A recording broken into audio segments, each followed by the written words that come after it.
The Great Gatsby by F. Scott Fitzgerald. Chapter 1. In my younger and more vulnerable years, my father gave me some advice that I've been turning over in my mind ever since. Whenever you feel like criticizing anyone, he told me, just remember that all the people in this world haven't had the advantages that you've had. He didn't say any more, but we've always been unusually communicative in a reserved way, and I understood that he meant a great deal more than that. In consequence, I'm inclined to reserve all judgments, a habit that has opened up many curious natures to me, and also made me the victim of not a few veteran bores. The abnormal mind is quick to detect and attach itself to this quality when it appears in a normal person, and so it came about that in college I was unjustly accused of being a politician, because I was privy to the secret griefs of wild, unknown men. Most of the confidences were unsought. Frequently I have feigned sleep, preoccupation, or a hostile levity when I realized by some unmistakable sign that an intimate revelation was quivering on the horizon. For the intimate revelations of young men, or at least the terms in which they express them, are usually plagiaristic and marred by obvious suppressions. Reserving judgments is a matter of infinite hope. I am still a little afraid of missing something if I forget that, as my father snobbishly suggested, and I snobbishly repeat, a sense of the fundamental decencies is parcelled out unequally at birth. And, after boasting this way of my tolerance, I come to the admission that it has a limit. Conduct may be founded on the hard rock or the wet marshes, but after a certain point I don't care what it's founded on. When I came back from the East last autumn, I felt that I wanted the world to be in uniform and at a sort of moral attention forever. I wanted no more riotous excursions with privileged glimpses into the human heart. Only Gatsby, the man who gives his name to this book, was exempt from my reaction. Gatsby, who represented everything for which I have an unaffected scorn. If personality is an unbroken series of successful gestures, then there was something gorgeous about him, some heightened sensitivity to the promises of life, as if he were related to one of those intricate machines that register earthquakes 10,000 miles away. This responsiveness had nothing to do with that flabby impressionability which is dignified under the name of the creative temperament. It was an extraordinary gift for hope, a romantic readiness such as I have never found in any other person, and which it is not likely I shall ever find again. No, Gatsby turned out all right at the end. It is what preyed on Gatsby, what foul dust floated in the wake of his dreams, that temporarily closed out my interest in the abortive sorrows and short-winded elations of men. My family have been prominent, well-to-do people in this Middle Western city for 3 generations. The Carraways are something of a clan, and we have a tradition that we are descended from the Dukes of Buccleuch, but the actual founder of my line was my grandfather's brother, who came here in '51, sent a substitute to the Civil War, and started the wholesale hardware business that my father carries on today. I never saw this great-uncle, but I'm supposed to look like him, with special reference to the rather hard-boiled painting that hangs in father's office. I graduated from New Haven in 1915, just a quarter of a century after my father, and a little later I participated in that delayed Teutonic migration known as the Great War. I enjoyed the counter-raid so thoroughly that I came back restless. Instead of being the warm center of the world, the Middle West now seemed like the ragged edge of the universe, so I decided to go east and learn the bond business. Everybody I knew was in the bond business, so I supposed it could support one more single man.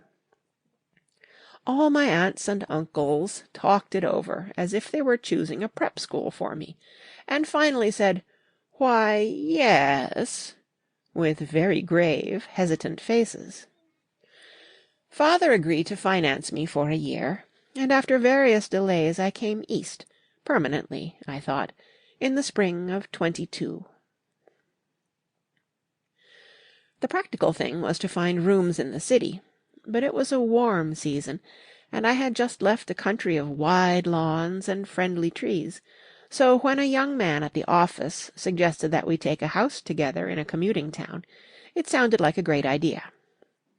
He found the house, a weather-beaten cardboard bungalow at $80 a month, but at the last minute the firm ordered him to Washington, and I went out to the country alone. I had a dog.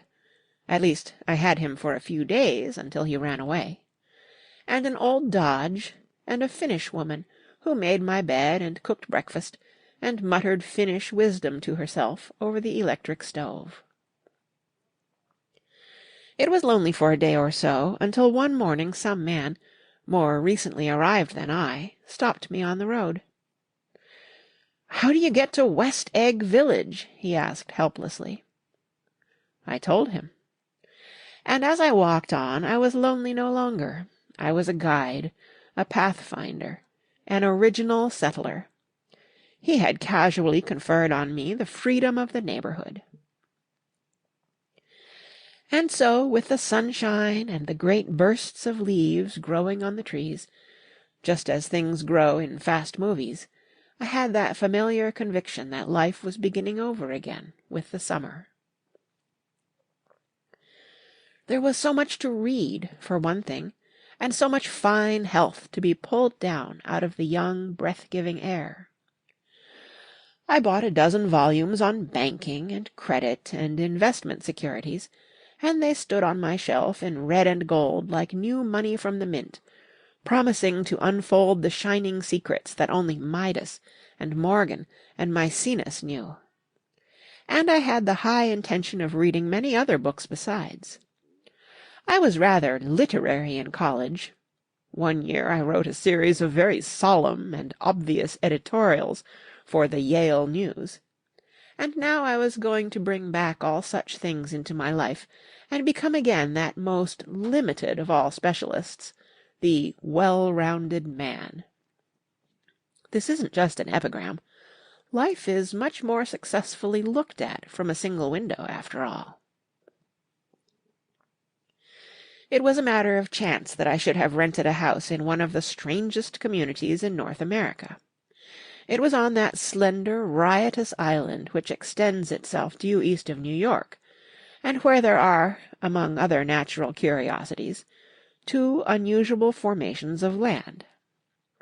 20 miles from the city a pair of enormous eggs, identical in contour and separated only by a courtesy bay, jut out into the most domesticated body of salt water in the Western Hemisphere, the great wet barnyard of Long Island Sound. They are not perfect ovals. Like the egg in the Columbus story, they are both crushed flat at the contact end, but their physical resemblance must be a source of perpetual confusion to the gulls that fly overhead. To the wingless, a more arresting phenomenon is their dissimilarity in every particular, except shape and size. I lived at West Egg, the less fashionable of the two, though this is a most superficial tag to express the bizarre and not a little sinister contrast between them. My house was at the very tip of the egg, only 50 yards from the Sound, and squeezed between two huge places that rented for $12,000 or $15,000 a season. The one on my right was a colossal affair by any standard. It was a factual imitation of some Hôtel de Ville in Normandy, with a tower on one side, spanking new under a thin beard of raw ivy, and a marble swimming pool, and more than 40 acres of lawn and garden. It was Gatsby's mansion. Or rather, as I didn't know Mr. Gatsby, It was a mansion inhabited by a gentleman of that name. My own house was an eyesore, but it was a small eyesore, and it had been overlooked, so I had a view of the water, a partial view of my neighbour's lawn, and the consoling proximity of millionaires, all for $80 a month. Across the Courtesy Bay, the white palaces of fashionable East Egg glittered along the water, and the history of the summer really begins on the evening I drove over there to have dinner with the Tom Buchanans. Daisy was my second cousin once removed, and I'd known Tom in college. And just after the war I spent 2 days with them in Chicago. Her husband, among various physical accomplishments, had been one of the most powerful ends that ever played football at New Haven, a national figure in a way, one of those men who reach such an acute limited excellence at 21 that everything afterward savours of anticlimax. His family were enormously wealthy. Even in college his freedom with money was a matter for reproach, but now he'd left Chicago and come east in a fashion that rather took your breath away. For instance, he'd brought down a string of polo ponies from Lake Forest. It was hard to realize that a man in my own generation was wealthy enough to do that. Why they came east, I don't know. They had spent a year in France for no particular reason, and then drifted here and there unrestfully, wherever people played polo and were rich together. This was a permanent move, said Daisy over the telephone, but I didn't believe it. I had no sight into Daisy's heart, but I felt that Tom would drift on forever seeking, a little wistfully, for the dramatic turbulence of some irrecoverable football game. And so it happened that on a warm, windy evening I drove over to East Egg to see 2 old friends whom I scarcely knew at all. Their house was even more elaborate than I expected, a cheerful red and white Georgian colonial mansion overlooking the bay. The lawn started at the beach and ran toward the front door for 1/4 of a mile, jumping over sundials and brick walks and burning gardens, finally, when it reached the house, drifting up the side in bright vines, as though from the momentum of its run. The front was broken by a line of French windows, glowing now with reflected gold and wide open to the warm, windy afternoon, and Tom Buchanan in riding clothes was standing with his legs apart on the front porch. He had changed since his New Haven years.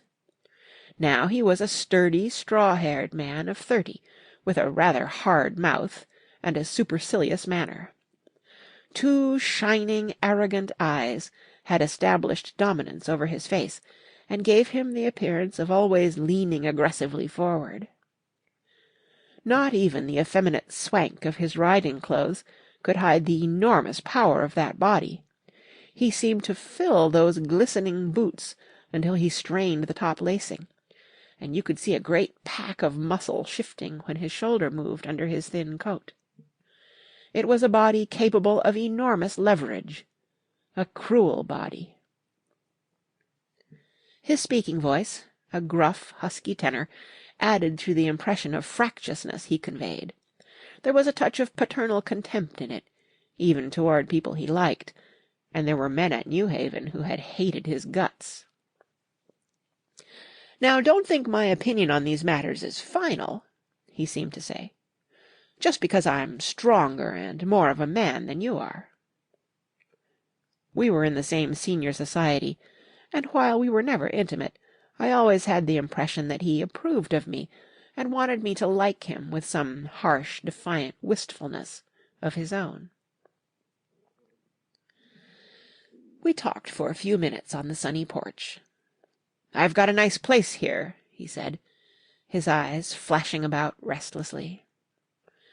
Turning me around by one arm, he moved a broad, flat hand along the front vista, including in its sweep a sunken Italian garden, a half-acre of deep, pungent roses, and a snub-nosed motor-boat that bumped the tide offshore. It belonged to Demain, the oilman. He turned me around again, politely and abruptly. "We'll go inside." We walked through a high hallway into a bright rosy-coloured space, fragilely bound into the house by French windows at either end. The windows were ajar and gleaming white against the fresh grass outside that seemed to grow a little way into the house.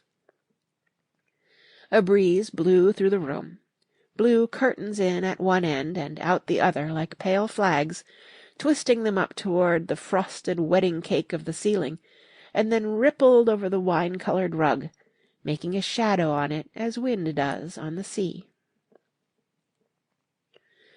The only completely stationary object in the room was an enormous couch on which two young women were buoyed up as though upon an anchored balloon. They were both in white, and their dresses were rippling and fluttering as if they had just been blown back in after a short flight around the house. I must have stood for a few moments listening to the whip and snap of the curtains, and the groan of a picture on the wall. Then there was a boom as Tom Buchanan shut the rear windows, and the caught wind died out about the room, and the curtains and the rugs and the two young women ballooned slowly to the floor. The younger of the two was a stranger to me. She was extended full length at her end of the divan, completely motionless, and with her chin raised a little, as if she were balancing something on it which was quite likely to fall. If she saw me out of the corner of her eye, she gave no hint of it.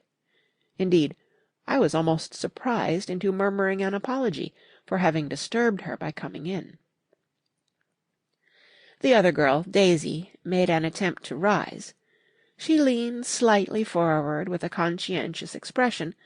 Then she laughed, an absurd, charming little laugh, and I laughed too, and came forward into the room. "I'm paralyzed with happiness."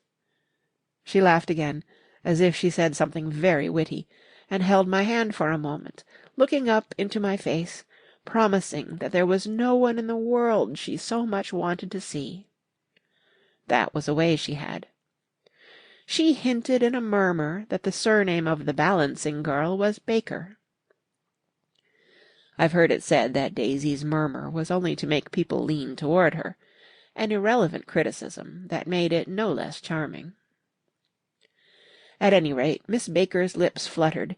She nodded at me almost imperceptibly, and then quickly tipped her head back again. The object she was balancing had obviously tottered a little and given her something of a fright. Again a sort of apology arose to my lips. Almost any exhibition of complete self-sufficiency draws a stunned tribute from me. I looked back at my cousin, who began to ask me questions in her low, thrilling voice. It was the kind of voice that the ear follows up and down, as if each speech is an arrangement of notes that will never be played again. Her face was sad and lovely with bright things in it, bright eyes and a bright, passionate mouth, but there was an excitement in her voice that men who had cared for her found difficult to forget, a singing compulsion, a whispered "listen," a promise that she had done gay, exciting things just a while since, and that there were gay, exciting things hovering in the next hour. I told her how I had stopped off in Chicago for a day on my way east, and how a dozen people had sent their love through me. "Do they miss me?" she cried ecstatically. "The whole town is desolate. All the cars have the left rear wheel painted black as a mourning wreath, and there's a persistent wail all night along the North Shore." "How gorgeous! Let's go back, Tom, tomorrow." Then she added irrelevantly, "You ought to see the baby." "I'd like to." "She's asleep. She's 3 years old. Haven't you ever seen her?" "Never." "Well, you ought to see her. She's—" Tom Buchanan, who had been hovering restlessly about the room, stopped and rested his hand on my shoulder. "What are you doing, Nick?" "I'm a bondman." "Who with?" I told him. "Never heard of them," he remarked decisively. This annoyed me. "You will," I answered shortly. "You will, if you stay in the East." "Oh, I'll stay in the East, don't you worry," he said, glancing at Daisy and then back at me, as if he were alert for something more. "I'd be a goddamned fool to live anywhere else." At this point Miss Baker said, "Absolutely," with such suddenness that I started. It was the first word she uttered since I came into the room. Evidently it surprised her as much as it did me, for she yawned, and with a series of rapid, deft movements, stood up into the room. "I'm stiff," she complained. "I've been lying on that sofa for as long as I can remember." "Don't look at me," Daisy retorted. "I've been trying to get you to New York all afternoon." "No, thanks," said Miss Baker to the 4 cocktails just in from the pantry. "I'm absolutely in training." Her host looked at her incredulously. "You are?" He took down his drink as if it were a drop in the bottom of a glass. "How you ever get anything done is beyond me." I looked at Miss Baker, wondering what it was she got done. I enjoyed looking at her. She was a slender, small-breasted girl, with an erect carriage, which she accentuated by throwing her body backward at the shoulders like a young cadet. Her grey, sun-strained eyes looked back at me with polite, reciprocal curiosity out of a wan, charming, discontented face. It occurred to me now that I had seen her, or a picture of her, somewhere before.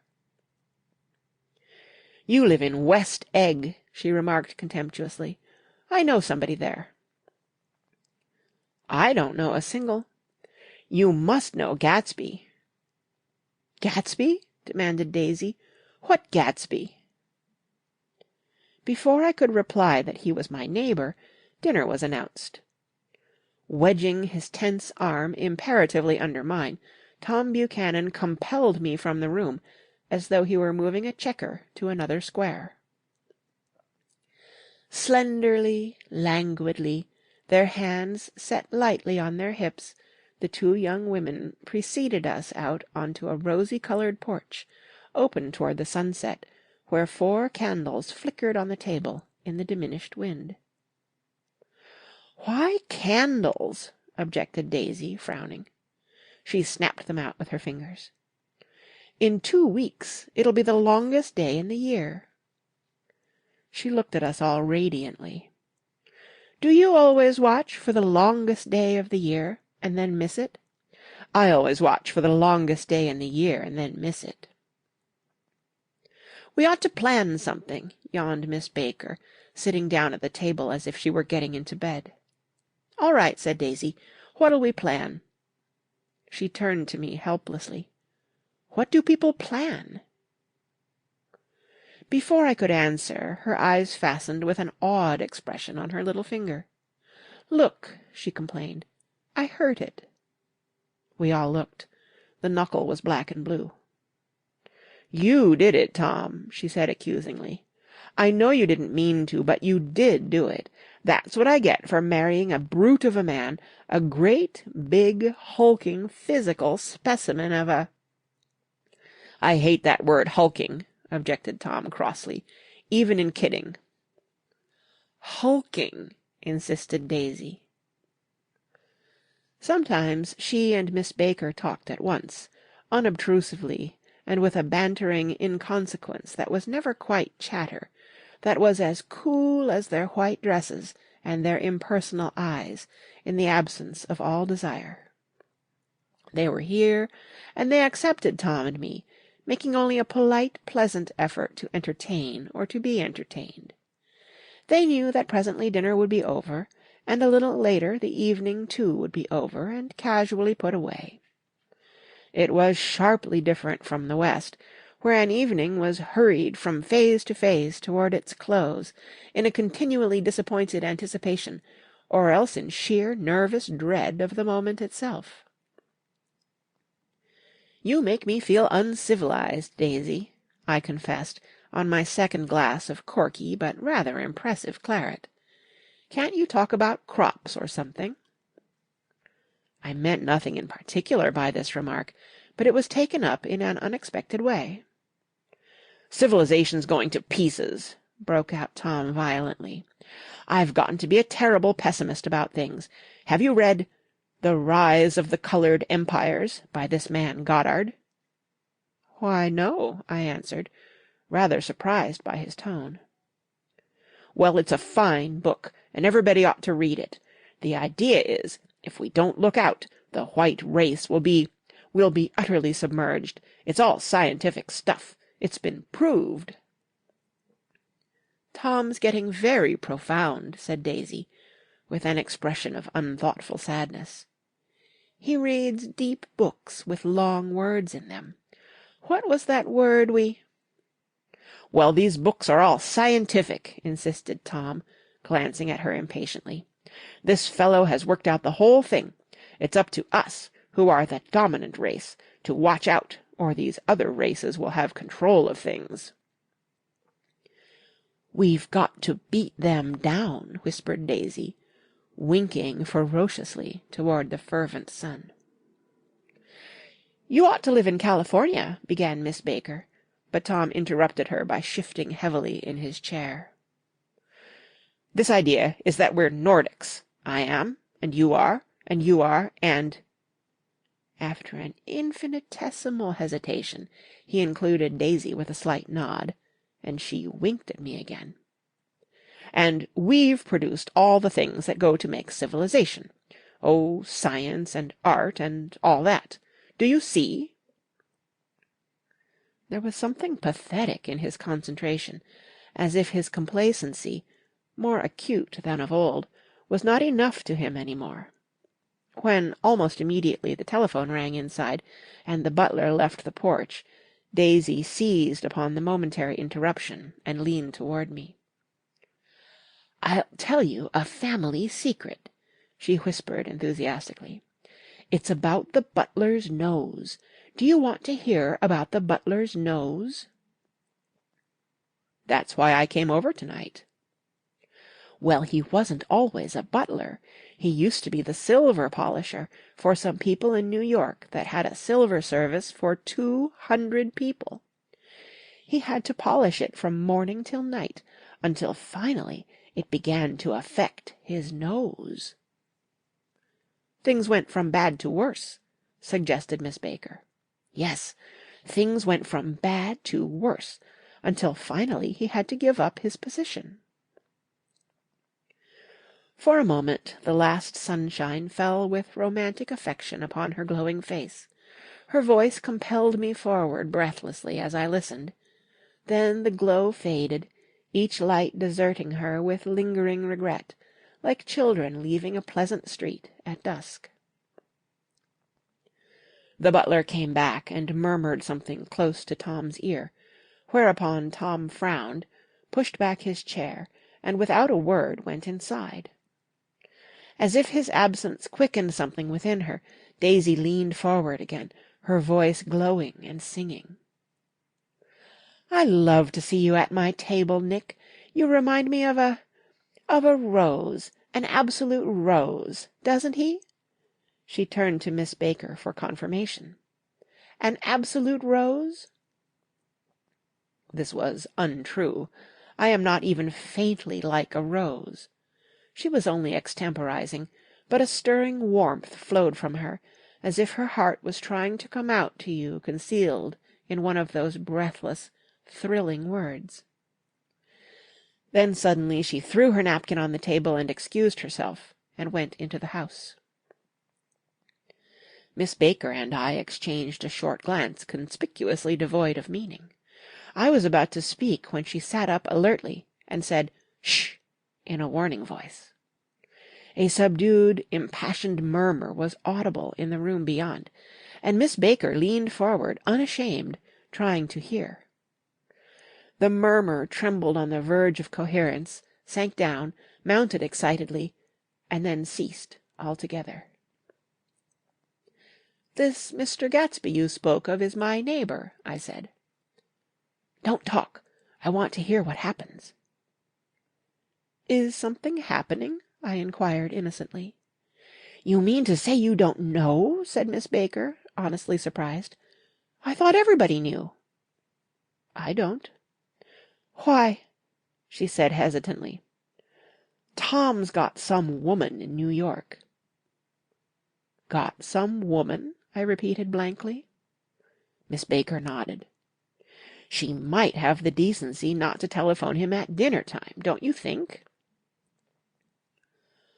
Almost before I had grasped her meaning, there was the flutter of a dress and the crunch of leather boots, and Tom and Daisy were back at the table. "It couldn't be helped!" cried Daisy with tense gaiety. She sat down, glanced searchingly at Miss Baker and then at me, and continued. "I looked outdoors for a minute, and it's very romantic outdoors.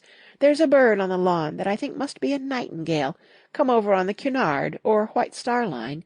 He's singing away." Her voice sang. "It's romantic, isn't it, Tom?" "Very romantic," he said, and then miserably to me, "If it's light enough after dinner, I want to take you down to the stables."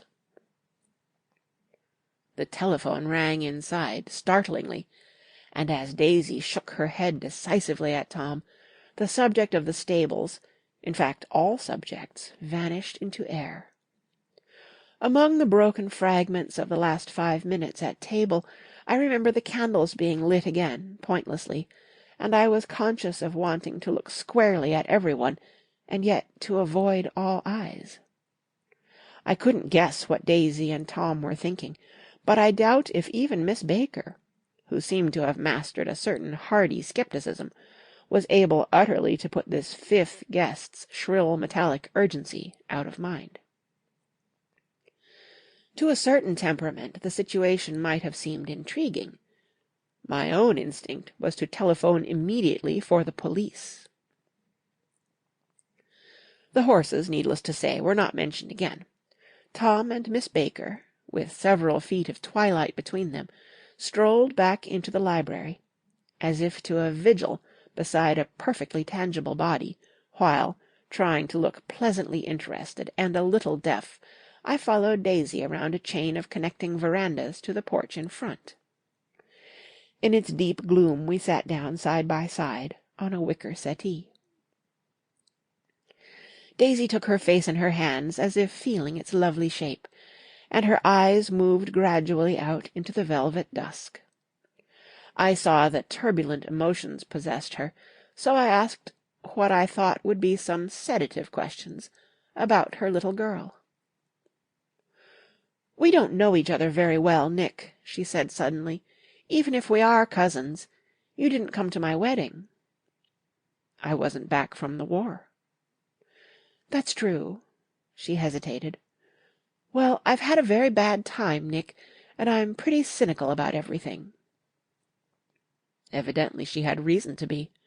I waited, but she didn't say any more, and after a moment I returned rather feebly to the subject of her daughter. "I suppose she talks and eats and everything?" "Oh, yes." She looked at me absently. "Listen, Nick. Let me tell you what I said when she was born. Would you like to hear?" "Very much." "It'll show you how I've gotten to feel about things. Well, she was less than an hour old, and Tom was God knows where. I woke up out of the ether with an utterly abandoned feeling, and asked the nurse right away if it was a boy or a girl. She told me it was a girl, and so I turned my head away and wept. 'All right,' I said, 'I'm glad it's a girl, and I hope she'll be a fool. That's the best thing a girl can be in this world, a beautiful little fool.' You see, I think everything's terrible anyhow," she went on in a convinced way. "Everybody thinks so, the most advanced people. And I know. I've been everywhere, and seen everything, and done everything. Her eyes flashed around her in a defiant way, rather like Tom's, and she laughed with thrilling scorn. Sophisticated! God, I'm sophisticated! The instant her voice broke off, ceasing to compel my attention, my belief, I felt the basic insincerity of what she had said. It made me uneasy, as though the whole evening had been a trick of some sort to exact a contributory emotion from me. I waited, and sure enough, in a moment she looked at me with an absolute smirk on her lovely face, as if she had asserted her membership in a rather distinguished secret society to which she and Tom belonged. Inside, the crimson room bloomed with light. Tom and Miss Baker sat at either end of the long couch, and she read aloud to him from the Saturday Evening Post. The words, murmurous and uninflected, running together in a soothing tune. The lamplight, bright on his boots, and dull on the autumn-leaf yellow of her hair, glinted along the paper as she turned a page with a flutter of slender muscles in her arms. When we came in, she held us silent for a moment with a lifted hand. "To be continued," she said, tossing the magazine on the table, "in our very next issue." Her body asserted itself with a restless movement of her knee, and she stood up. 10 o'clock, she remarked, apparently finding the time on the ceiling. "Time for this good girl to go to bed." "Jordan's going to play in the tournament tomorrow," explained Daisy, "over at Westchester." "Oh, you're Jordan Baker!" I knew now why her face was familiar. Its pleasing, contemptuous expression had looked out at me from many rotogravure pictures of the sporting life at Asheville and Hot Springs and Palm Beach. I had heard some story of her, too, a critical, unpleasant story, but what it was I had forgotten long ago. "Good night," she said softly. "Wake me at 8, won't you?" "If you'll get up." "I will. Good night, Mr. Carraway. See you anon." "Of course you will," confirmed Daisy. "In fact, I think I'll arrange a marriage. Come over often, Nick, and I'll sort of, fling you together. You know, lock you up accidentally in linen closets, and push you out to sea in a boat, and all that sort of thing." "Good night," called Miss Baker from the stairs. "I haven't heard a word." "She's a nice girl," said Tom, after a moment. "They oughtn't to let her run around the country this way." "Who oughtn't to?" inquired Daisy coldly. "Her family." "Her family is one aunt about 1,000 years old. Besides, Nick's going to look after her, aren't you, Nick? She's going to spend lots of weekends out here this summer. I think the home influence will be very good for her." Daisy and Tom looked at each other for a moment in silence. "Is she from New York?" I asked quickly. "From Louisville. Our white girlhood was passed together there. Our beautiful white—" "Did you give Nick a little heart-to-heart talk on the veranda?" demanded Tom suddenly. "Did I?" She looked at me. "I can't seem to remember, but I think we talked about the Nordic race. Yes, I'm sure we did. It sort of crept up on us, and first thing you know—" "Don't believe everything you hear, Nick," he advised me. I said lightly that I had heard nothing at all, and a few minutes later I got up to go home. They came to the door with me and stood side by side in a cheerful square of light. As I started my motor, Daisy peremptorily called, "Wait!" "I forgot to ask you something, and it's important. We heard you were engaged to a girl out west." "That's right," corroborated Tom kindly. "We heard that you were engaged." "It's libel. I'm too poor." "But we heard it," insisted Daisy, surprising me by opening up again in a flower-like way. "We heard it from 3 people, so it must be true." Of course I knew what they were referring to, but I wasn't even vaguely engaged. The fact that gossip had published the bans was one of the reasons I had come east. You can't stop going with an old friend on account of rumours, and on the other hand I had no intention of being rumoured into marriage. Their interest rather touched me, and made them less remotely rich. Nevertheless, I was confused and a little disgusted as I drove away. It seemed to me that the thing for Daisy to do was to rush out of the house, child in arms, but apparently there were no such intentions in her head. As for Tom, the fact that he had some woman in New York was really less surprising than that he had been depressed by a book. Something was making him nibble at the edge of stale ideas, as if his sturdy physical egotism no longer nourished his peremptory heart. Already it was deep summer on roadhouse roofs and in front of wayside garages, where new red gas-pumps sat out in pools of light, and when I reached my estate at West Egg, I ran the car under its shed, and sat for a while on an abandoned grass-roller in the yard. The wind had blown off, leaving a loud, bright night, with wings beating in the trees, and a persistent organ sound as the full bellows of the earth blew the frogs full of life. The silhouette of a moving cat wavered across the moonlight, and, turning my head to watch it, I saw that I was not alone. 50 feet away a figure had emerged from the shadow of my neighbour's mansion, and was standing with his hands in his pockets, regarding the silver pepper of the stars.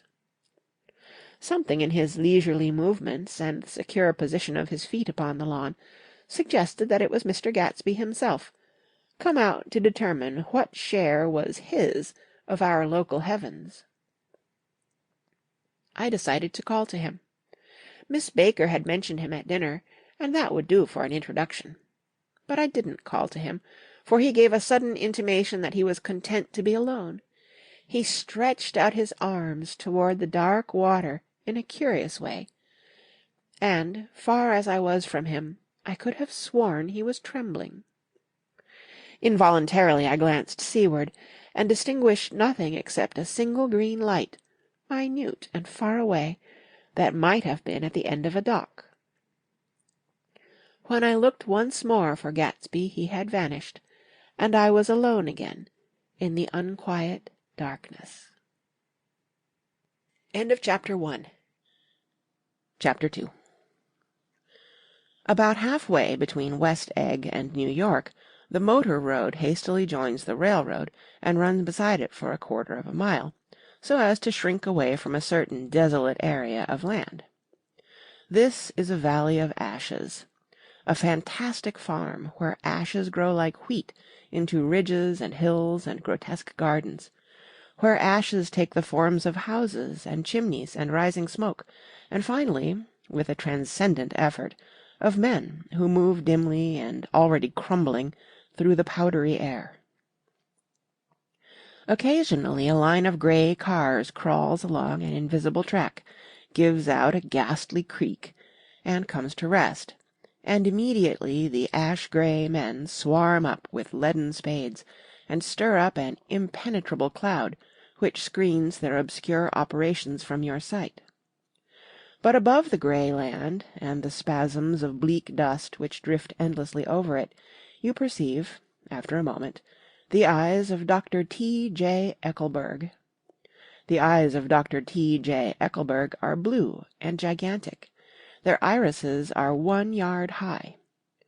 They look out of no face, but instead from a pair of enormous yellow spectacles which pass over a non-existent nose. Evidently some wild wag of an oculist set them there to fatten his practice in the borough of Queens, and then sank down himself into eternal blindness, or forgot them and moved away. But his eyes, dimmed a little by many paintless days, under sun and rain, brood on over the solemn dumping-ground. The Valley of Ashes is bounded on one side by a small foul river, and when the drawbridge is up to let barges through, the passengers on waiting trains can stare at the dismal scene for as long as a half an hour. There is always a halt there of at least a minute, and it was because of this that I first met Tom Buchanan's mistress. The fact that he had one was insisted upon wherever he was known. His acquaintances resented the fact that he turned up in popular restaurants with her and, leaving her at a table, sauntered about, chatting with whomsoever he knew. Though I was curious to see her, I had no desire to meet her, but I did. I went up to New York with Tom on the train one afternoon, and when we stopped by the ash heaps, he jumped to his feet and, taking hold of my elbow, literally forced me from the car. "We're getting off," he insisted. "I want you to meet my girl." I think he'd tanked up a good deal at luncheon, and his determination to have my company bordered on violence. The supercilious assumption was that on Sunday afternoon I had nothing better to do. I followed him over a low whitewashed railroad fence, and we walked back 100 yards along the road under Dr. Eckelberg's persistent stare. The only building in sight was a small block of yellow brick sitting on the edge of the wasteland, a sort of compact main street ministering to it, and contiguous to absolutely nothing. One of the 3 shops it contained was for rent, and another was an all-night restaurant, approached by a trail of ashes. The third was a garage. Repairs, George B. Wilson, cars bought and sold. And I followed Tom inside. The interior was unprosperous and bare. The only car visible was the dust-covered wreck of a Ford, which crouched in a dim corner. It had occurred to me that this shadow of a garage must be a blind, and that sumptuous and romantic apartments were concealed overhead, when the proprietor himself appeared in the door of an office, wiping his hands on a piece of waste. He was a blond, spiritless man, anemic and faintly handsome. When he saw us, a damp gleam of hope sprang into his light blue eyes. "Hello, Wilson, old man," said Tom, slapping him jovially on the shoulder. "How's business?" "I can't complain," answered Wilson unconvincingly. "When are you going to sell me that car?" "Next week. I've got my man working on it now." "Works pretty slow, don't he?" "No, he doesn't," said Tom coldly. "And if you feel that way about it, maybe I'd better sell it somewhere else after all." "I don't mean that," explained Wilson quickly. "I just meant—" His voice faded off, and Tom glanced impatiently around the garage. Then I heard footsteps on the stairs, and in a moment the thickish figure of a woman blocked out the light from the office door. She was in the middle 30s, and faintly stout, but she carried her surplus flesh sensuously, as some women can. Her face, above a spotted dress of dark blue crêpe de chine, contained no facet or gleam of beauty, but there was an immediately perceptible vitality about her, as if the nerves of her body were continually smouldering. She smiled slowly, and, walking through her husband as if he were a ghost, shook hands with Tom, looking him flush in the eye. Then she wet her lips, and, without turning around, spoke to her husband in a soft, coarse voice. "Get some chairs, why don't you, so somebody can sit down?" "Oh, sure," agreed Wilson hurriedly, and went toward the little office, mingling immediately with the cement color of the walls. A white ashen dust veiled his dark suit and his pale hair as it veiled everything in the vicinity, except his wife, who moved close to Tom. "I want to see you," said Tom intently. "Get on the next train." "All right." "I'll meet you by the newsstand on the lower level." She nodded and moved away from him just as George Wilson emerged with 2 chairs from his office door. We waited for her down the road and out of sight. It was a few days before the 4th of July, and a gray, scrawny Italian child was setting torpedoes in a row along the railroad track. "Terrible place, isn't it?" said Tom, exchanging a frown with Dr. Eckelberg. "Awful." "It does her good to get away." "Doesn't her husband object?" "Wilson? He thinks she goes to see her sister in New York. He's so dumb he doesn't know he's alive." So Tom Buchanan and his girl and I went up together to New York, or not quite together, for Mrs. Wilson sat discreetly in another car. Tom deferred that much to the sensibilities of those East Eggers who might be on the train. She had changed her dress to a brown-figured muslin, which stretched tight over her rather wide hips, as Tom helped her to the platform in New York. At the newsstand she bought a copy of Town Tattle and a moving picture magazine, and in the station drug-store some cold cream and a small flask of perfume. Upstairs, in the solemn, echoing drive, she let 4 taxicabs drive away before she selected a new one, lavender-coloured with grey upholstery, and in this we slid out from the mass of the station into the glowing sunshine. But immediately she turned sharply from the window, and, leaning forward, tapped on the front glass. "I want to get one of those dogs," she said earnestly. "I want to get one for the apartment. They're nice to have, a dog." We backed up to a grey old man who bore an absurd resemblance to John D. Rockefeller. In a basket swung from his neck cowered a dozen very recent puppies of an indeterminate breed. "What kind are they?" asked Mrs. Wilson eagerly, as he came to the taxi window.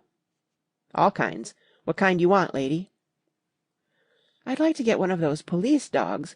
I don't suppose you got that kind." The man peered doubtfully into the basket, plunged in his hand, and drew one up, wriggling by the back of the neck. "That's no police dog," said Tom. "No, it's not exactly a police dog," said the man, with disappointment in his voice. "It's more of an Airedale."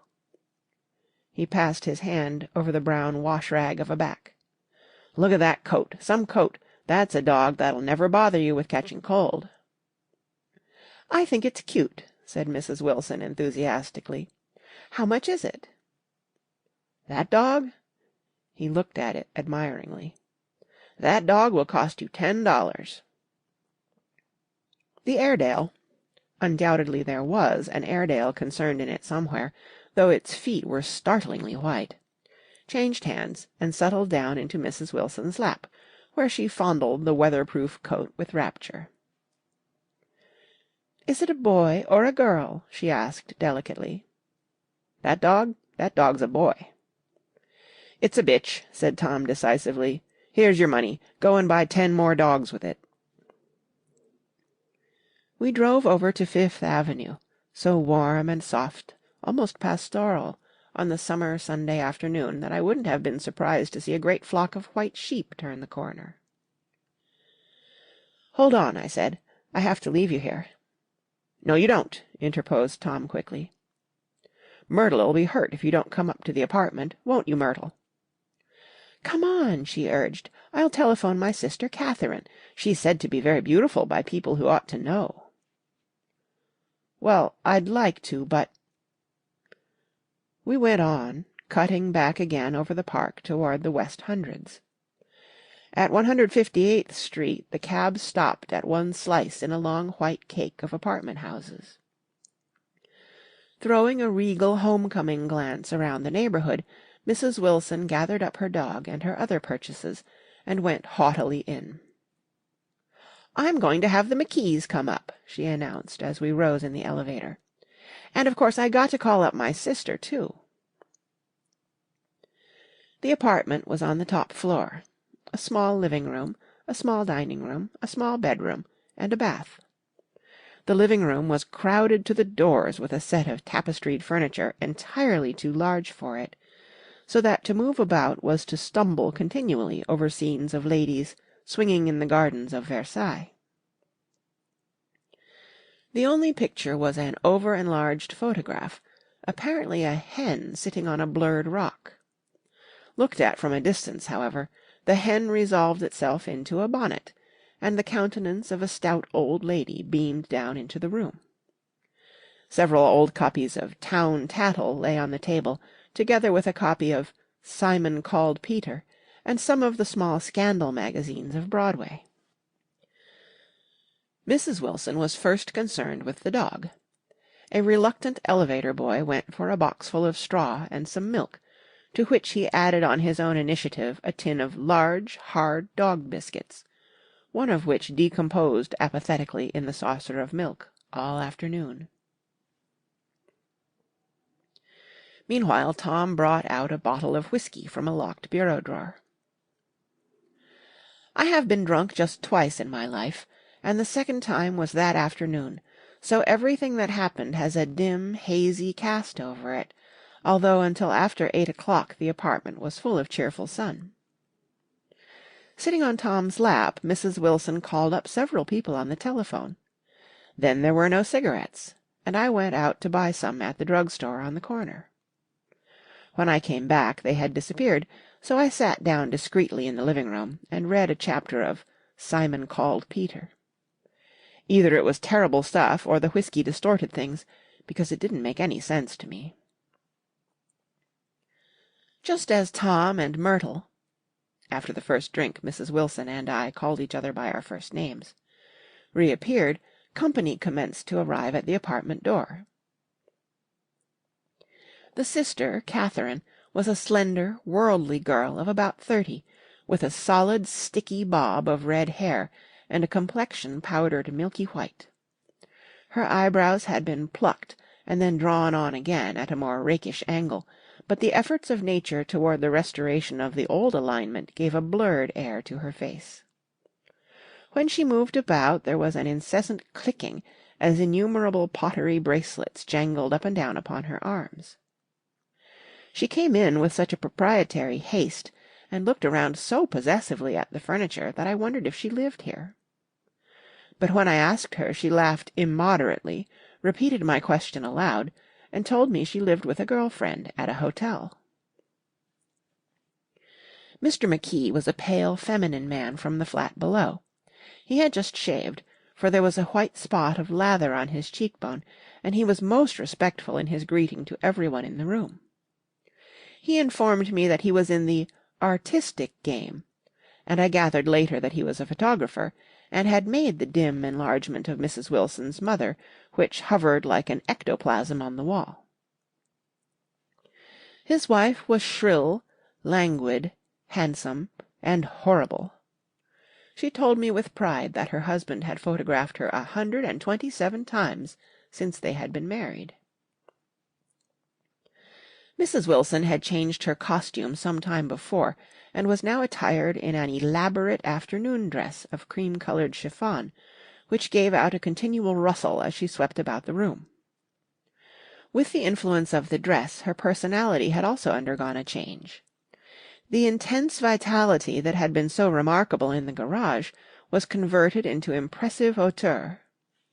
Her laughter, her gestures, her assertions became more violently affected moment by moment, and as she expanded, the room grew smaller around her, until she seemed to be revolving on a noisy, creaking pivot through the smoky air.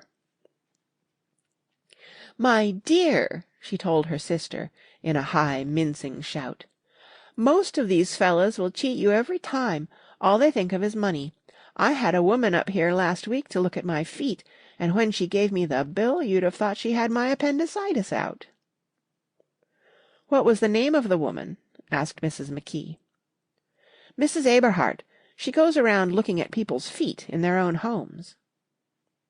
"I like your dress," remarked Mrs. McKee. "I think it's adorable." Mrs. Wilson rejected the compliment by raising her eyebrow in disdain. "It's just a crazy old thing," she said. "I just slip it on sometimes when I don't care what I look like." "But it looks wonderful on you, if you know what I mean," pursued Mrs. McKee. "If Chester could only get you in that pose, I think he could make something of it." We all looked in silence at Mrs. Wilson, who had removed a strand of hair from over her eyes, and looked back at us with a brilliant smile. Mr. McKee regarded her intently with his head on one side, and then moved his hand back and forth slowly in front of his face. "I should change the light," he said after a moment. "I'd like to bring out the modelling of the features, and I'd try to get hold of all the back hair." "I wouldn't think of changing the light," cried Mrs. McKee. "I think it's—" Her husband said, "Shh!" and we all looked at the subject again, whereupon Tom Buchanan yawned audibly and got to his feet. "You McKees have something to drink," he said. "Get some more ice and mineral water, Myrtle, before everybody goes to sleep." "I told that boy about the ice." Myrtle raised her eyebrows in despair at the shiftlessness of the lower orders. "These people! You have to keep after them all the time." She looked at me and laughed pointlessly. Then she flounced over to the dog, kissed it with ecstasy, and swept into the kitchen, implying that a dozen chefs awaited her orders there. "I've done some nice things out on Long Island," asserted Mr. McKee. Tom looked at him blankly. "2 of them we have framed downstairs." "2 what?" demanded Tom. "2 studies. One of them I call Montauk Point, the Gulls, and the other I call Montauk Point, the Sea." The sister Catherine sat down beside me on the couch. "Do you live down on Long Island, too?" she inquired.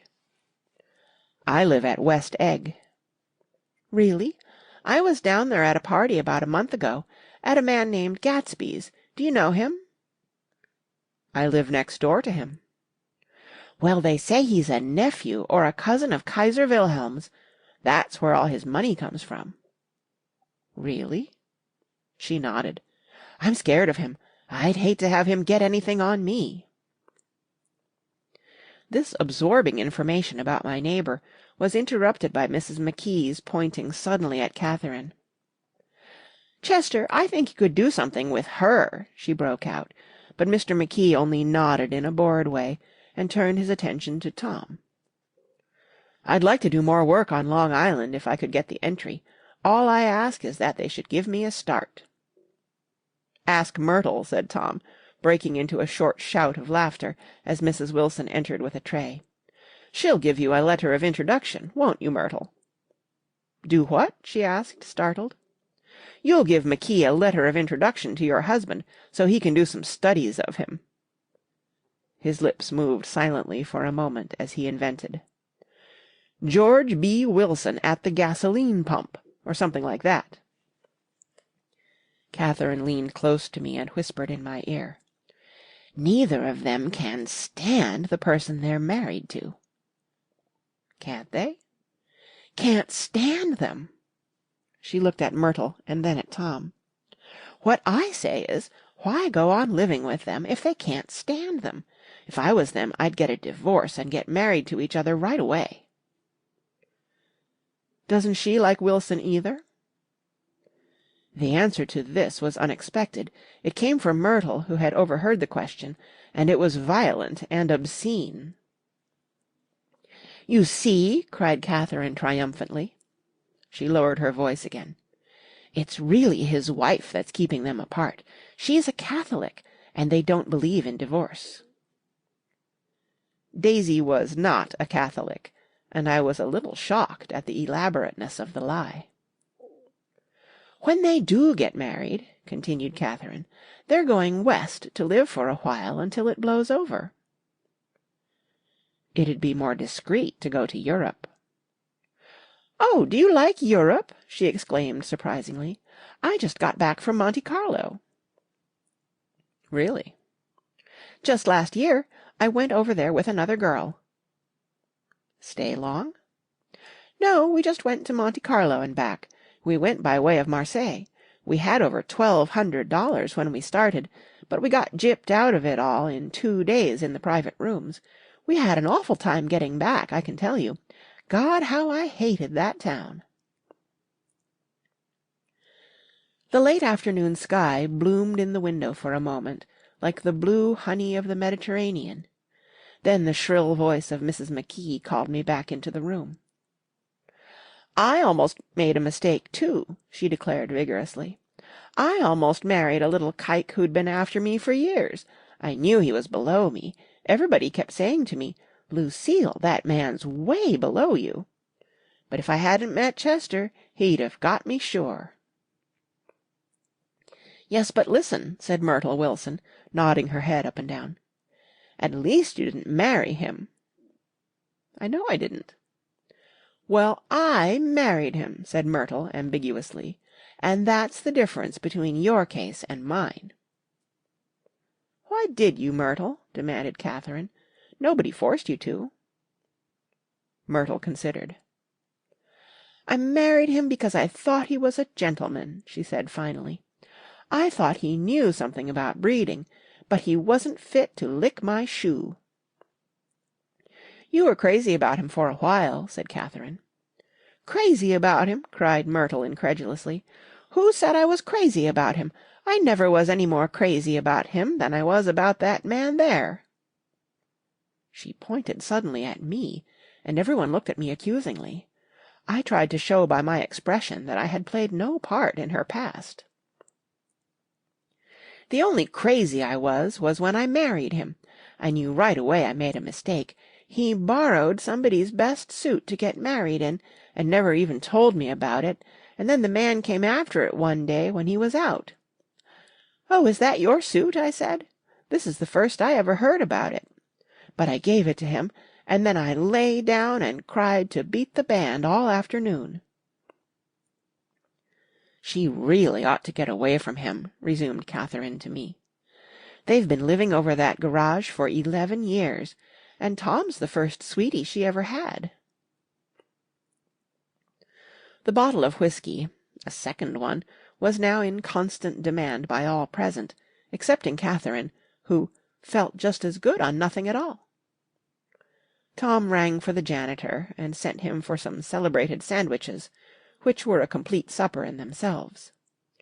I wanted to get out and walk southward toward the park through the soft twilight, but each time I tried to go I became entangled in some wild strident argument which pulled me back, as if with ropes, into my chair. Yet high over the city our line of yellow windows must have contributed their share of human secrecy to the casual watcher in the darkening streets, and I was him, too, looking up and wondering. I was within and without, simultaneously enchanted and repelled by the inexhaustible variety of life. Myrtle pulled her chair close to mine, and suddenly her warm breath poured over me the story of her first meeting with Tom. "It was on the two little seats facing each other that are always the last ones left on the train. I was going up to New York to see my sister and spend the night. He had on a dress suit and patent leather shoes, and I couldn't keep my eyes off him, but every time he looked at me I had to pretend to be looking at the advertisement over his head. When we came into the station he was next to me, and his white shirt front pressed against my arm, and so I told him I'd have to call a policeman, but he knew I lied. I was so excited that when I got into a taxi with him, I didn't hardly know I wasn't getting into a subway train. All I kept thinking about over and over was, 'You can't live forever, you can't live forever.'" She turned to Mrs. McKee, and the room rang full of her artificial laughter. "My dear," she cried, "I'm going to give you this dress as soon as I'm through with it. I've got to get another one tomorrow. I'm going to make a list of all the things I've got to get. A massage, and a wave, and a collar for the dog, and one of those cute little ashtrays where you touch a spring, and a wreath with a black silk bow for my mother's grave that'll last all summer. I gotta write down a list so I won't forget all the things I gotta do." It was 9 o'clock. Almost immediately afterward I looked at my watch, and found it was 10. Mr. McKee was asleep on a chair with his fists clenched in his lap, like a photograph of a man of action. Taking out my handkerchief, I wiped from his cheek the remains of the spot of dried lather that had worried me all the afternoon. The little dog was sitting on the table looking with blind eyes through the smoke, and from time to time groaning faintly. People disappeared, reappeared, made plans to go somewhere, and then lost each other, searched for each other, found each other a few feet away. Sometime toward midnight Tom Buchanan and Mrs. Wilson stood face to face discussing, in impassioned voices, whether Mrs. Wilson had any right to mention Daisy's name. "Daisy, Daisy, Daisy," shouted Mrs. Wilson. "I'll say it whenever I want to. Daisy, Making a short, deft movement, Tom Buchanan broke her nose with his open hand. Then there were bloody towels upon the bathroom floor, and women's voices scolding, and high over the confusion a long, broken wail of pain. Mr. McKee awoke from his doze, and started in a daze toward the door. When he had gone halfway, he turned around and stared at the scene. His wife and Catherine scolding and consoling as they stumbled here and there among the crowded furniture with articles of aid, and the despairing figure on the couch bleeding fluently and trying to spread a copy of Town Tattle over the tapestry scenes of Versailles. Then Mr. McKee turned and continued on out the door. Taking my hat from the chandelier, I followed. "Come to lunch some day," he suggested, as we groaned down in the elevator. "Where?" "Anywhere." "Keep your hands off the lever," snapped the elevator boy. "I beg your pardon," said Mr. McKee with dignity. "I didn't know I was touching it." "All right," I agreed. "I'll be glad to." I was standing beside his bed, and he was sitting up between the sheets, clad in his underwear, with a great portfolio in his hands. "Beauty and the Beast," "Loneliness," "Old Grocery Horse," "Brooklyn Bridge." Then I was lying half asleep in the cold lower level of the Pennsylvania station, staring at the Morning Tribune, and waiting for the 4 o'clock train. End of Chapter 2. Chapter 3. There was music from my neighbor's house through the summer nights. In his blue gardens men and girls came and went like moths among the whisperings and the champagne and the stars. At high tide in the afternoon I watched his guests diving from the tower of his raft, or taking the sun on the hot sand of his beach, while his 2 motor boats slipped the waters of the Sound, drawing aquaplanes over cataracts of foam. On weekends his Rolls-Royce became an omnibus, bearing parties to and from the city between 9 in the morning and long past midnight, while his station wagon scampered like a brisk yellow bug to meet all trains. And on Mondays 8 servants, including an extra gardener, toiled all day with mops and scrubbing brushes and hammers and garden shears, repairing the ravages of the night before. Every Friday 5 crates of oranges and lemons arrived from a fruiterer in New York. Every Monday those same oranges and lemons left his back door in a pyramid of pulpless halves. There was a machine in the kitchen which could extract the juice of 200 oranges in half an hour, if a little button was pressed 200 times by a butler's thumb. At least once a fortnight a corps of caterers came down with several hundred feet of canvas and enough colored lights to make a Christmas tree of Gatsby's enormous garden. On buffet tables, garnished with glistening hors d'oeuvres, spiced baked hams crowded against salads of harlequin designs, and pastry pigs, and turkeys bewitched to a dark gold. In the main hall a bar with a real brass rail was set up, and stocked with gins and liquors, and with cordials so long forgotten that most of his female guests were too young to know one from another. By 7 o'clock the orchestra has arrived. No thin 5-piece affair, but a whole pit full of oboes and trombones and saxophones and viols and cornets and piccolos, and low and high drums. The last swimmers have come in from the beach now, and are dressing upstairs. The cars from New York are parked 5 deep in the drive, and already the halls and salons and verandas are gaudy with primary colors, and hair shorn in strange new ways, and shawls beyond the dreams of Castile.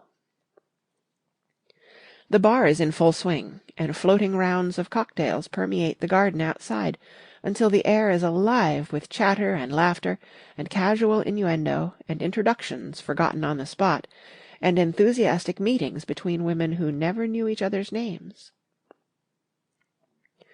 The lights grow brighter as the earth lurches away from the sun, and now the orchestra is playing yellow cocktail music, and the opera of voices pitches a key higher.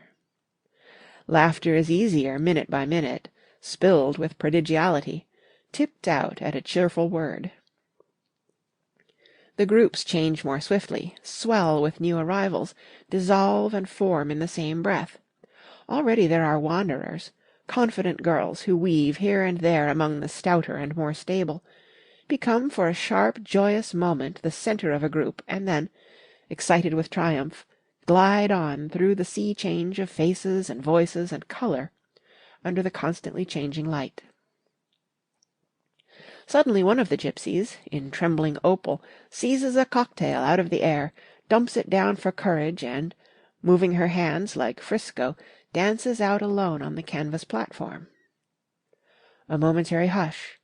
The orchestra leader varies his rhythm obligingly for her, and there is a burst of chatter as the erroneous news goes round that she is Gilda Gray's understudy from the Follies. The party has begun. I believe that on the first night I went to Gatsby's house I was one of the few guests who had actually been invited. People were not invited, they went there. They got into automobiles which bore them out to Long Island, and somehow they ended up at Gatsby's door. Once there, they were introduced by somebody who knew Gatsby, and after that they conducted themselves according to the rules of behaviour associated with amusement parks. Sometimes they came and went without having met Gatsby at all, came for the party with a simplicity of heart that was its own ticket of admission. I had actually been invited. A chauffeur in a uniform of robin's egg blue crossed my lawn early that Saturday morning, with a surprisingly formal note from his employer. The honour would be entirely Gatsby's, it said, if I would attend his little party that night. He had seen me several times, and had intended to call on me long before, but a peculiar combination of circumstances had prevented it. Signed, J. Gatsby, in a majestic hand. Dressed up in white flannels, I went over to his lawn a little after 7, and wandered around rather ill at ease among swirls and eddies of people I didn't know, though here and there was a face I had noticed on the commuting train. I was immediately struck by the number of young Englishmen dotted about, all well dressed, all looking a little hungry, and all talking in low, earnest voices to solid and prosperous Americans. I was sure that they were selling something, bonds or insurance or automobiles. They were at least agonizingly aware of the easy money in the vicinity, and convinced that it was theirs for a few words in the right key. As soon as I arrived, I made an attempt to find my host, but the 2 or 3 people of whom I asked his whereabouts stared at me in such an amazed way, and denied so vehemently any knowledge of his movements, that I slunk off in the direction of the cocktail table, the only place in the garden where a single man could linger, without looking purposeless and alone. I was on my way to get roaring drunk from sheer embarrassment, when Jordan Baker came out of the house, and stood at the head of the marble steps, leaning a little backward, and looking with contemptuous interest down into the garden. Welcome or not, I found it necessary to attach myself to someone before I should begin to address cordial remarks to the passers-by. "Hello!" I roared, advancing toward her. My voice seemed unnaturally loud across the garden. "I thought you might be here," she responded absently as I came up. "I remembered you lived next door to—" She held my hand impersonally, as a promise that she'd take care of me in a minute, and gave ear to 2 girls in twin yellow dresses, who stopped at the foot of the steps. "Hello!" they cried together. "Sorry you didn't win." That was for the golf tournament. She had lost in the finals the week before. "You don't know who we are," said one of the girls in yellow, but we met you here about a month ago." "You've dyed your hair since then," remarked Jordan, and I started, but the girls had moved casually on, and her remark was addressed to the premature moon, produced like the supper, no doubt, out of a caterer's basket. With Jordan's slender golden arm resting in mine, we descended the steps and sauntered about the garden. A tray of cocktails floated at us through the twilight, and we sat down at a table with the 2 girls in yellow and 3 men, each one introduced to us as Mr. Mumble.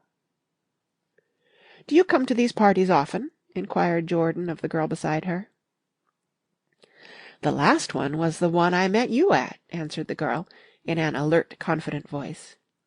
She turned to her companion. "Wasn't it for you, Lucille?" It was for Lucille, too. "I like to come," Lucille said. "I never care what I do, so I always have a good time. When I was here last I tore my gown on a chair, and he asked me my name and address. Inside of a week I got a package from Crorier's with a new evening gown in it." "Did you keep it?" asked Jordan. "Sure I did. I was going to wear it tonight, but it was too big in the bust and had to be altered. It was gas blue with lavender beads. $265. "There's something funny about a fellow that'll do a thing like that," said the other girl eagerly.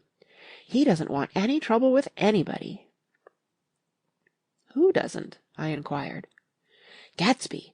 Somebody told me—" The 2 girls and Jordan leaned together confidentially. "Somebody told me they thought he killed a man once." A thrill passed over all of us. The 3 Mr. Mumbles bent forward and listened eagerly. "I don't think it's so much that," argued Lucille skeptically. "It's more that he was a German spy during the war." One of the men nodded in confirmation. "I heard that from a man who knew all about him, grew up with him in Germany," he assured us positively. "Oh, no," said the first girl. "It couldn't be that, because he was in the American army during the war." As our credulity switched back to her, she leaned forward with enthusiasm. "You look at him sometimes when he thinks nobody's looking at him. I'll bet he killed a man." She narrowed her eyes and shivered. Lucille shivered. We all turned and looked around for Gatsby. It was testimony to the romantic speculation he inspired that there were whispers about him from those who found little that it was necessary to whisper about in this world. The first supper—there would be another one after midnight—was now being served, and Jordan invited me to join her own party, who were spread around a table on the other side of the garden. There were 3 married couples, and Jordan's escort, a persistent undergraduate, given to violent innuendo, and obviously under the impression that sooner or later Jordan was going to yield him up her person to a greater or lesser degree. Instead of rambling, this party had preserved a dignified homogeneity, and assumed to itself the function of representing the staid nobility of the countryside. East Egg condescending to West Egg, and carefully on guard against its spectroscopic gaiety. "Let's get out," whispered Jordan, after a somehow wasteful and inappropriate half-hour. "This is much too polite for me." We got up, and she explained that we were going to find the host. I had never met him, she said, and it was making me uneasy. The undergraduate nodded in a cynical, melancholy way. The bar where we glanced first was crowded, but Gatsby was not there. She couldn't find him from the top of the steps, and he wasn't on the veranda. On a chance we tried an important-looking door, and walked into a high Gothic library, panelled with carved English oak, and probably transported complete from some ruin overseas. A stout, middle-aged man with enormous owl-eyed spectacles was sitting somewhat drunk on the edge of a great table, staring with unsteady concentration at the shelves of books. As we entered, he wheeled excitedly around and examined Jordan from head to foot. "What do you think?" he demanded impetuously. "About what?" He waved his hand toward the bookshelves. "About that. As a matter of fact, you needn't bother to ascertain. I ascertained. They're real." "The books?" He nodded. "Absolutely real. Have pages and everything. I thought they'd be a nice durable cardboard. Matter of fact, they're absolutely real. Pages and... Here, let me show you." Taking our skepticism for granted, he rushed to the bookcases, and returned with Volume 1 of the Stoddard Lectures. "See," he cried triumphantly, "it's a bona fide piece of printed matter. It fooled me. This fellow's a regular Belasco. It's a triumph. What thoroughness! What realism! Knew when to stop, too. Didn't cut the pages. But what do you want? What do you expect?" He snatched the book from me and replaced it hastily on its shelf, muttering that if one brick was removed, the whole library was liable to collapse. "Who brought you?" he demanded. "Or did you just come? I was brought. Most people were brought." Jordan looked at him alertly, cheerfully, without answering. "I was brought by a woman named Roosevelt," he continued. "Mrs. Claude Roosevelt. Do you know her? I met her somewhere last night. I've been drunk for about a week now, and I thought it might sober me up to sit in a library." "Has it?" "A little bit, I think. I can't tell yet. I've only been here an hour.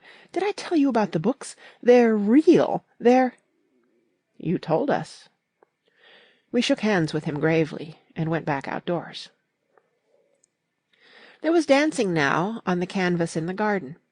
Old men pushing young girls backward in eternal graceless circles, superior couples holding each other tortuously, fashionably, and keeping in the corners, and a great number of single girls dancing individualistically or relieving the orchestra for a moment of the burden of the banjo or the traps. By midnight the hilarity had increased. A celebrated tenor had sung in Italian, and a notorious contralto had sung in jazz, and between the numbers people were doing stunts all over the garden, while happy, vacuous bursts of laughter rose toward the summer sky. A pair of stage twins, who turned out to be the girls in yellow, did a baby act in costume, and champagne was served in glasses bigger than finger bowls. The moon had risen higher, and floating in the Sound was a triangle of silver scales, trembling a little to the stiff, tinny drip of the banjos on the lawn. I was still with Jordan Baker. We were sitting at a table with a man of about my age and a rowdy little girl, who gave way upon the slightest provocation to uncontrollable laughter. I was enjoying myself now. I had taken 2 finger bowls of champagne, and the scene had changed before my eyes into something significant, elemental, and profound. At a lull in the entertainment, the man looked at me and smiled. "Your face is familiar," he said politely. "Weren't you in the 3rd Division during the war?" "Why, yes. I was in the 9th Machine Gun Battalion." "I was in the 7th Infantry until June 1918. I knew I'd seen you somewhere before." We talked for a moment about some wet, grey little villages in France. Evidently he lived in this vicinity, for he told me that he had just bought a hydroplane and was going to try it out in the morning. "Want to go with me, old sport? Just near the shore along the Sound." "What time?" "Any time that suits you best." It was on the tip of my tongue to ask his name when Jordan looked around and smiled. "Having a gay time now?" she inquired. "Much better." I turned again to my new acquaintance. "This is an unusual party for me. I haven't even seen the host. I live over there." I waved my hand at the invisible hedge in the distance. "And this man Gatsby sent over his chauffeur with an invitation."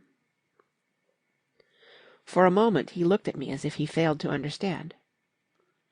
"I'm Gatsby," he said suddenly. "What?" I exclaimed. "Oh, I beg your pardon." "I thought you knew, old sport. I'm afraid I'm not a very good host." He smiled understandingly, much more than understandingly. It was one of those rare smiles with a quality of eternal reassurance in it that you may come across 4 or 5 times in life. It faced, or seemed to face, the whole external world for an instant, and then concentrated on you with an irresistible prejudice in your favor. It understood you just so far as you wanted to be understood, believed in you as you would like to believe in yourself, and assured you that it had precisely the impression of you that, at your best, you hoped to convey. Precisely at that point it vanished, and I was looking at an elegant young roughneck, a year or 2 over 30, whose elaborate formality of speech just missed being absurd. Some time before he introduced himself I'd got a strong impression that he was picking his words with care. Almost at the moment when Mr. Gatsby identified himself, a butler hurried toward him with the information that Chicago was calling him on the wire. He excused himself with a small bow that included each of us in turn. "If you want anything, just ask for it, old sport," he urged me. "Excuse me, I will rejoin you later." When he was gone, I turned immediately to Jordan, constrained to assure her of my surprise. I had expected that Mr. Gatsby would be a florid and corpulent person in his middle years. "Who is he?" I demanded. "Do you know?" "He's just a man named Gatsby." "Where's he from, I mean, and what does he do?" "Now you're started on the subject," she answered with a wan smile. "Well, he told me once he was an Oxford man." A dim background started to take shape behind him, but at her next remark it faded away. "However, I don't believe it." "Why not?" "I don't know," she insisted. "I just don't think he went there." Something in her tone reminded me of the other girl's "I think he killed a man," and had the effect of stimulating my curiosity. I would have accepted without question the information that Gatsby sprang from the swamps of Louisiana or from the Lower East Side of New York. That was comprehensible. But young men didn't, at least in my provincial inexperience I believed they didn't, drift coolly out of nowhere and buy a palace on Long Island Sound. "Anyhow, he gives large parties," said Jordan, changing the subject with an urbane distaste for the concrete. "And I like large parties. They're so intimate. At small parties there isn't any privacy." There was the boom of a bass drum, and the voice of the orchestra leader rang out suddenly above the echolalia of the garden. "Ladies and gentlemen," he cried, "at the request of Mr. Gatsby we are going to play for you Mr. Vladimir Tostof's latest work, which attracted so much attention at Carnegie Hall last May. If you read the papers, you know there was a big sensation." He smiled with jovial condescension, and added, "Some sensation," whereupon everybody laughed.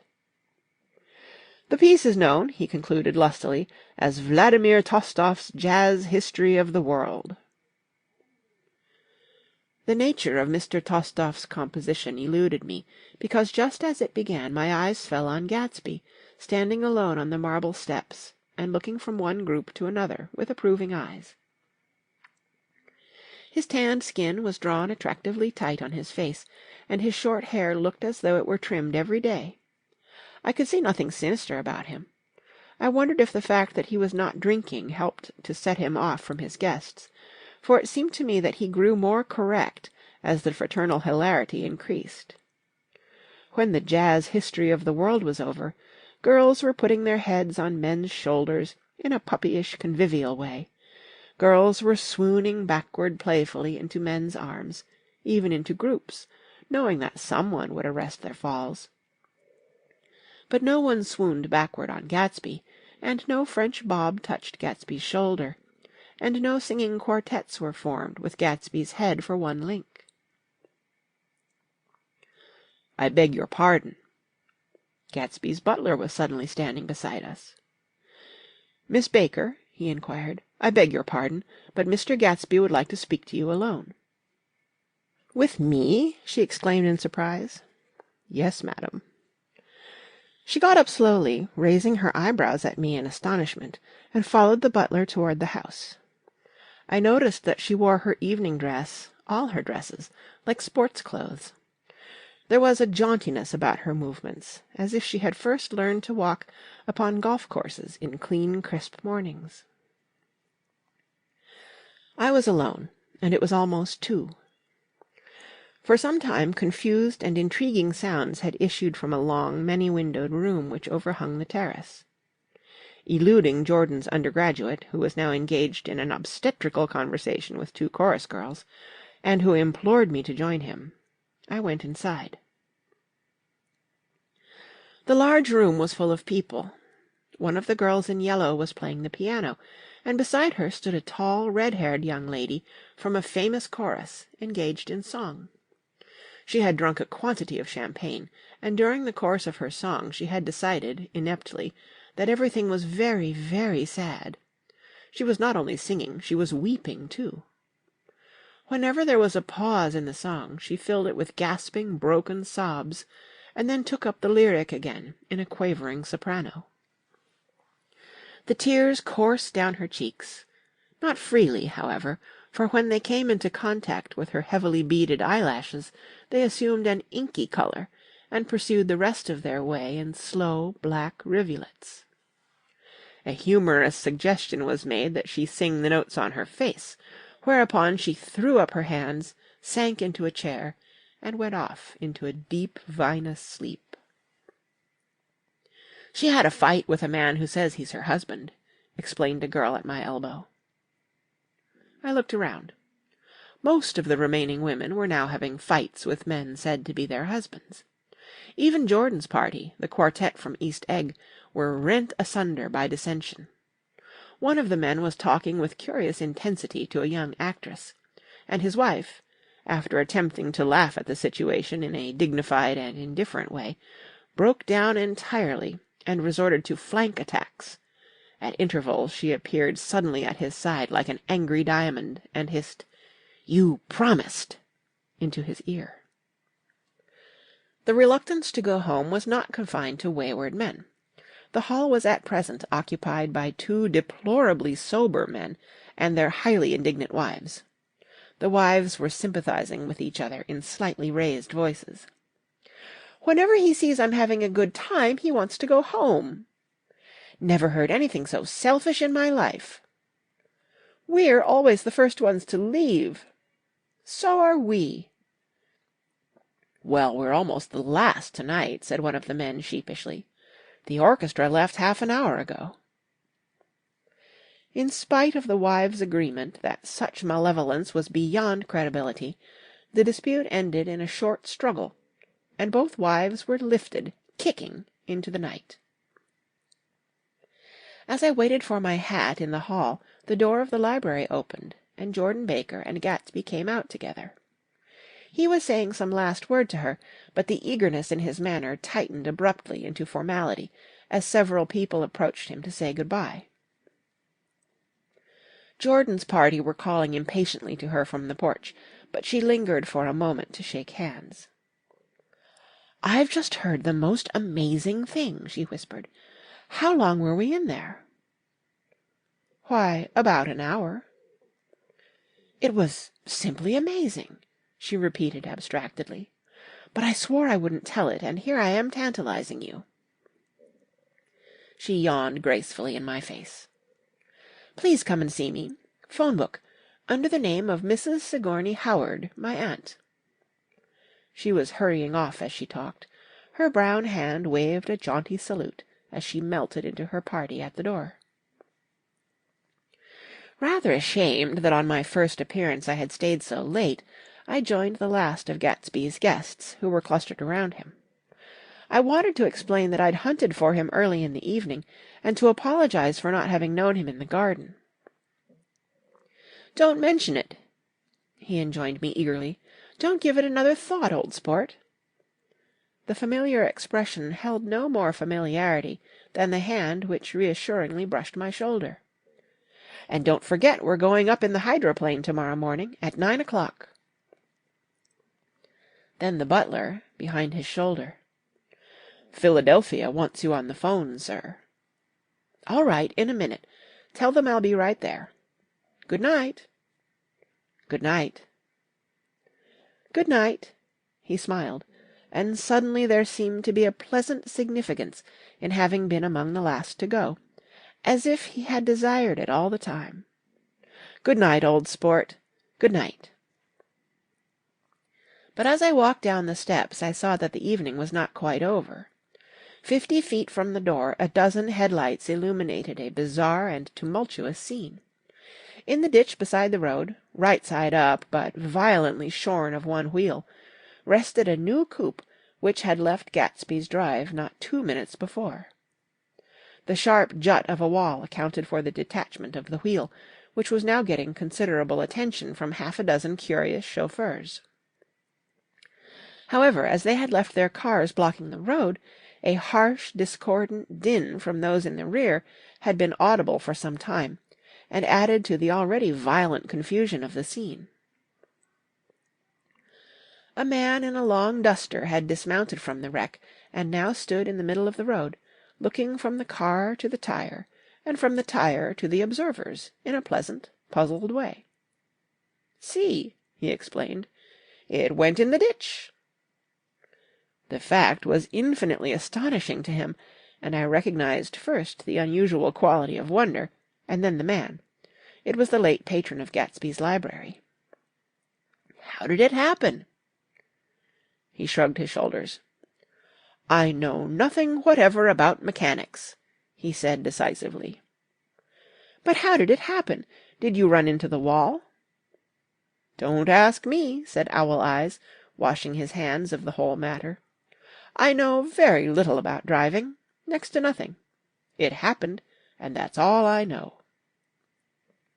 "Well, if you're a poor driver, you oughtn't to try driving at night." "But I wasn't even trying," he explained indignantly. "I wasn't even trying." An awed hush fell upon the bystanders. "Do you want to commit suicide? You're lucky it was just a wheel, a bad driver, and not even trying." "You don't understand," explained the criminal. "I wasn't driving. There's another man in the car." The shock that followed this declaration found voice in a sustained "Ah!" as the door of the coupe swung slowly open. The crowd, it was now a crowd, stepped back involuntarily, and when the door had opened wide, there was a ghostly pause. Then, very gradually, part by part, a pale, dangling individual stepped out of the wreck, pawing tentatively at the ground with a large, uncertain dancing shoe. Blinded by the glare of the headlights and confused by the incessant groaning of the horns, the apparition stood swaying for a moment before he perceived the man in the duster. "What's the matter?" he inquired calmly. "Did we run out of gas?" "Look!" Half a dozen fingers pointed at the amputated wheel. He stared at it for a moment, and then looked upward, as though he suspected that it had dropped from the sky. "It came off," someone explained. He nodded. "At first I didn't notice we'd stopped." A pause. Then, taking a long breath and straightening his shoulders, he remarked in a determined voice, "Wonder if tell me where there's a gasoline station." At least a dozen men, some of them little better off than he was, explained to him that wheel and car were no longer joined by any physical bond. "Back out," he suggested after a moment. "Put her in reverse." "But the wheel's off." He hesitated. "No harm in trying," he said. The caterwauling horns had reached a crescendo, and I turned away and cut across the lawn toward home. I glanced back once. A wafer of a moon was shining over Gatsby's house, making the night fine as before, and surviving the laughter and the sound of his still glowing garden. A sudden emptiness seemed to flow now from the windows and the great doors, endowing with complete isolation the figure of the host, who stood on the porch, his hand up in a formal gesture of farewell.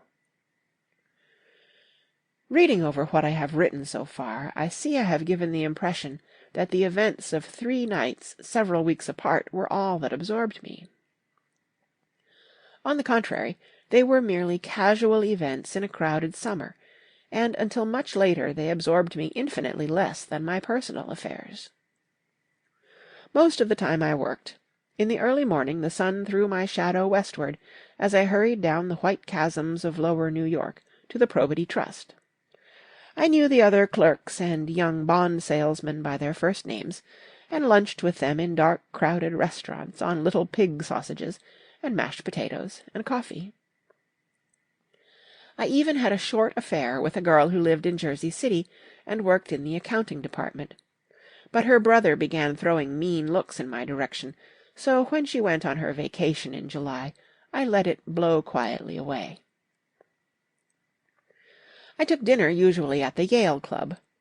For some reason it was the gloomiest event of my day, and then I went upstairs to the library and studied investments and securities for a conscientious hour.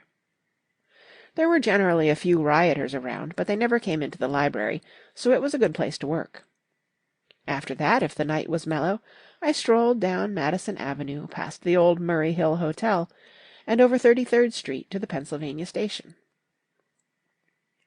I began to like New York, the racy, adventurous feel of it at night, and the satisfaction that the constant flicker of men and women and machines gives to the restless eye. I liked to walk up Fifth Avenue and pick out romantic women from the crowd, and imagine that in a few minutes I was going to enter into their lives, and no one would ever know or disapprove. Sometimes in my mind I followed them to their apartments on the corners of hidden streets, and they turned and smiled back at me before they faded through a door into warm darkness. At the enchanted metropolitan twilight I felt a haunting loneliness sometimes, and felt it in others, poor young clerks who loitered in front of windows, waiting until it was time for a solitary restaurant dinner, young clerks in the dusk, wasting the most poignant moments of night and life. Again at 8 o'clock, when the dark lanes of the 40s were 5 deep with throbbing taxicabs bound for the theatre district, I felt a sinking in my heart.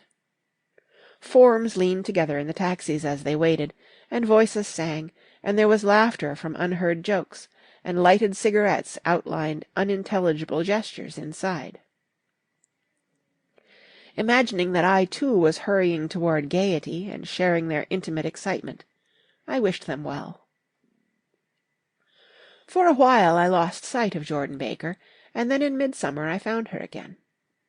At first I was flattered to go places with her, because she was a golf champion, and everyone knew her name. Then it was something more. I wasn't actually in love, but I felt a sort of tender curiosity. The bored, haughty face that she turned to the world concealed something. Most affectations conceal something eventually, even though they don't in the beginning. And one day I found what it was. When we were on a house party together up in Warwick, she left a borrowed car out in the rain with the top down, and then lied about it. And suddenly I remembered the story about her that had eluded me that night at Daisy's. At her first big golf tournament there was a row that nearly reached the newspapers, a suggestion that she had moved her ball from a bad lie in the semi-final round. The thing approached the proportions of a scandal, then died away. A caddy retracted his statement, and the only other witness admitted that he might have been mistaken. The incident and the name had remained together in my mind. Jordan Baker instinctively avoided clever, shrewd men, and now I saw that this was because she felt safer on a plane where any divergence from a code would be thought impossible. She was incurably dishonest. She wasn't able to endure being at a disadvantage, and, given this unwillingness, I suppose she had begun dealing in subterfuges when she was very young, in order to keep that cool, insolent smile turned to the world, and yet satisfied the demands of her hard, jaunty body. It made no difference to me. Dishonesty in a woman is a thing you never blame deeply. I was casually sorry, and then I forgot. It was on that same house party that we had a curious conversation about driving a car. It started because she passed so close to some workmen that our fender flicked a button on one man's coat. "You're a rotten driver," I protested. "Either you ought to be more careful, or you oughtn't to drive at all." "I am careful." "No, you're not." "Well, other people are," she said lightly. "What's that got to do with it?" "They'll keep out of my way," she insisted. "It takes two to make an accident." "Suppose you met somebody just as careless as yourself." "I hope I never will," she answered. "I hate careless people. That's why I like you."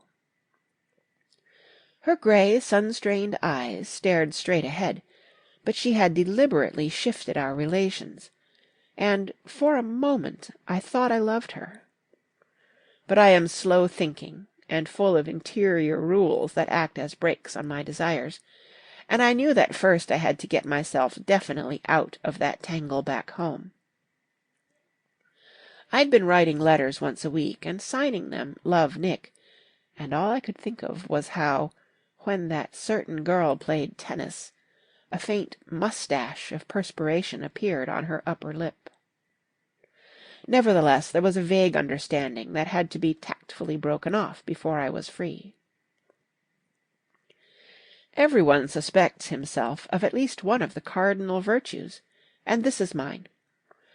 I am one of the few honest people that I have ever known. End of Chapter 3. Chapter 4. On Sunday morning, while church bells rang in the villages along shore, the world and its mistress returned to Gatsby's house and twinkled hilariously on his lawn. "He's a bootlegger," said the young ladies, moving somewhere between his cocktails and his flowers. "One time he killed a man who had found out that he was nephew to von Hindenburg and second cousin to the devil. Reach me a rose, honey, and pour me a last drop into that there crystal glass." Once I wrote down on the empty spaces of a timetable the names of those who came to Gatsby's house that summer.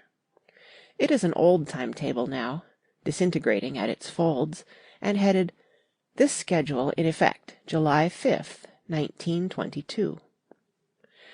But I can still read the grey names, and they will give you a better impression than my generalities of those who accepted Gatsby's hospitality and paid him the subtle tribute of knowing nothing whatever about him.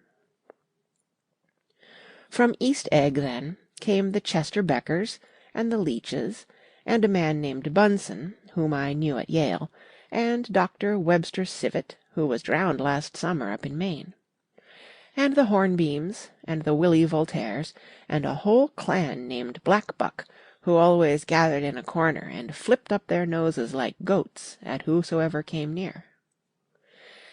And the Ismays, and the Christies, or rather Hubert Auerbach and Mr. Christie's wife, and Edgar Beaver, whose hair, they say, turned cotton white one winter afternoon, for no good reason at all. Clarence Endive was from East Egg, as I remember. He came only once, in white knickerbockers, and had a fight with a bum named Etty in the garden.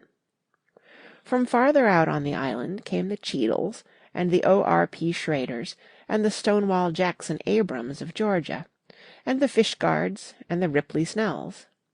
Snell was there 3 days before he went to the penitentiary, so drunk out on the gravel drive that Mrs. Ulysses Sweat's automobile ran over his right hand. The Danceys came too, and S.B. Whitebait, who was well over 60, and Maurice A. Flink, and the Hammerheads, and Beluga, the tobacco importer, and Beluga's girls.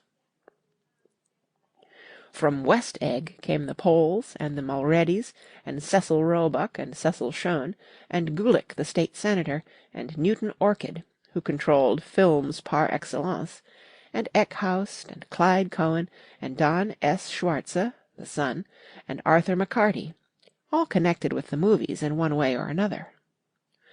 And the Catlips, and the Bembergs, and G. Earl Muldoon, brother to that Muldoon who afterward strangled his wife. Da Fontano, the promoter, came there, and Ed Legros, and James B. Rotgut Ferret, and the De Jongs, and Ernest Lilly. They came to gamble, and when Ferret wandered into the garden it meant he was cleaned out, and Associated Traction would have to fluctuate profitably the next day. A man named Klipspringer was there so often and so long that he became known as the Boarder. I doubt if he had any other home. Of theatrical people there were Gus Weza, and Horace O'Donovan, and Lester Meyer, and George Duckweed, and Francis Bull. Also from New York were the Cromes, and the Backisons, and the Denekers, and Russell Betty, and the Corrigans, and the Kellehares, and the Dewars, and the Scullys, and S. W. Belcher, and the Smirks, and the young Quinns, divorced now, and Henry L. Palmetto, who killed himself by jumping in front of a subway train in Times Square. Benny McClenahan arrived always with 4 girls. They were never quite the same ones in physical person, but they were so identical one with another that it inevitably seemed they had been there before. I have forgotten their names, Jacqueline, I think, or else Consuela, or Gloria, or Judy, or June, and their last names were either the melodious names of flowers and months, or the sterner ones of the great American capitalists, whose cousins, if pressed, they would confess themselves to be. In addition to all these, I can remember that Faustina O'Brien came there at least once, and the Baedeker girls, and young Brewer, who had his nose shot off in the war, and Mr. Albrucksberger, and Miss Haag, his fiancée, and Ardita Fitzpeters, and Mr. P. Jewett, once head of the American Legion, and Miss Claudia Hipp, with a man reputed to be her chauffeur, and a prince of something, whom we called Duke, and whose name, if I ever knew it, I have forgotten. All these people came to Gatsby's house in the summer. At 9 o'clock one morning late in July, Gatsby's gorgeous car lurched up the rocky drive to my door, and gave out a burst of melody from its 3-noted horn. It was the first time he had called on me, though I had gone to 2 of his parties, mounted in his hydroplane, and at his urgent invitation made frequent use of his beach. "Good morning, old sport. You're having lunch with me today, and I thought we'd ride up together." He was balancing himself on the dashboard of his car with that resourcefulness of movement that is so peculiarly American. That comes, I suppose, with the absence of lifting work or rigid sitting in youth, and, even more, with the formless grace of our nervous, sporadic games. This quality was continually breaking through his punctilious manner in the shape of restlessness. He was never quite still. There was always a tapping foot somewhere, or the impatient opening and closing of a hand. He saw me looking with admiration at his car. "It's pretty, isn't it, old sport?" He jumped off to give me a better view. "Haven't you ever seen it before?" I'd seen it. Everybody had seen it. It was a rich cream color, bright with nickel, swollen here and there in its monstrous length with triumphant hat-boxes, and supper-boxes, and tool-boxes, and terraced with a labyrinth of wind-shields that mirrored a dozen suns. Sitting down behind many layers of glass in a sort of green leather conservatory, we started to town. I had talked with him perhaps half a dozen times in the past month, and found, to my disappointment, that he had little to say. So my first impression, that he was a person of some undefined consequence, had gradually faded, and he had become simply the proprietor of an elaborate road-house next door. And then came that disconcerting ride. We hadn't reached West Egg Village before Gatsby began leaving his elegant sentences unfinished, and slapping himself indecisively on the knee of his caramel-coloured suit. "Look here, old sport," he broke out surprisingly. "What's your opinion of me, anyhow?" A little overwhelmed, I began the generalized evasions which that question deserves. "Well, I'm going to tell you something about my life," he interrupted. "I don't want you to get a wrong idea of me from all these stories you hear."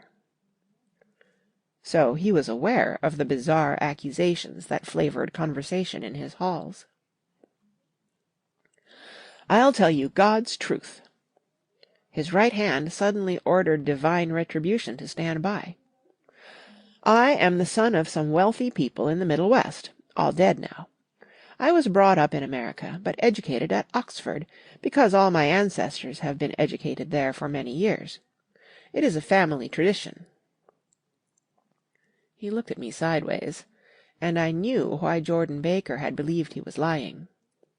He hurried the phrase, "educated at Oxford," or swallowed it, or choked on it, as though it had bothered him before. And with this doubt, his whole statement fell to pieces, and I wondered if there wasn't something a little sinister about him after all. "What part of the Middle West?" I inquired casually. "San Francisco."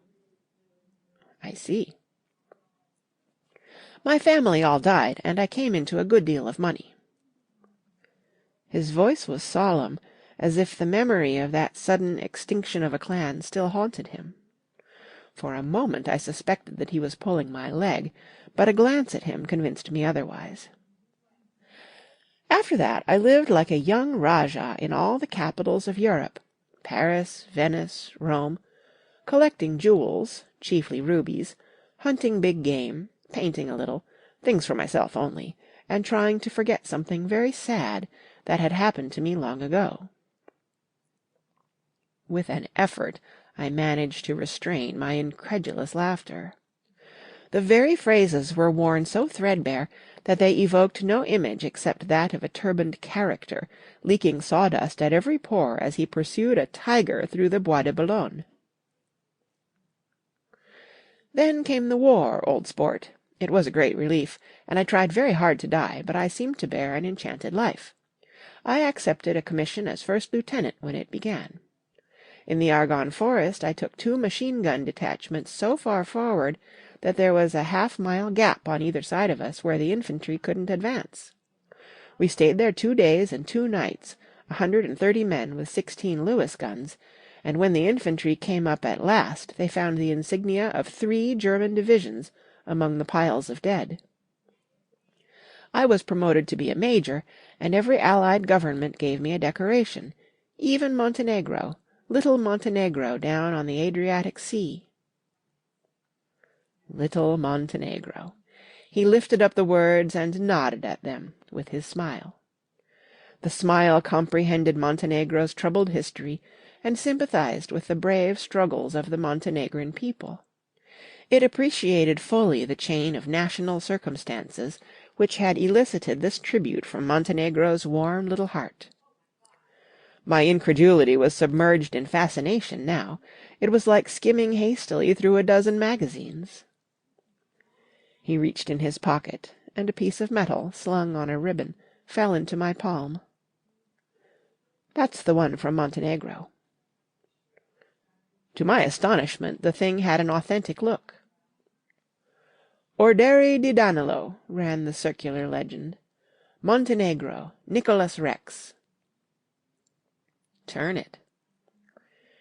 "Major J. Gatsby," I read, "for valor extraordinary." "Here's another thing I always carry, a souvenir of Oxford days. It was taken in Trinity Quad. The man on my left is now the Earl of Dorchester." It was a photograph of half a dozen young men in blazers, loafing in an archway through which were visible a host of spires. There was Gatsby, looking a little, not much, younger, with a cricket bat in his hand. Then it was all true. I saw the skins of tigers flaming in his palace on the Grand Canal. I saw him opening a chest of rubies to ease, with their crimson-lighted depths, the gnawings of his broken heart. "I'm going to make a big request of you today," he said, pocketing his souvenirs with satisfaction. "So I thought you ought to know something about me. I didn't want you to think I was just some nobody. You see, I usually find myself among strangers, because I drift here and there, trying to forget the sad thing that happened to me." He hesitated. "You'll hear about it this afternoon." "At lunch?" "No, this afternoon. I happened to find out that you're taking Miss Baker to tea." "Do you mean you're in love with Miss Baker?" "No, old sport, I'm not, but Miss Baker has kindly consented to speak to you about this matter." I hadn't the faintest idea what "this matter" was, but I was more annoyed than interested. I hadn't asked Jordan to tea in order to discuss Mr. J. Gatsby. I was sure the request would be something utterly fantastic, and for a moment I was sorry I'd ever set foot upon his overpopulated lawn. He wouldn't say another word. His correctness grew on him as we neared the city. We passed Port Roosevelt, where there was a glimpse of red-belted ocean-going ships, and sped along a cobbled slum lined with the dark, undeserted saloons of the faded gilt 1900s. Then the Valley of Ashes opened out on both sides of us, and I had a glimpse of Mrs. Wilson straining at the garage pump with panting vitality as we went by. With fenders spread like wings, we scattered light through half Long Island City. Only half, for as we twisted among the pillars of the Elevated, I heard the familiar jug-jug-spat of a motorcycle, and a frantic policeman rode alongside. "All right, old sport," called Gatsby. We slowed down. Taking a white card from his wallet, he waved it before the man's eyes. "Right you are," agreed the policeman, tipping his cap. "Know you next time, Mr. Gatsby. Excuse me." "What was that?" I inquired. "The picture of Oxford?" "I was able to do the commissioner a favour once, and he sends me a Christmas card every year." Over the great bridge, with the sunlight through the girders making a constant flicker upon the moving cars, with the city rising up across the river in white heaps and sugar lumps, all built with a wish out of non-olfactory money. The city seen from the Queensborough Bridge is always the city seen for the first time, in its first wild promise of all the mystery and the beauty in the world. A dead man passed us in a hearse heaped with blooms, followed by 2 carriages with drawn blinds, and by more cheerful carriages for friends. The friends looked out at us with tragic eyes and short upper lips of southeastern Europe, and I was glad that the sight of Gatsby's splendid car was included in their sombre holiday. As we crossed Blackwell's Island, a limousine passed us, driven by a white chauffeur, in which sat 3 modish negroes, 2 bucks and a girl. I laughed aloud as the yolks of their eyeballs rolled toward us in haughty rivalry.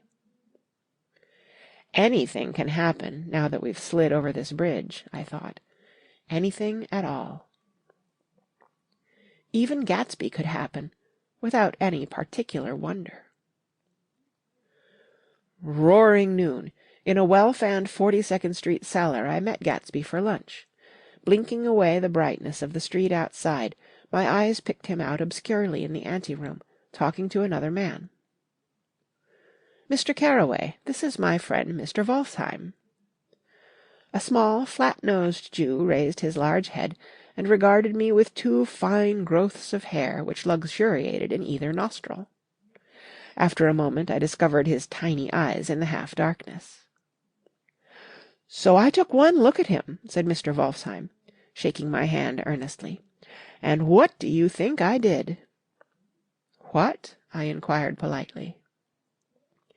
But evidently he was not addressing me, for he dropped my hand and covered Gatsby with his expressive nose.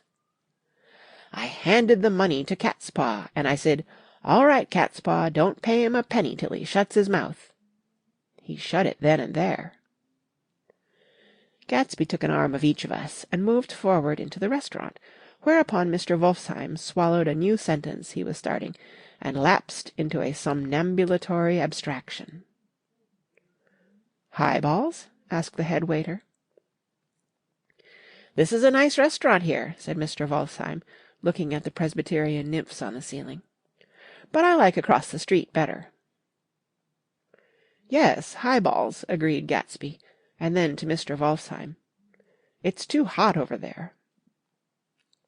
"Hot and small, yes," said Mr. Wolfsheim, "but full of memories." "What place is that?" I asked. The old metropole." "The old metropole," brooded Mr. Wolfsheim gloomily. "Filled with faces dead and gone, filled with friends gone now forever. I can't forget so long as I live the night they shot Rosie Rosenthal there. It was 6 of us at table, and Rosie had eat and drunk a lot all evening. When it was almost morning, the waiter came up to him with a funny look, and says somebody wants to speak to him outside. 'All right,' says Rosie, and begins to get up, and I pulled him down in his chair. 'Let the bastards come in here if they want you, Rosie, but don't you, so help me, move outside this room.' It was 4 o'clock in the morning then, and if we'd raised of the blinds we'd have seen daylight." "Did he go?" I asked innocently.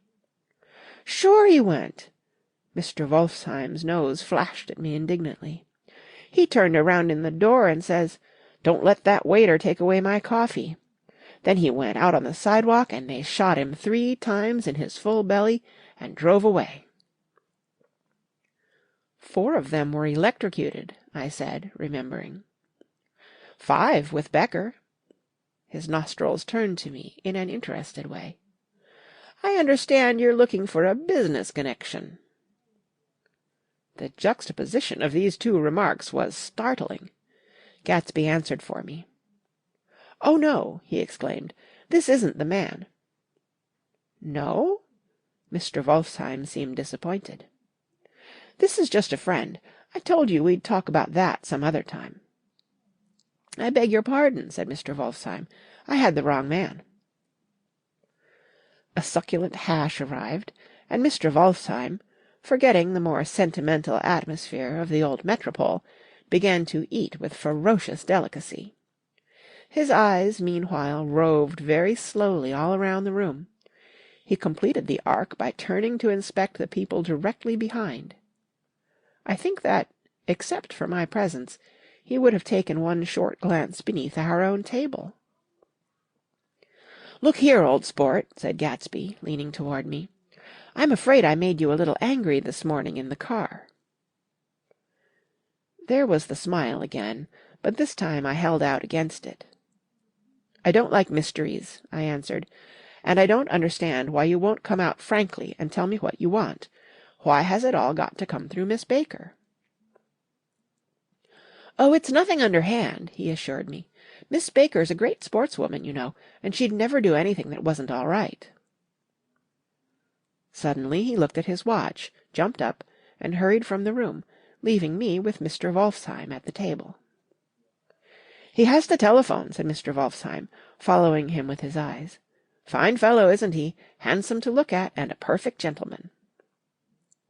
"Yes." "He's an Oxford man." "Oh." "He went to Oxford College in England. You know Oxford College?" "I've heard of it." "It's one of the most famous colleges in the world." "Have you known Gatsby for a long time?" I inquired. "Several years," he answered in a gratified way. "I made the pleasure of his acquaintance just after the war, but I knew I had discovered a man of fine breeding after I talked with him an hour. I said to myself, 'There's the kind of man you'd like to take home and introduce to your mother and sister.'" He paused. "I see you're looking at my cuff buttons." I hadn't been looking at them, but I did now. They were composed of oddly familiar pieces of ivory. "Finest specimens of human molars," he informed me. "Well!" I inspected them. "That's a very interesting idea." "Yeah." He flipped his sleeves up under his coat. "Yeah, Gatsby's very careful about women. He would never so much as look at a friend's wife." When the subject of this instinctive trust returned to the table and sat down, Mr. Wolfsheim drank his coffee with a jerk and got to his feet. "I have enjoyed my lunch," he said, "and I'm going to run off from you 2 young men before I outstay my welcome." "Don't hurry, Meyer," said Gatsby without enthusiasm. Mr. Wolfsheim raised his hand in a sort of benediction. "You're very polite, but I belong to another generation," he announced solemnly. "You sit here and discuss your sports and your young ladies and your—" He supplied an imaginary noun with another wave of his hand. As for me, I am 50 years old, and I won't impose myself on you any longer. As he shook hands and turned away, his tragic nose was trembling. I wondered if I had said anything to offend him. "He becomes very sentimental sometimes," explained Gatsby. "This is one of his sentimental days. He's quite a character around New York. A denizen of Broadway." "Who is he, anyhow? An actor?" "No." "A dentist?" "Meyer Wolfsheim? No, he's a gambler." Gatsby hesitated, then added coolly, "He's the man who fixed the World Series back in 1919. "Fixed the World Series?" I repeated. The idea staggered me. I remembered, of course, that the World Series had been fixed in 1919, but if I had thought of it at all, I would have thought of it as a thing that merely happened, the end of some inevitable chain. It never occurred to me that one man could start to play with the faith of 50 million people, with the single-mindedness of a burglar blowing a safe. "How did he happen to do that?" I asked after a minute. "He just saw the opportunity." "Why isn't he in jail?" "They can't get him, old sport. He's a smart man." I insisted on paying the check. As the waiter brought my change, I caught sight of Tom Buchanan across the crowded room. "Come along with me for a minute," I said. "I've got to say hello to someone." When he saw us, Tom jumped up and took a half-dozen steps in our direction. "Where've you been?" he demanded eagerly. "Daisy's furious because you haven't called up." "This is Mr. Gatsby, Mr. Buchanan." They shook hands briefly, and a strained, unfamiliar look of embarrassment came over Gatsby's face. "How've you been, anyhow?" demanded Tom of me. "How'd you happen to come up this far to eat?" "I've been having lunch with Mr. Gatsby." I turned toward Mr. Gatsby, but he was no longer there. "One October day in 1917," said Jordan Baker that afternoon, sitting up very straight on a straight chair in the tea garden at the Plaza Hotel, "I was walking along from one place to another, half on the sidewalks and half on the lawns. I was happier on the lawns because I had on shoes from England with rubber knobs on the soles that bit into the soft ground. I had on a new plaid skirt, also, that blew a little in the wind, and whenever this happened the red, white, and blue banners in front of all the houses stretched out stiff and said, 'Tut, tut, tut, tut,' in a disapproving way. The largest of the banners and the largest of the lawns belonged to Daisy Fay's house. She was just 18, 2 years older than me, and by far the most popular of all the young girls in Louisville. She dressed in white, and had a little white roadster, and all day long the telephone rang in her house, and excited young officers from Camp Taylor demanded the privilege of monopolizing her that night. Anyways, for an hour. When I came opposite her house that morning, her white roadster was beside the curb, and she was sitting in it with a lieutenant I had never seen before. They were so engrossed in each other that she didn't see me until I was 5 feet away. "Hello, Jordan," she called unexpectedly. "Please come here."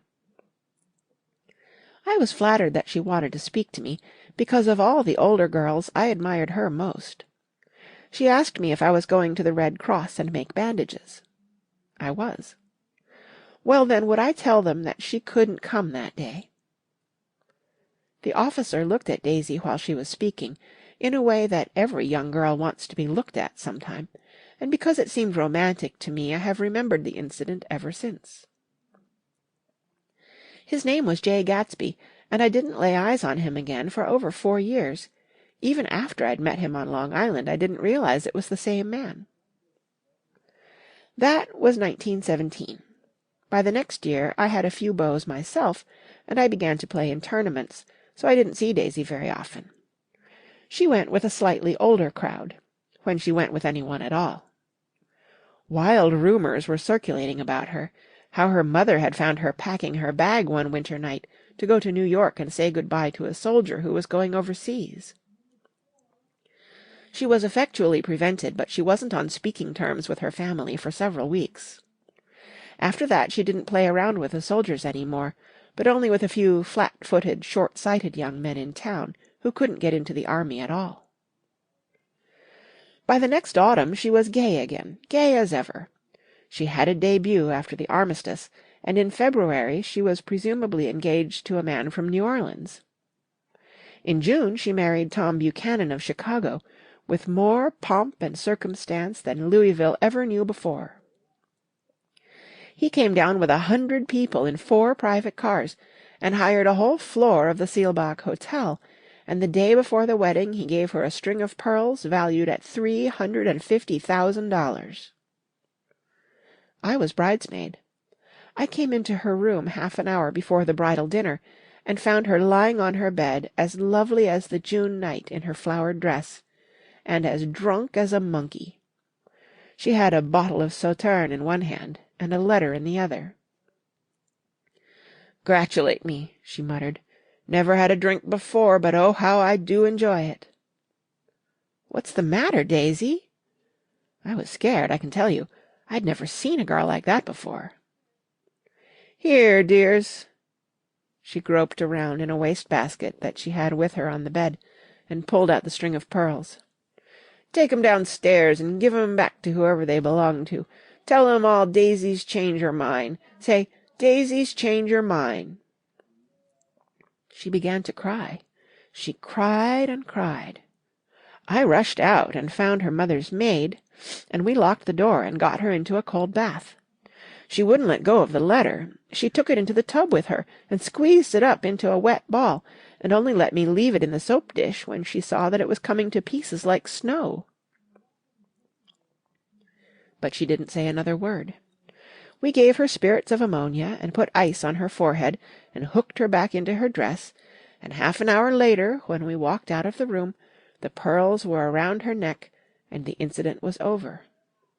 Next day at 5 o'clock she married Tom Buchanan without so much as a shiver, and started off on a 3-months' trip to the South Seas. I saw them in Santa Barbara when they came back, and I thought I'd never seen a girl so mad about her husband. If he left the room for a minute, she'd look around uneasily, and say, "Where's Tom gone?" and wear the most abstracted expression until she saw him coming in the door. She used to sit on the sand with his head in her lap by the hour, rubbing her fingers over his eyes and looking at him with unfathomable delight. It was touching to see them together. It made you laugh in a hushed, fascinated way. That was in August. A week after I left Santa Barbara, Tom ran into a wagon on the Ventura Road one night and ripped a front wheel off his car. The girl who was with him got into the papers, too, because her arm was broken. She was one of the chambermaids in the Santa Barbara Hotel. The next April Daisy had her little girl, and they went to France for a year. I saw them one spring in Cannes, and later in Deauville, and then they came back to Chicago to settle down. Daisy was popular in Chicago, as you know. They moved with a fast crowd, all of them young and rich and wild, but she came out with an absolutely perfect reputation. Perhaps because she doesn't drink. It's a great advantage not to drink among hard-drinking people. You can hold your tongue, and, moreover, you can time any little irregularity of your own so that everybody else is so blind that they don't see or care. Perhaps Daisy never went in for amour at all, and yet there's something in that voice of hers. Well, about 6 weeks ago she heard the name Gatsby for the first time in years. It was when I asked you, do you remember, if you knew Gatsby in West Egg. After you had gone home she came into my room and woke me up and said, "What Gatsby?" And when I described him, I was half asleep, she said in the strangest voice that it must be the man she used to know. It wasn't until then that I connected this Gatsby with the officer in her white car. When Jordan Baker had finished telling all this, we had left the plaza for half an hour, and were driving in a Victoria through Central Park. The sun had gone down behind the tall apartments of the movie stars in the West 50s, and the clear voices of girls, already gathered like crickets on the grass, rose through the hot twilight. I'm the Sheik of Araby, your love belongs to me. At night, when you're asleep, into your tent I'll creep. It was a strange coincidence, I said. But it wasn't a coincidence at all. Why not? Gatsby bought that house so that Daisy would be just across the bay. Then it had not been merely the stars to which he had aspired on that June night. He came alive to me, delivered suddenly from the womb of his purposeless splendor. He wants to know, continued Jordan, if you'll invite Daisy to your house some afternoon, and then let him come over. The modesty of the demand shook me. He had waited 5 years and bought a mansion where he dispensed starlight to casual moths, so that he could come over some afternoon to a stranger's garden. Did I have to know all this before he could ask such a little thing? He's afraid. He's waited so long. He thought you might be offended. You see, he's a regular tough underneath it all. Something worried me. Why didn't he ask you to arrange a meeting? He wants her to see his house, she explained, and your house is right next door. Oh. I think he half expected her to wander into one of his parties some night, went on Jordan, but she never did. Then he began asking people casually if they knew her, and I was the first one he found. It was that night he sent for me at his dance, and you should have heard the elaborate way he worked up to it. Of course, I immediately suggested a luncheon in New York, and I thought he'd go mad. I don't want to do anything out of the way, he kept saying. I want to see her right next door. When I said you were a particular friend of Tom's, he started to abandon the whole idea. He doesn't know very much about Tom, though he says he's read a Chicago paper for years just on the chance of catching a glimpse of Daisy's name. It was dark now, and as we dipped under a little bridge, I put my arm around Jordan's golden shoulder and drew her toward me and asked her to dinner.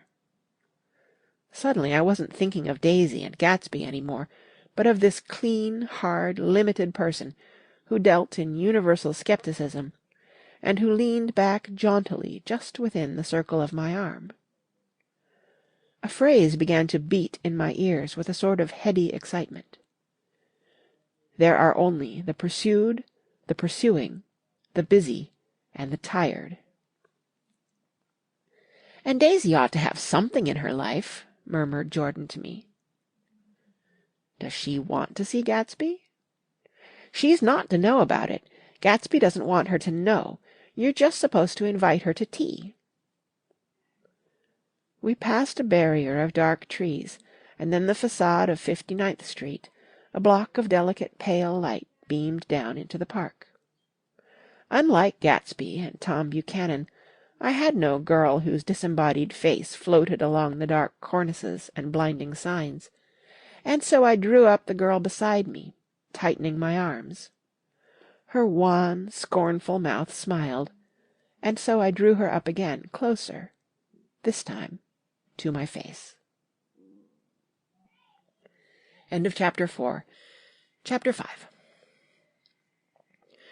When I came home to West Egg that night, I was afraid for a moment that my house was on fire. 2 o'clock, and the whole corner of the peninsula was blazing with light, which fell unreal on the shrubbery, and made thin, elongating glints upon the roadside wires. Turning a corner, I saw that it was Gatsby's house, lit from tower to cellar. At first I thought it was another party, a wild rout that had resolved itself into hide-and-go-seek, or sardines in the box, with all the house thrown open to the game. But there wasn't a sound, only wind in the trees, which blew the wires and made the lights go off and on again, as if the house had winked into the darkness.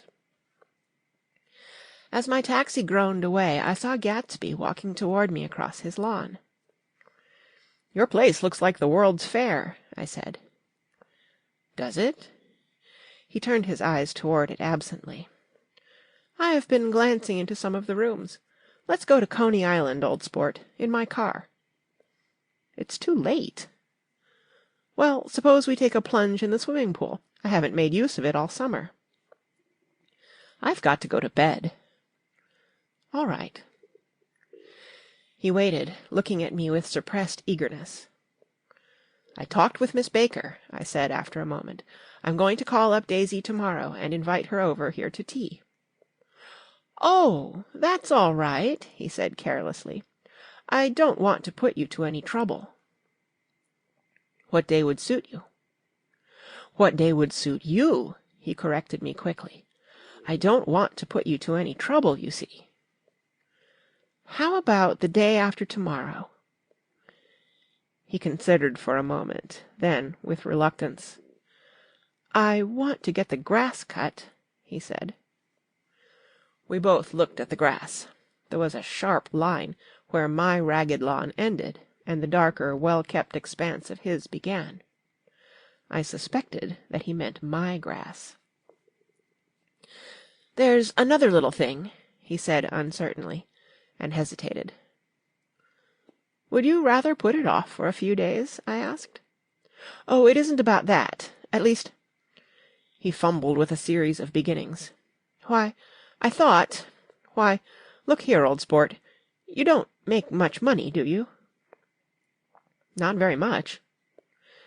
This seemed to reassure him, and he continued more confidently. "I thought, if you didn't, if you'll pardon my— You see, I carry on a little business on the side, a sort of side-line, you understand. And I thought that if you don't make very much— You're selling bonds, aren't you, old sport?" "Trying to." "Well, this would interest you. It wouldn't take up much of your time, and you might pick up a nice bit of money. It happens to be a rather confidential sort of thing." I realize now that under different circumstances that conversation might have been one of the crises of my life. But because the offer was obviously and tactlessly for a service to be rendered, I had no choice except to cut him off there. "I've got my hands full," I said. "I'm much obliged, but I couldn't take on any more work." "You wouldn't have to do any business with Wolfsheim." Evidently he thought I was shying away from the connection mentioned at lunch, but I assured him he was wrong. He waited a moment longer, hoping I'd begin a conversation, but I was too absorbed to be responsive, so he went unwillingly home. The evening had made me light-headed and happy. I think I walked into a deep sleep as I entered my front door. So I didn't know whether or not Gatsby went to Coney Island, or for how many hours he glanced into rooms, while his house blazed gaudily on. I called up Daisy from the office next morning, and invited her to come to tea. "Don't bring Tom," I warned her. "What?" "Don't bring Tom." "Who is Tom?" she asked innocently. The day agreed upon was pouring rain. At 11 o'clock a man in a raincoat, dragging a lawn-mower, tapped at my front door and said that Mr. Gatsby had sent him over to cut my grass. This reminded me that I had forgotten to tell my Finn to come back, so I drove into West Egg Village to search for her among soggy, whitewashed alleys, and to buy some cups and lemons and flowers. The flowers were unnecessary, for at 2 o'clock a greenhouse arrived from Gatsby's, with innumerable receptacles to contain it. An hour later the front door opened nervously, and Gatsby, in a white flannel suit, silver shirt, and gold-coloured tie, hurried in. He was pale, and there were dark signs of sleeplessness beneath his eyes. "Is everything all right?" he asked immediately. "The grass looks fine, if that's what you mean." "What grass?" he inquired blankly. "Oh, the grass in the yard." He looked out the window at it, but judging from his expression, I don't believe he saw a thing. "Looks very good," he remarked vaguely. "One of the papers said they thought the rain would stop about 4. I think it was the Journal. Have you got everything you need in the shape of tea?" I took him into the pantry, where he looked a little reproachfully at the fin. Together we scrutinized the 12 lemon cakes from the delicatessen shop. "Will they do?" I asked. Of course. They're fine." And he added hollowly, "Old sport." The rain cooled about 3:30 to a damp mist, through which occasional thin drops swam like dew. Gatsby looked with vacant eyes through a copy of Clay's Economics, starting at the Finnish tread that shook the kitchen floor, and peering toward the bleared windows from time to time, as if a series of invisible but alarming happenings were taking place outside. Finally he got up and informed me, in an uncertain voice, that he was going home. "Why's that?" "Nobody's coming to tea. It's too late." He looked at his watch, as if there was some pressing demand on his time elsewhere. "I can't wait all day." "Don't be silly. It's just 2 minutes to 4.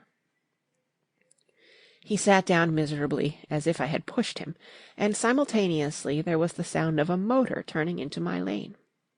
We both jumped up, and, a little harrowed myself, I went out into the yard. Under the dripping bare lilac trees a large open car was coming up the drive. It stopped. Daisy's face, tipped sideways beneath a 3-cornered lavender hat, looked out at me with a bright, ecstatic smile. "Is this absolutely where you live, my dearest one?" The exhilarating ripple of her voice was a wild tonic in the rain. I had to follow the sound of it for a moment, up and down, with my ear alone, before any words came through. A damp streak of hair lay like a dash of blue paint across her cheek, and her hand was wet with glistening drops as I took it to help her from the car. "Are you in love with me?" she said low in my ear. "Or why did I have to come alone?" "That's the secret of Castle Rackrent. Tell your chauffeur to go far away and spend an hour." "Come back in an hour, Ferdy." Then, in a grave murmur, "His name is Ferdy." "Does the gasoline affect his nose?" "I don't think so," she said innocently. "Why?" We went in. To my overwhelming surprise, the living room was deserted. "Well, that's funny," I exclaimed. "What's funny?"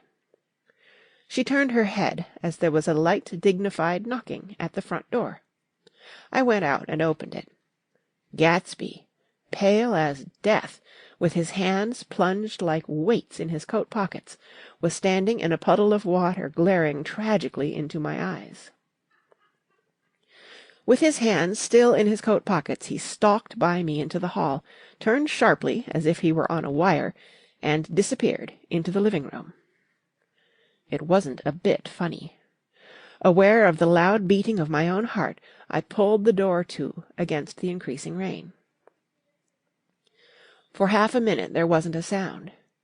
Then from the living room I heard a sort of choking murmur, and part of a laugh, followed by Daisy's voice on a clear, artificial note. "I certainly am awfully glad to see you again." A pause. It endured horribly. I had nothing to do in the hall, so I went into the room. Gatsby, his hands still in his pockets, was reclining against the mantelpiece in a strained counterfeit of perfect ease, even of boredom. His head leaned back so far that it rested against the face of a defunct mantelpiece clock, and from this position his distraught eyes stared down at Daisy, who was sitting, frightened but graceful, on the edge of a stiff chair. "We've met before," muttered Gatsby. His eyes glanced momentarily at me, and his lips parted with an abortive attempt at a laugh. Luckily the clock took this moment to tilt dangerously at the pressure of his head, whereupon he turned and caught it with trembling fingers, and set it back in place. Then he sat down, rigidly, his elbow on the arm of the sofa, and his chin in his hand. "I'm sorry about the clock," he said. My own face had now assumed a deep tropical burn. I couldn't muster up a single commonplace out of the 1,000 in my head. "It's an old clock," I told them idiotically. I think we all believed for a moment that it had smashed in pieces on the floor. "We haven't met for many years," said Daisy, her voice as matter-of-fact as it could ever be. 5 years next November. The automatic quality of Gatsby's answer set us all back at least another minute. I had them both on their feet with the desperate suggestion that they help me make tea in the kitchen, when the demoniac Finn brought it in on a tray. Amid the welcome confusion of cups and cakes, a certain physical decency established itself. Gatsby got himself into a shadow, and, while Daisy and I talked, looked conscientiously from one to the other of us with tense, unhappy eyes. However, as calmness wasn't an end in itself, I made an excuse at the first possible moment, and got to my feet. "Where are you going?" demanded Gatsby in immediate alarm. "I'll be back." "I've got to speak to you about something before you go." He followed me wildly into the kitchen, closed the door, and whispered, "Oh, God!" in a miserable way. "What's the matter?" "This is a terrible mistake," he said, shaking his head from side to side. "A terrible, terrible mistake." "You're just embarrassed, that's all." And luckily I added, "Daisy's embarrassed, too." "She's embarrassed?" he repeated incredulously. "Just as much as you are." "Don't talk so loud." "You're acting like a little boy," I broke out impatiently. "Not only that, but you're rude. Daisy's sitting in there all alone." He raised his hand to stop my words, looked at me with unforgettable reproach, and, opening the door cautiously, went back into the other room. I walked out the back way, just as Gatsby had when he had made his nervous circuit of the house half an hour before, and ran for a huge black knotted tree, whose massed leaves made a fabric against the rain. Once more it was pouring, and my irregular lawn, well shaved by Gatsby's gardener, abounded in small muddy swamps and prehistoric marshes. There was nothing to look at from under the tree except Gatsby's enormous house, so I stared at it, like Kant at his church steeple, for half an hour. A brewer had built it early in the period craze, a decade before, and there was a story that he'd agreed to pay 5 years' taxes on all the neighbouring cottages if the owners would have their roofs thatched with straw. Perhaps their refusal took the heart out of his plan to found a family. He went into an immediate decline. His children sold his house with the black wreath still on the door. Americans, while occasionally willing to be serfs, have always been obstinate about being peasantry. After half an hour the sun shone again, and the grocer's automobile rounded Gatsby's drive with the raw material for his servant's dinner. I felt sure he wouldn't eat a spoonful. A maid began opening the upper windows of his house, appeared momentarily in each, and, leaning from a large central bay, spat meditatively into the garden. It was time I went back. While the rain continued, it had seemed like the murmur of their voices, rising and swelling a little now and then with gusts of emotion. But in the new silence I felt that silence had fallen within the house, too. I went in, after making every possible noise in the kitchen, short of pushing over the stove, but I don't believe they heard a sound. They were sitting at either end of the couch, looking at each other as if some question had been asked, or was in the air, and every vestige of embarrassment was gone. Daisy's face was smeared with tears, and when I came in she jumped up and began wiping at it with her handkerchief before a mirror. But there was a change in Gatsby that was simply confounding. He literally glowed.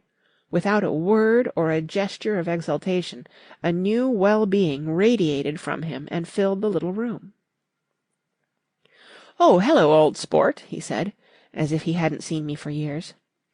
I thought for a moment he was going to shake hands. "It's stopped raining."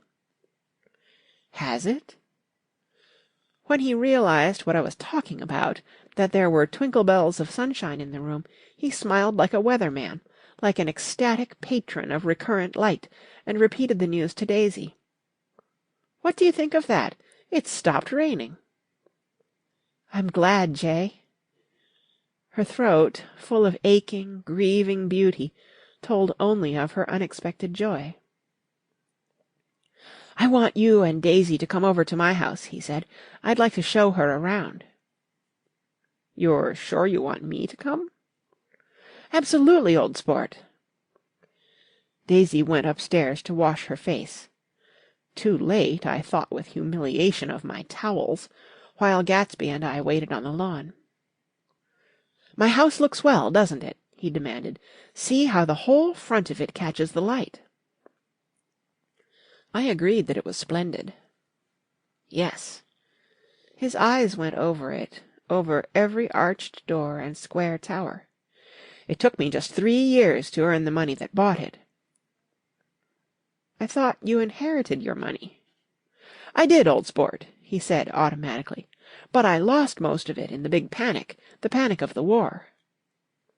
I think he hardly knew what he was saying, for when I asked him what business he was in, he answered, "That's my affair," before he realized that it wasn't the appropriate reply. "Oh, I've been in several things," he corrected himself. "I was in the drug business, and then I was in the oil business. But I'm not in either one now." He looked at me with more attention. "Do you mean you've been thinking over what I proposed the other night?" Before I could answer, Daisy came out of the house, and 2 rows of brass buttons on her dress gleamed in the sunlight. "That huge place there?" she cried, pointing. "Do you like it?"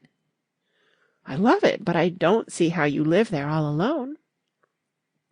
"I keep it always full of interesting people, night and day. People who do interesting things. Celebrated people."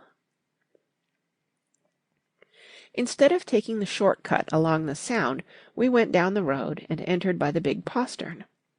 With enchanting murmurs Daisy admired this aspect or that of the feudal silhouette against the sky, admired the gardens, the sparkling odour of jonquils, and the frothy odour of hawthorn and plum blossoms, and the pale gold odour of kiss-me-at-the-gate. It was strange to reach the marble steps and find no stir of bright dresses in and out the door, and hear no sound but bird voices in the trees. And inside, as we wandered through Marie Antoinette music-rooms and Restoration salons, I felt that there were guests concealed behind every couch and table, under orders to be breathlessly silent until we had passed through. As Gatsby closed the door of the Merton College Library, I could have sworn I heard the owl-eyed man break into ghostly laughter. We went upstairs, through period bedrooms swathed in rose and lavender silk, and vivid with new flowers, through dressing-rooms and pool-rooms, and bathrooms with sunken baths, intruding into one chamber where a dishevelled man in pyjamas was doing liver exercises on the floor.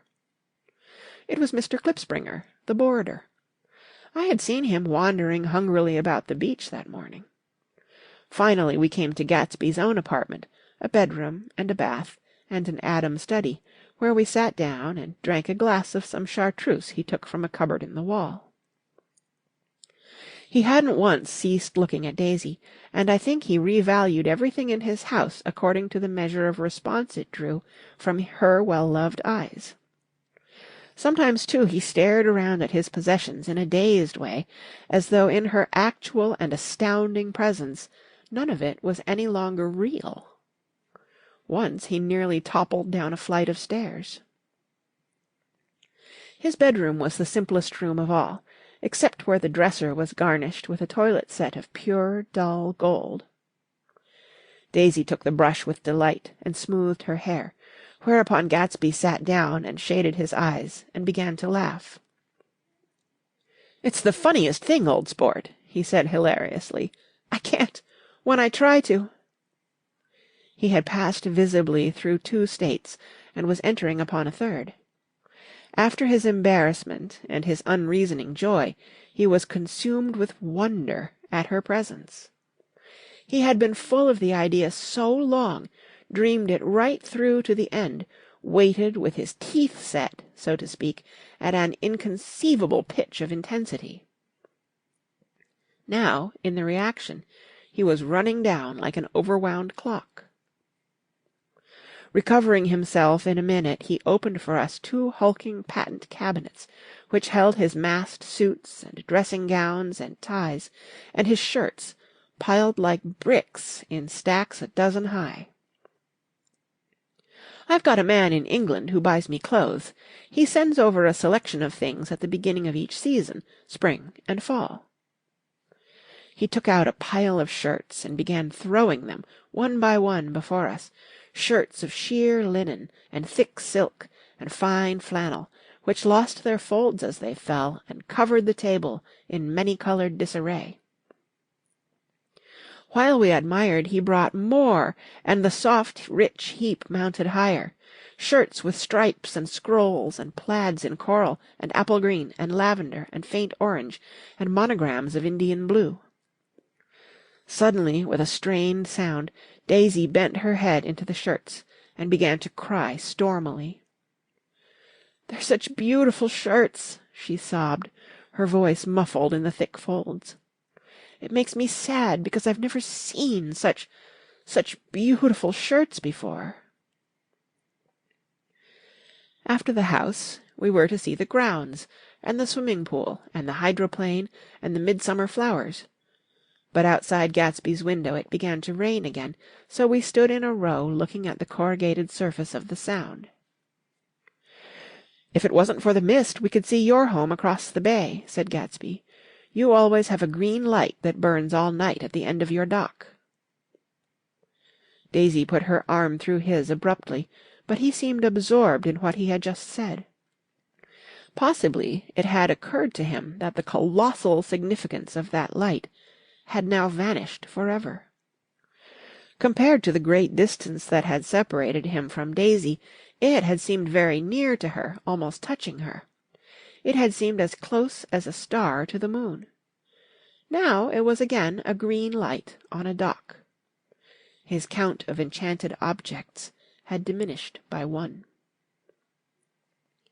I began to walk about the room, examining various indefinite objects in the half-darkness. A large photograph of an elderly man in yachting costume attracted me, hung on the wall over his desk.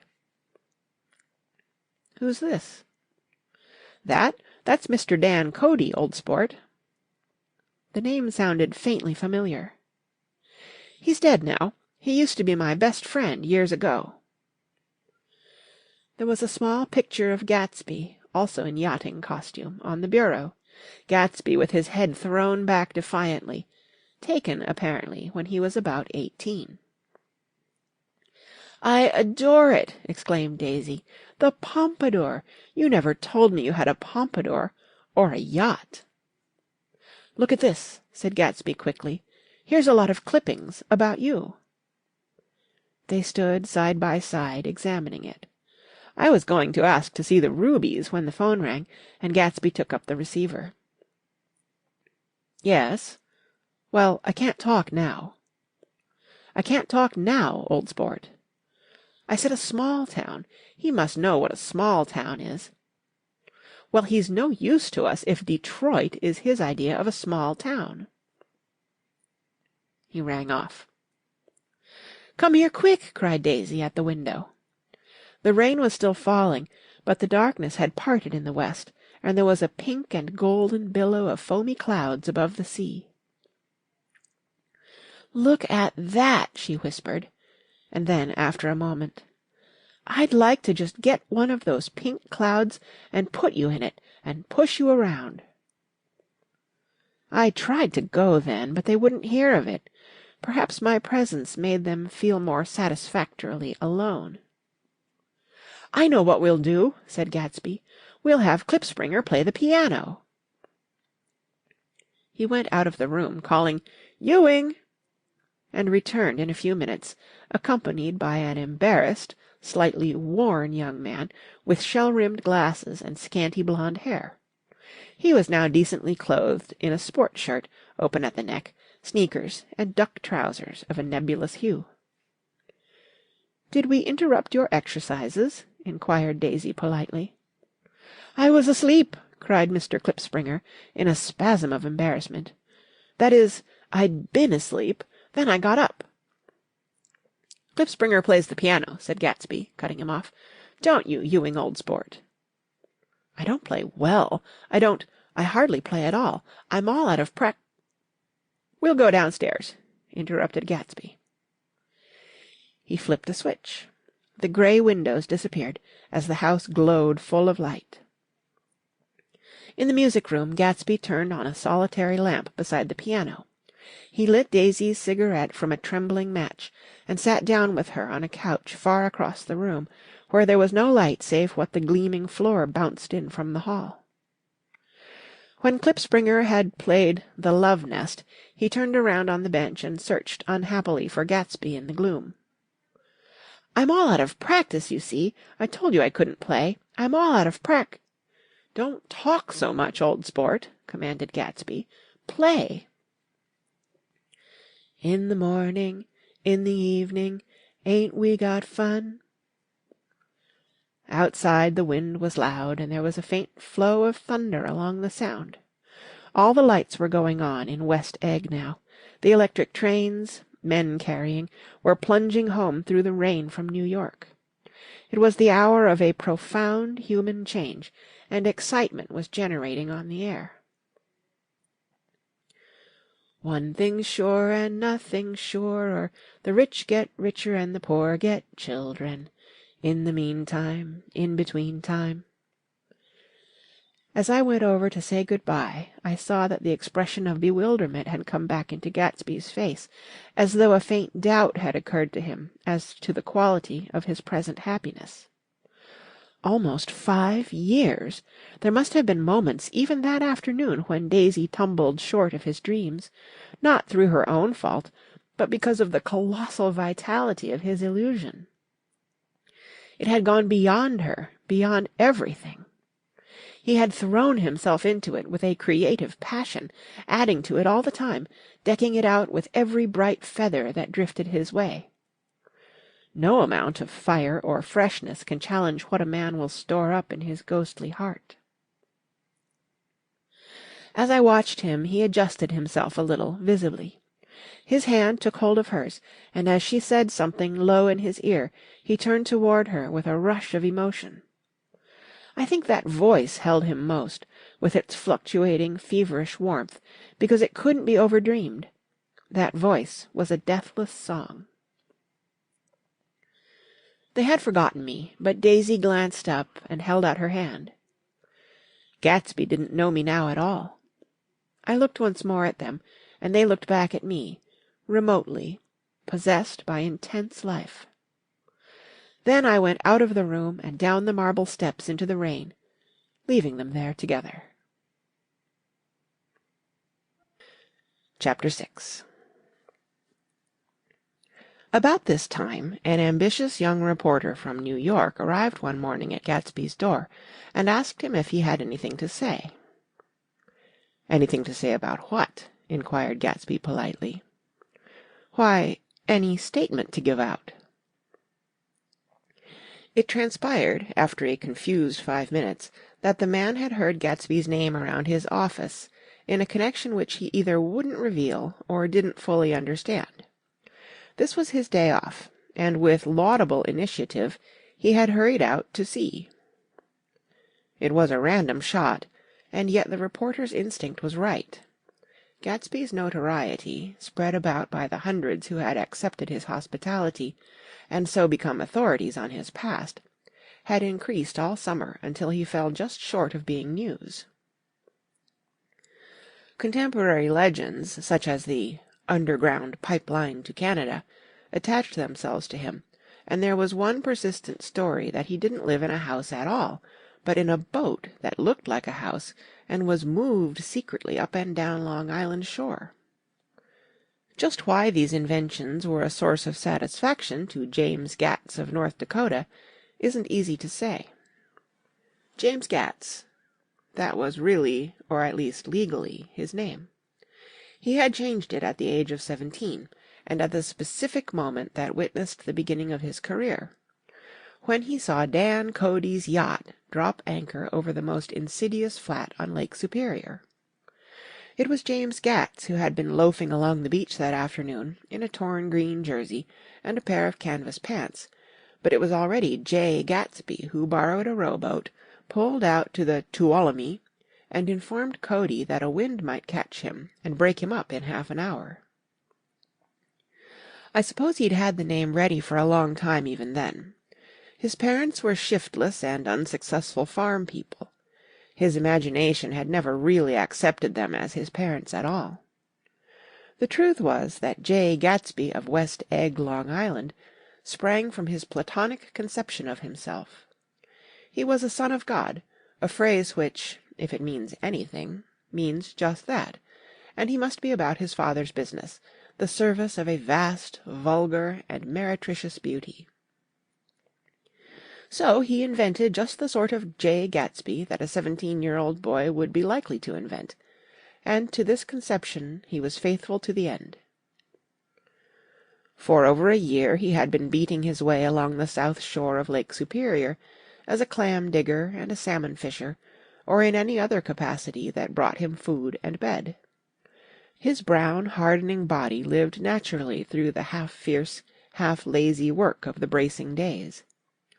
He knew women early, and since they spoiled him, he became contemptuous of them, of young virgins because they were ignorant, of the others because they were hysterical about things which in his overwhelming self-absorption he took for granted.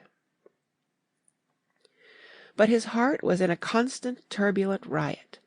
The most grotesque and fantastic conceits haunted him in his bed at night. A universe of ineffable gaudiness spun itself out in his brain, while the clock ticked on the washstand, and the moon soaked with wet light his tangled clothes upon the floor. Each night he added to the pattern of his fancies, until drowsiness closed down upon some vivid scene with an oblivious embrace.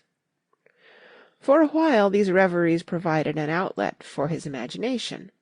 They were a satisfactory hint of the unreality of reality, a promise that the rock of the world was founded securely on a fairy's wing. An instinct toward his future glory had led him, some months before, to the small Lutheran college of St. Olaf in southern Minnesota.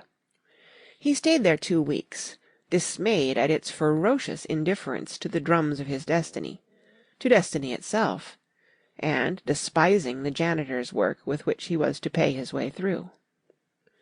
Then he drifted back to Lake Superior, and he was still searching for something to do on the day that Dan Cody's yacht dropped anchor in the shallows alongshore. Cody was 50 years old then, a product of the Nevada silver fields, of the Yukon, of every rush for metal since '75. The transactions in Montana copper that made him many times a millionaire found him physically robust but on the verge of soft-mindedness, and, suspecting this, an infinite number of women tried to separate him from his money. The none too savoury ramifications by which Ella Kay, the newspaper woman, played Madame de Maintenon to his weakness, and sent him to sea in a yacht, were common knowledge to the turgid sub-journalism of 1902. He had been coasting along all too hospitable shores for 5 years, when he turned up as James Gatz's destiny at Little Girl's Point. To the young Gatz, resting on his oars and looking up at the railed deck, the yacht represented all the beauty and glamour in the world. I suppose he smiled at Cody. He had probably discovered that people liked him when he smiled. At any rate, Cody asked him a few questions, one of them elicited the brand-new name, and found that he was quick and extravagantly ambitious. A few days later he took him to Duluth and bought him a blue coat, 6 pair of white duck trousers, and a yachting cap. and when the Tuolumne left for the West Indies and the Barbary Coast, Gatsby left too. He was employed in a vague personal capacity. While he remained with Cody, he was in turn steward, mate, skipper, secretary, and even jailer, for Dan Cody sober knew what lavish doings Dan Cody drunk might soon be about, and he provided for such contingencies by reposing more and more trust in Gatsby. The arrangement lasted 5 years, during which the boat went 3 times around the continent. It might have lasted indefinitely, except for the fact that Ella Kay came on board one night in Boston, and a week later Dan Cody inhospitably died. I remember the portrait of him up in Gatsby's bedroom, a gray, florid man with a hard, empty face, the pioneer debauchee, who, during one phase of American life, brought back to the eastern seaboard the savage violence of the frontier brothel and saloon. It was indirectly due to Cody that Gatsby drank so little. Sometimes, in the course of gay parties, women used to rub champagne into his hair. For himself, he formed the habit of letting liquor alone. And it was from Cody that he inherited money, a legacy of $25,000. He didn't get it. He never understood the legal device that was used against him, but what remained of the millions went intact to Ella Kay. He was left with his singularly appropriate education. The vague contour of J. Gatsby had filled out to the substantiality of a man. He told me all this very much later, but I've put it down here with the idea of exploding those first wild rumors about his antecedents, which weren't even faintly true. Moreover, he told it to me at a time of confusion, when I had reached the point of believing everything and nothing about him. So I take advantage of this short halt, while Gatsby, so to speak, caught his breath, to clear this set of misconceptions away. It was a halt, too, in my association with his affairs. For several weeks I didn't see him or hear his voice on the phone. Mostly I was in New York, trotting around with Jordan, and trying to ingratiate myself with her senile aunt. But finally I went over to his house one Sunday afternoon. I hadn't been there 2 minutes when somebody brought Tom Buchanan in for a drink. I was startled, naturally, but the really surprising thing was that it hadn't happened before. They were a party of 3 on horseback, Tom, and a man named Sloane, and a pretty woman in a brown riding habit, who had been there previously. "I'm delighted to see you," said Gatsby, standing on his porch. "I'm delighted that you dropped in." As though they cared. "Sit right down. Have a cigarette or a cigar." He walked around the room quickly, ringing bells. "I'll have something to drink for you in just a minute." He was profoundly affected by the fact that Tom was there, but he would be uneasy anyhow until he had given them something, realizing in a vague way that that was all they came for. Mr. Sloane wanted nothing. A lemonade? No, thanks. A little champagne? Nothing at all, thanks. I'm sorry. Did you have a nice ride? Very good roads around here. I suppose the automobiles... Yeah. Moved by an irresistible impulse, Gatsby turned to Tom, who had accepted the introduction as a stranger. "I believe we've met somewhere before, Mr. Buchanan." "Oh, yes," said Tom, gruffly polite, but obviously not remembering. "So we did. I remember very well." "About 2 weeks ago." "That's right. You were with Nick here." "I know your wife," continued Gatsby almost aggressively. "That so?" Tom turned to me. "You live near here, Nick?" "Next door." "That so?" Mr. Sloane didn't enter into the conversation, but lounged back haughtily in his chair. The woman said nothing either, until, unexpectedly after 2 highballs, she became cordial. "We'll all come over to your next party, Mr. Gatsby," she suggested. "What do you say?" "Certainly. I'd be delighted to have you." "Be ver' nice," said Mr. Sloane, without gratitude. "Well, think ought to be starting home." "Please don't hurry," Gatsby urged them. He had control of himself now, and he wanted to see more of Tom. "Why don't you stay for supper? I wouldn't be surprised if some other people dropped in from New York." "You come to supper with me," said the lady enthusiastically. "Both of you." This included me. Mr. Sloane got to his feet. "Come along," he said, but to her only. "I mean it," she insisted. "I'd love to have you. Lots of room." Gatsby looked at me questioningly. He wanted to go, and he didn't see that Mr. Sloane had determined he shouldn't. "I'm afraid I won't be able to," I said. "Well, you come," she urged, concentrating on Gatsby.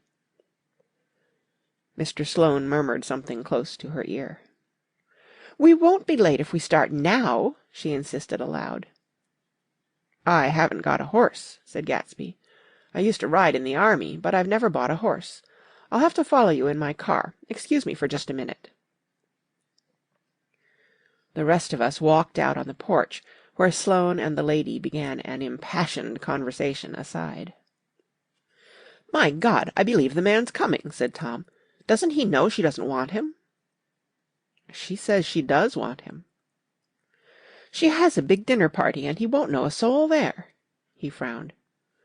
"I wonder where in the devil he met Daisy. By God, I may be old-fashioned in my ideas, but women run around too much these days to suit me.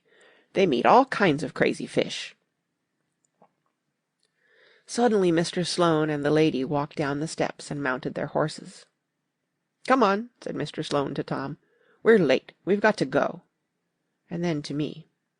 "Tell him we couldn't wait, will you?" Tom and I shook hands. The rest of us exchanged a cool nod, and they trotted quickly down the drive, disappearing under the August foliage just as Gatsby, with hat and light overcoat in hand, came out the front door.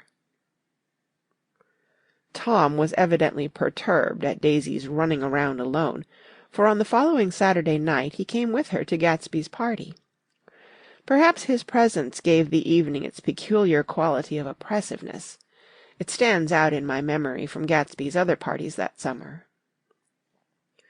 There were the same people, or at least the same sort of people, the same profusion of champagne, the same many-coloured, many-keyed commotion, but I felt an unpleasantness in the air, a pervading harshness that hadn't been there before. Or perhaps I had merely grown used to it, grown to accept West Egg as a world complete in itself, with its own standards and its own great figures, second to nothing because it had no consciousness of being so, and now I was looking at it again through Daisy's eyes. It is invariably saddening to look through new eyes at things upon which you have expended your own powers of adjustment. They arrived at twilight, and as we strolled out among the sparkling hundreds, Daisy's voice was playing murmurous tricks in her throat. "These things excite me so," she whispered. "If you want to kiss me any time during the evening, Nick, just let me know, and I'll be glad to arrange it for you. Just mention my name. Or present a green card. I'm giving out green—" "Look around," suggested Gatsby. "I'm looking around. I'm having a marvellous—" "You must see the faces of many people you've heard about." Tom's arrogant eyes roamed the crowd. "We don't go around very much," he said. "In fact, I was just thinking I don't know a soul here." "Perhaps you know that lady." Gatsby indicated a gorgeous, scarcely human orchid of a woman who sat in state under a white plum tree. Tom and Daisy stared, with that peculiarly unreal feeling that accompanies the recognition of a hitherto ghostly celebrity of the movies. "She's lovely," said Daisy. "The man bending over her is her director." He took them ceremoniously from group to group. "Mrs. Buchanan and Mr. Buchanan." After an instant's hesitation he added, "The polo player." "Oh, no," objected Tom quickly. "Not me." But evidently the sound of it pleased Gatsby, for Tom remained the polo player for the rest of the evening. "I've never met so many celebrities!" Daisy exclaimed. "I liked that man, what was his name? With the sort of blue nose." Gatsby identified him, adding that he was a small producer. "Well, I liked him anyhow." "I'd a little rather not be the polo player," said Tom pleasantly. "I'd rather look at all these famous people in oblivion." Daisy and Gatsby danced. I remember being surprised by his graceful, conservative foxtrot. I had never seen him dance before. Then they sauntered over to my house and sat on the steps for half an hour, while at her request I remained watchfully in the garden. "In case there's a fire or a flood," she explained, "or any act of God." Tom appeared from his oblivion as we were sitting down to supper together. "Do you mind if I eat with some people over here?" he said. "A fellow's getting off some funny stuff." "Go ahead," answered Daisy genially. "And if you want to take down any addresses, here's my little gold pencil." She looked around after a moment, and told me the girl was common but pretty, and I knew that, except for the half hour she'd been alone with Gatsby, she wasn't having a good time. We were at a particularly tipsy table. That was my fault. Gatsby had been called to the phone, and I'd enjoyed these same people only 2 weeks before. But what had amused me then turned septic on the air now. "How do you feel, Miss Baedeker?" The girl addressed was trying, unsuccessfully, to slump against my shoulder. At this inquiry she sat up and opened her eyes. "What?" A massive and lethargic woman, who had been urging Daisy to play golf with her at the local club tomorrow, spoke in Miss Baedeker's defence. "Oh, she's all right now. When she's had 5 or 6 cocktails, she always starts screaming like that. I tell her she ought to leave it alone."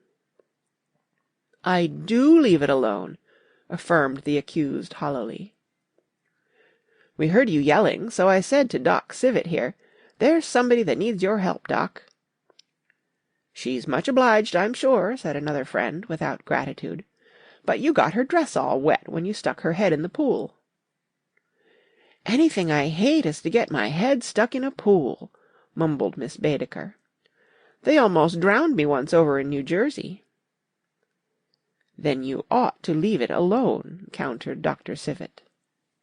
"Speak for yourself!" cried Miss Baedeker violently. "Your hand shakes. I wouldn't let you operate on me." It was like that. Almost the last thing I remember was standing with Daisy and watching the moving picture director and his star.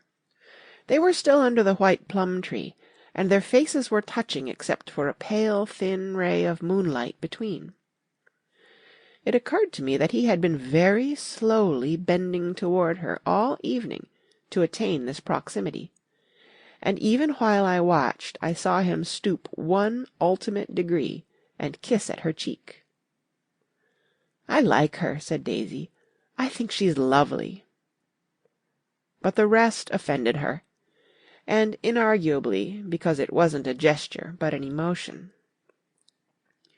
She was appalled by West Egg, this unprecedented place, that Broadway had begotten upon a Long Island fishing village, appalled by its raw vigor that chafed under the old euphemisms, and by the too obtrusive fate that herded its inhabitants along a short cut from nothing to nothing. She saw something awful in the very simplicity she failed to understand. I sat on the front steps with them while they waited for their car. It was dark here in front. Only the bright door sent 10 square feet of light volleying out into the soft black morning. Sometimes a shadow moved against a dressing-room blind, gave way to another shadow, an indefinite procession of shadows, who rouged and powdered in an invisible glass. "Who is this Gatsby, anyhow?" demanded Tom suddenly. Some big bootlegger?"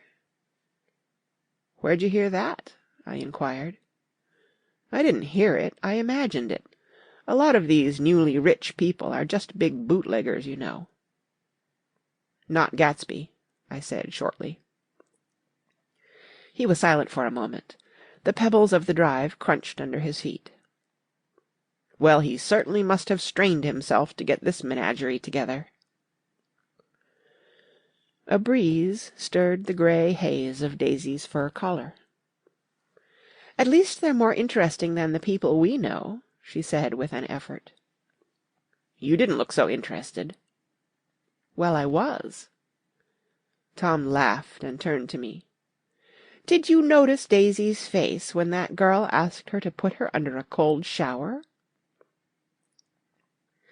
Daisy began to sing with the music in a husky, rhythmic whisper, bringing out a meaning in each word that it had never had before and would never have again. When the melody rose, her voice broke up sweetly, following it, in a way contralto voices have, and each change tipped out a little of her warm human magic upon the air. "Lots of people come who haven't been invited," she said suddenly. "That girl hadn't been invited. They simply force their way in, and he's too polite to object." "I'd like to know who he is and what he does," insisted Tom, "and I think I'll make a point of finding out." "I can tell you right now," she answered. "He owned some drugstores, a lot of drugstores. He built them up himself." The dilatory limousine came rolling up the drive. "Good night, Nick," said Daisy. Her glance left me and sought the lighted top of the steps, where 3 o'clock in the morning, a neat, sad little waltz of that year, was drifting out the open door. After all, in the very casualness of Gatsby's party, there were romantic possibilities totally absent from her world. What was it up there in the song that seemed to be calling her back inside? What would happen now in the dim, incalculable hours? Perhaps some unbelievable guest would arrive, a person infinitely rare and to be marvelled at, some authentically radiant young girl who with one fresh glance at Gatsby, one moment of magical encounter, would blot out those 5 years of unwavering devotion. I stayed late that night. Gatsby asked me to wait until he was free, and I lingered in the garden until the inevitable swimming party had run up, chilled and exalted, from the black beach, until the lights were extinguished in the guest rooms overhead.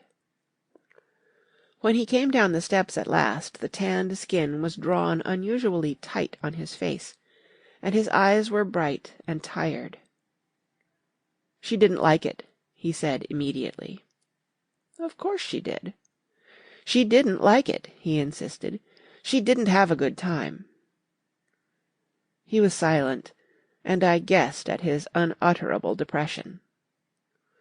"I feel far away from her," he said. "It's hard to make her understand." "You mean about the dance?" "The dance?" He dismissed all the dances he had given with a snap of his fingers. "Old sport, the dance is unimportant." He wanted nothing less of Daisy than that she should go to Tom and say, "I never loved you." After she had obliterated 4 years with that sentence, they could decide upon the more practical measures to be taken. One of them was that, after she was free, they were to go back to Louisville and be married from her house, just as if it were 5 years ago. "And she doesn't understand," he said. "She used to be able to understand. We'd sit for hours." He broke off, and began to walk up and down a desolate path of fruit rinds and discarded favours and crushed flowers. "I wouldn't ask too much of her," I ventured. "You can't repeat the past." "Can't repeat the past?" he cried incredulously. "Why, of course you can." He looked around him wildly, as if the past were lurking here in the shadow of his house, just out of reach of his hand. "I'm going to fix everything just the way it was before," he said, nodding determinedly. "She'll see." He talked a lot about the past, and I gathered that he wanted to recover something, some idea of himself, perhaps, that had gone into loving Daisy. His life had been confused and disordered since then, but if he could once return to a certain starting place and go over it all slowly, he could find out what that thing was. One autumn night, 5 years before, they had been walking down the street when the leaves were falling, and they came to a place where there were no trees, and the sidewalk was white with moonlight. They stopped here and turned toward each other. Now it was a cool night, with that mysterious excitement in it which comes at the 2 changes of the year. The quiet lights in the houses were humming out into the darkness, and there was a stir and bustle among the stars. Out of the corner of his eye Gatsby saw that the blocks of the sidewalks really formed a ladder, and mounted to a secret place above the trees. He could climb to it, if he climbed alone, and once there he could suck on the pap of life, gulp down the incomparable milk of wonder. His heart beat faster and faster as Daisy's white face came up to his own. He knew that when he kissed this girl, and forever wed his unutterable visions to her perishable breath, his mind would never romp again like the mind of God. So he waited, listening for a moment longer to the tuning fork that had been struck upon a star. Then he kissed her. At his lips' touch she blossomed for him like a flower, and the incarnation was complete. Through all he said, even through his appalling sentimentality, I was reminded of something, an elusive rhythm, a fragment of lost words that I had heard somewhere a long time ago. For a moment a phrase tried to take shape in my mouth, and my lips parted like a dumb man's, as though there was more struggling upon them than a wisp of startled air.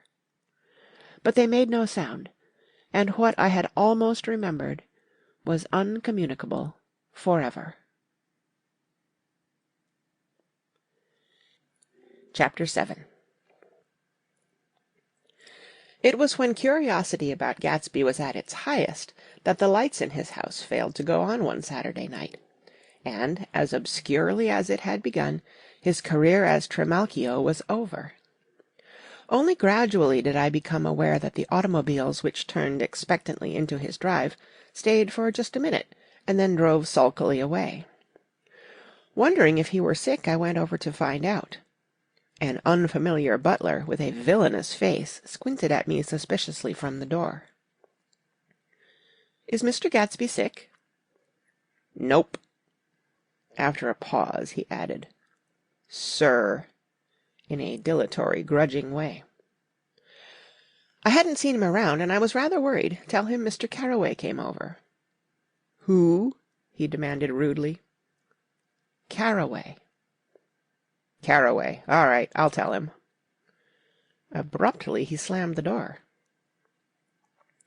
My Finn informed me that Gatsby had dismissed every servant in his house a week ago, and replaced them with half a dozen others, who never went into West Egg Village to be bribed by the tradesmen, but ordered moderate supplies over the telephone. The grocery boy reported that the kitchen looked like a pigsty, and the general opinion in the village was that the new people weren't servants at all. Next day Gatsby called me on the phone. "Going away?" I inquired. "No, old sport." "I hear you fired all your servants." "I wanted somebody who wouldn't gossip. Daisy comes over quite often, in the afternoons." So the whole caravanserai had fallen in like a card-house at the disapproval in her eyes. "There's some people Wolfsheim wanted to do something for. They're all brothers and sisters. They used to run a small hotel." "I see." He was calling up at Daisy's request. Would I come to lunch at her house tomorrow? Miss Baker would be there. Half an hour later Daisy herself telephoned, and seemed relieved to find that I was coming. Something was up. And yet I couldn't believe that they would choose this occasion for a scene, especially for the rather harrowing scene that Gatsby had outlined in the garden. The next day was broiling, almost the last, certainly the warmest of the summer. As my train emerged from the tunnel into sunlight, only the hot whistles of the National Biscuit Company broke the simmering hush at noon. The straw seats of the car hovered on the edge of combustion. The woman next to me perspired delicately for a while into her white shirtwaist, and then, as her newspaper dampened under her fingers, lapsed despairingly into deep heat with a desolate cry. Her pocket-book slapped to the floor. "Oh, my!" she gasped. I picked it up with a weary bend and handed it back to her, holding it at arm's length and by the extreme tip of the corners to indicate that I had no designs upon it.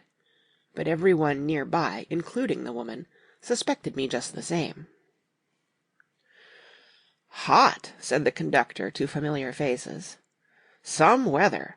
Hot, hot, hot. Is it hot enough for you? Is it hot? Is it—" My commutation ticket came back to me with a dark stain from his hand.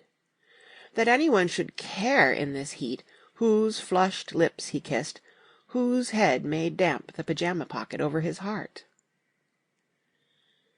Through the hall of the Buchanan's house blew a faint wind, carrying the sound of the telephone bell out to Gatsby and me as we waited at the door. "The master's body!" roared the butler into the mouthpiece. "I'm sorry, madam, but we can't furnish it. It's far too hot to touch this noon." What he really said was, "Yes, yes, I'll see." He set down the receiver and came toward us, glistening slightly, to take our stiff hats. "Madame expects you in the salon," he cried, needlessly indicating the direction. In this heat, every extra gesture was an affront to the common store of life. The room, shadowed well with awnings, was dark and cool. Daisy and Jordan lay upon an enormous couch, like silver idols weighing down their own white dresses against the singing breeze of the fans. "We can't move," they said together. Jordan's fingers, powdered white over their tan, rested for a moment in mine. "And Mr. Thomas Buchanan, the athlete?" I inquired. Simultaneously I heard his voice, gruff, muffled, husky, at the hall telephone. Gatsby stood in the center of the crimson carpet and gazed around with fascinated eyes. Daisy watched him and laughed, her sweet, exciting laugh. A tiny gust of powder rose from her bosom into the air. "The rumor is," whispered Jordan, "that that's Tom's girl on the telephone." We were silent. The voice in the hall rose high with annoyance. "Very well, then, I won't sell you the car at all. I'm under no obligations to you at all. And as for your bothering me about it at lunchtime, I won't stand that at all." "Holding down the receiver," said Daisy cynically. "No, he's not," I assured her. "It's a bona fide deal. I happen to know about it." Tom flung open the door, blocked out its space for a moment with his thick body, and hurried into the room. "Mr. Gatsby." He put out his broad, flat hand with well-concealed dislike. "I'm glad to see you, sir. Nick." "Make us a cold drink," cried Daisy. As he left the room again, she got up and went over to Gatsby and pulled his face down, kissing him on the mouth. "You know I love you," she murmured. "You forget there's a lady present," said Jordan. Daisy looked around doubtfully. "You kissed Nick, too." What a low, vulgar girl. "I don't care," cried Daisy, and began to clog on the brick fireplace. Then she remembered the heat and sat down guiltily on the couch, just as a freshly laundered nurse leading a little girl came into the room.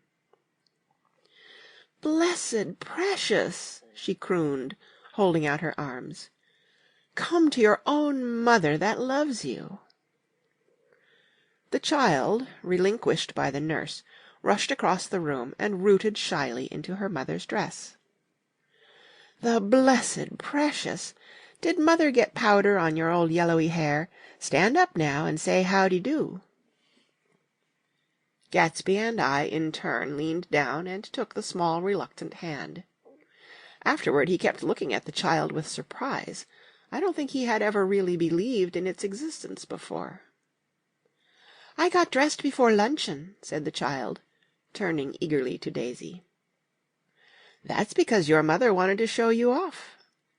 Her face bent into the single wrinkle of the small white neck. "You dream, you absolute little dream." "Yes," admitted the child calmly. "Aunt Jordan's got on a white dress, too." "How do you like mother's friends?" Daisy turned her around so that she faced Gatsby. "Do you think they're pretty?" "Where's Daddy?" "She doesn't look like her father," explained Daisy. "She looks like me. She's got my hair and shape of the face." Daisy sat back upon the couch. The nurse took a step forward and held out her hand. "Come, Pammy." "Good-bye, sweetheart." With a reluctant backward glance, the well-disciplined child held to her nurse's hand and was pulled out the door, just as Tom came back, preceding 4 gin rickeys that clicked full of ice. Gatsby took up his drink. "They certainly look cool," he said, with visible tension. We drank in long, greedy swallows. "I read somewhere that the sun's getting hotter every year," said Tom genially. "It seems that pretty soon the earth's going to fall into the sun. Or wait a minute, it's just the opposite. The sun's getting colder every year." "Come outside," he suggested to Gatsby. "I'd like you to have a look at the place." I went with them out to the veranda. On the green Sound, stagnant in the heat, one small sail crawled slowly toward the fresher sea. Gatsby's eyes followed it momentarily. He raised his hand and pointed across the bay. "I'm right across from you." "So you are." Our eyes lifted over the rose beds and the hot lawn and the weedy refuse of the dog days along shore. Slowly the white wings of the boat moved against the cool blue limit of the sky. Ahead lay the scalloped ocean and the abounding Blessed Isles. "There's sport for you," said Tom, nodding. "I'd like to be out there with him for about an hour." We had luncheon in the dining-room, darkened too against the heat, and drank down nervous gaiety with the cold ale.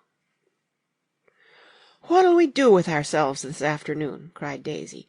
"And the day after that? And the next 30 years?" "Don't be morbid," Jordan said. "Life starts all over again when it gets crisp in the fall." "But it's so hot," insisted Daisy, on the verge of tears. "And everything's so confused. Let's all go to town."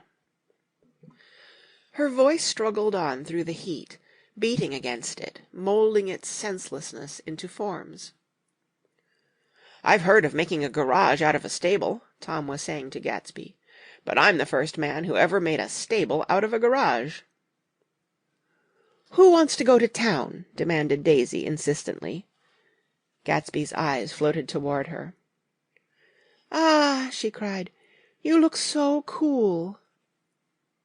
Their eyes met, and they stared together at each other, alone in space. With an effort she glanced down at the table.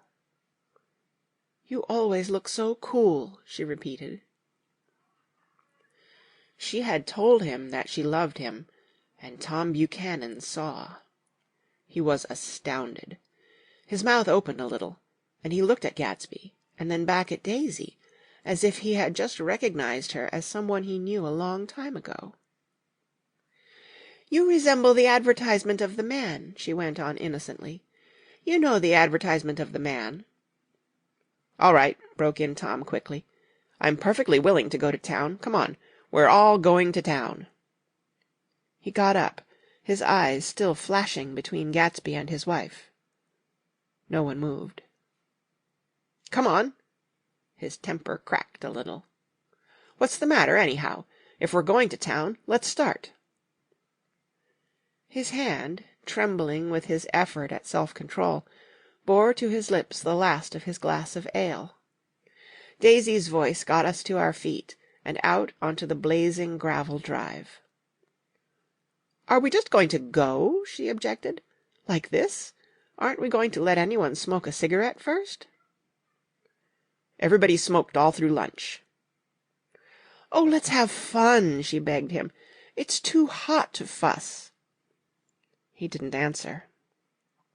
"Have it your own way," she said. "Come on, Jordan."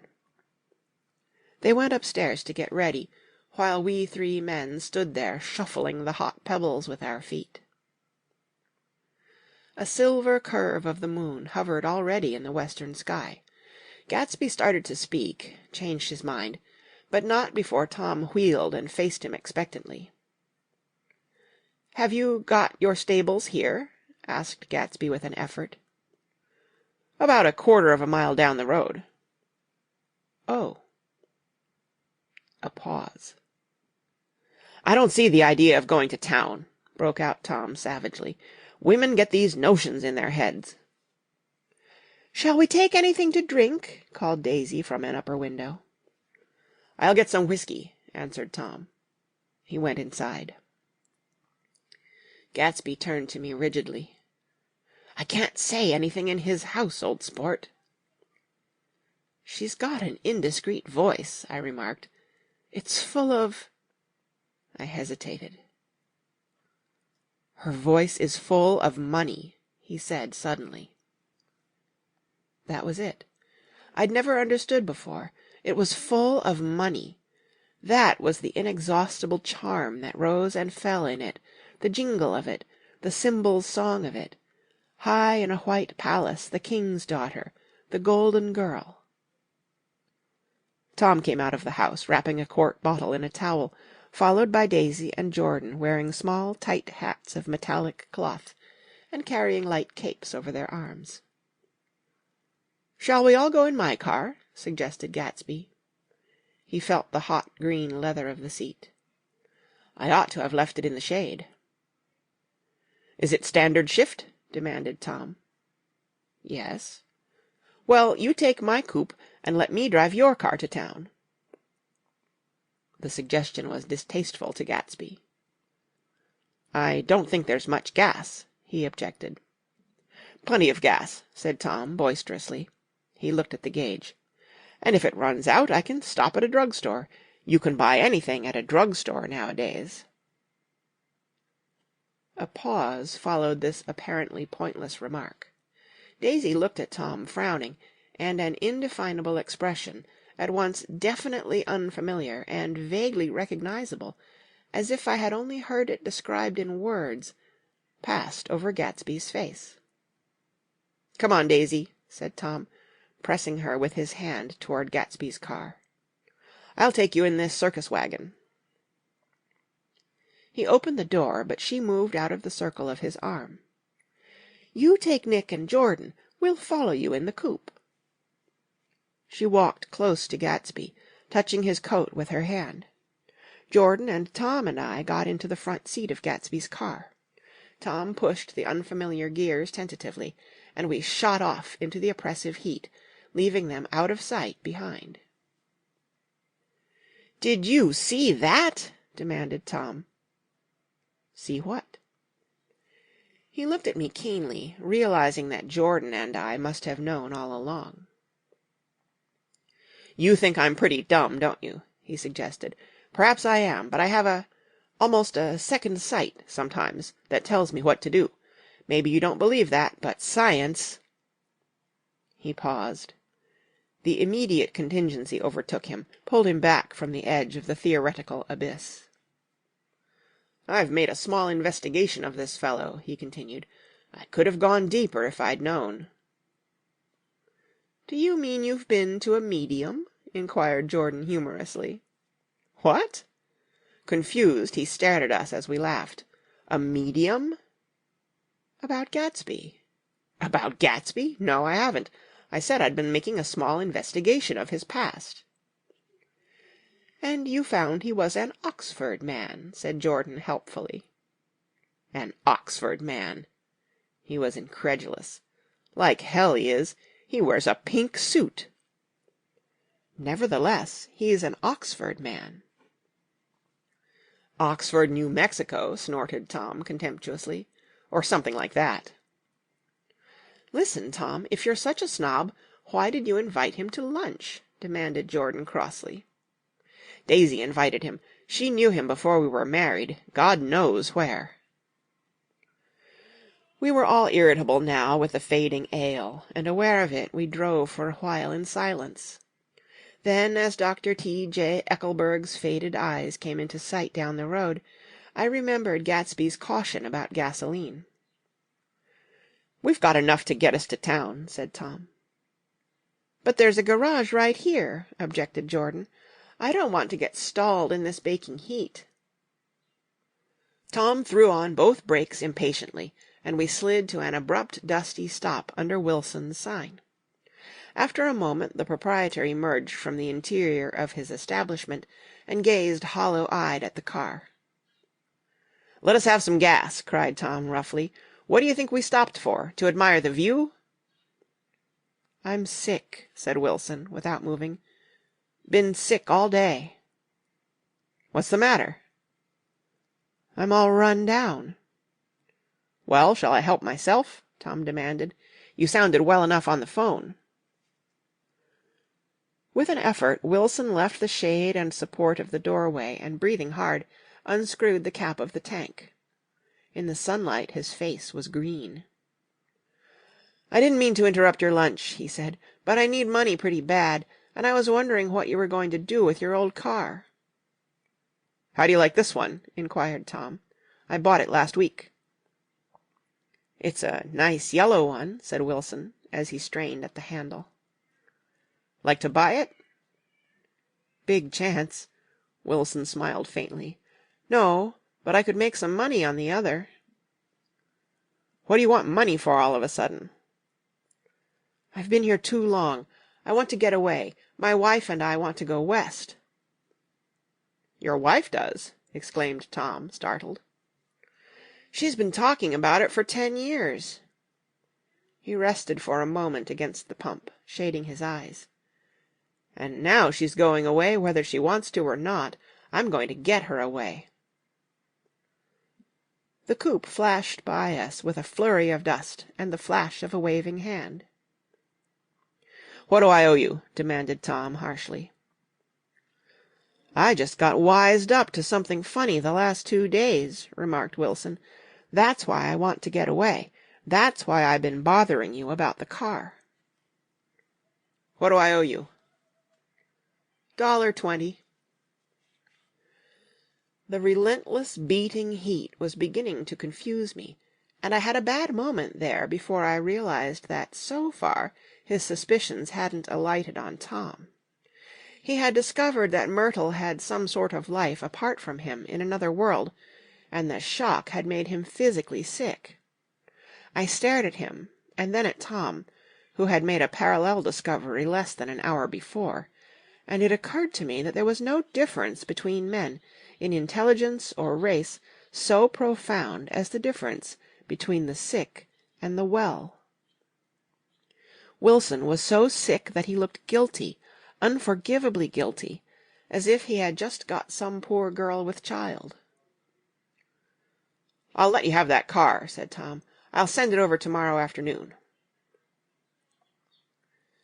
That locality was always vaguely disquieting, even in the broad glare of afternoon, and now I turned my head as though I had been warned of something behind. Over the ash heaps the giant eyes of Dr. T.J. Eckelberg kept their vigil, but I perceived, after a moment, that other eyes were regarding us with peculiar intensity from less than 20 feet away. In one of the windows over the garage the curtains had been moved aside a little, and Myrtle Wilson was peering down at the car. So engrossed was she that she had no consciousness of being observed, and one emotion after another crept into her face like objects into a slowly developing picture. Her expression was curiously familiar. It was an expression I had often seen on women's faces, but on Myrtle Wilson's face it seemed purposeless and inexplicable until I realized that her eyes, wide with jealous terror, were fixed not on Tom, but on Jordan Baker, whom she took to be his wife. There is no confusion like the confusion of a simple mind, and as we drove away Tom was feeling the hot whips of panic.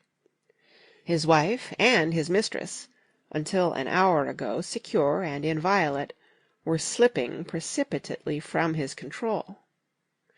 Instinct made him step on the accelerator with the double purpose of overtaking Daisy and leaving Wilson behind, and we sped along toward Astoria at 50 miles an hour until, among the spidery girders of the elevated, we came in sight of the easy-going blue coupe. "Those big movies around 50th Street are cool," suggested Jordan. "I love New York on summer afternoons when everyone's away. There's something very sensuous about it. Overripe, as if all sorts of funny fruits were going to fall into your hands."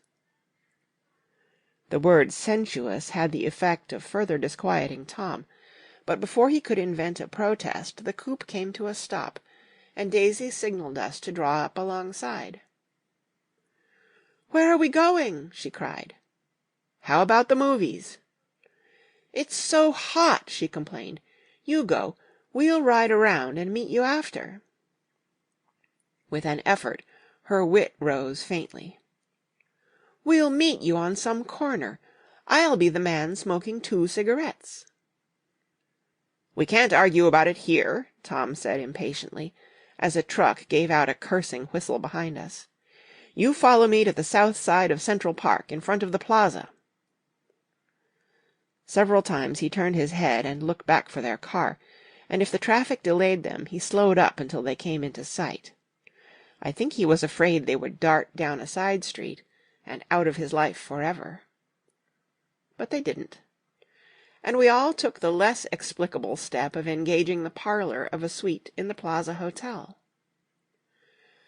The prolonged and tumultuous argument that ended by herding us into that room eludes me, though I have a sharp physical memory that, in the course of it, my underwear kept climbing like a damp snake around my legs, and intermittent beads of sweat raced cool across my back. The notion originated with Daisy's suggestion that we hire 5 bathrooms and take cold baths, and then assumed more tangible form as a place to have a mint julep. Each of us said over and over that it was a crazy idea. We all talked at once to a baffled clerk and thought, or pretended to think, that we were being very funny. The room was large and stifling, and though it was already 4 o'clock, opening the windows admitted only a gust of hot shrubbery from the park. Daisy went to the mirror and stood with her back to us, fixing her hair. "It's a swell suite," whispered Jordan respectfully, and everyone laughed. "Open another window," commanded Daisy, without turning around. "There aren't any more." "Well, we'd better telephone for an axe." "The thing to do is to forget about the heat," said Tom impatiently. "You make it 10 times worse by crabbing about it." He unrolled the bottle of whiskey from the towel and put it on the table. "Why not let her alone, old sport?" remarked Gatsby. "You're the one that wanted to come to town." There was a moment of silence. The telephone book slipped from its nail and splashed to the floor, whereupon Jordan whispered, "Excuse me," but this time no one laughed. "I'll pick it up," I offered. "I've got it." Gatsby examined the parted string, muttered "Hmm" in an interested way, and tossed the book on a chair. "That's a great expression of yours, isn't it?" said Tom sharply. "What is?" "All this old sport business. Where'd you pick that up?" "Now see here, Tom," said Daisy, turning around from the mirror. If you're going to make personal remarks, I won't stay here a minute. Call up and order some ice for the mint julep." As Tom took up the receiver, the compressed heat exploded into sound, and we were listening to the portentous chords of Mendelssohn's Wedding March from the ballroom below. "Imagine marrying anybody in this heat!" cried Jordan dismally. "Still, I was married in the middle of June," Daisy remembered. "Louisville in June. Somebody fainted. Who was it fainted, Tom?" "Biloxi," he answered shortly. "A man named Biloxi, Blocks Biloxi, and he made boxes. That's a fact. And he was from Biloxi, Tennessee." "They carried him into my house," appended Jordan, "because we lived just 2 doors from the church, and he stayed 3 weeks, until Daddy told him he had to get out. The day after he left, Daddy died." After a moment she added, as if she might have sounded irreverent, "There wasn't any connection."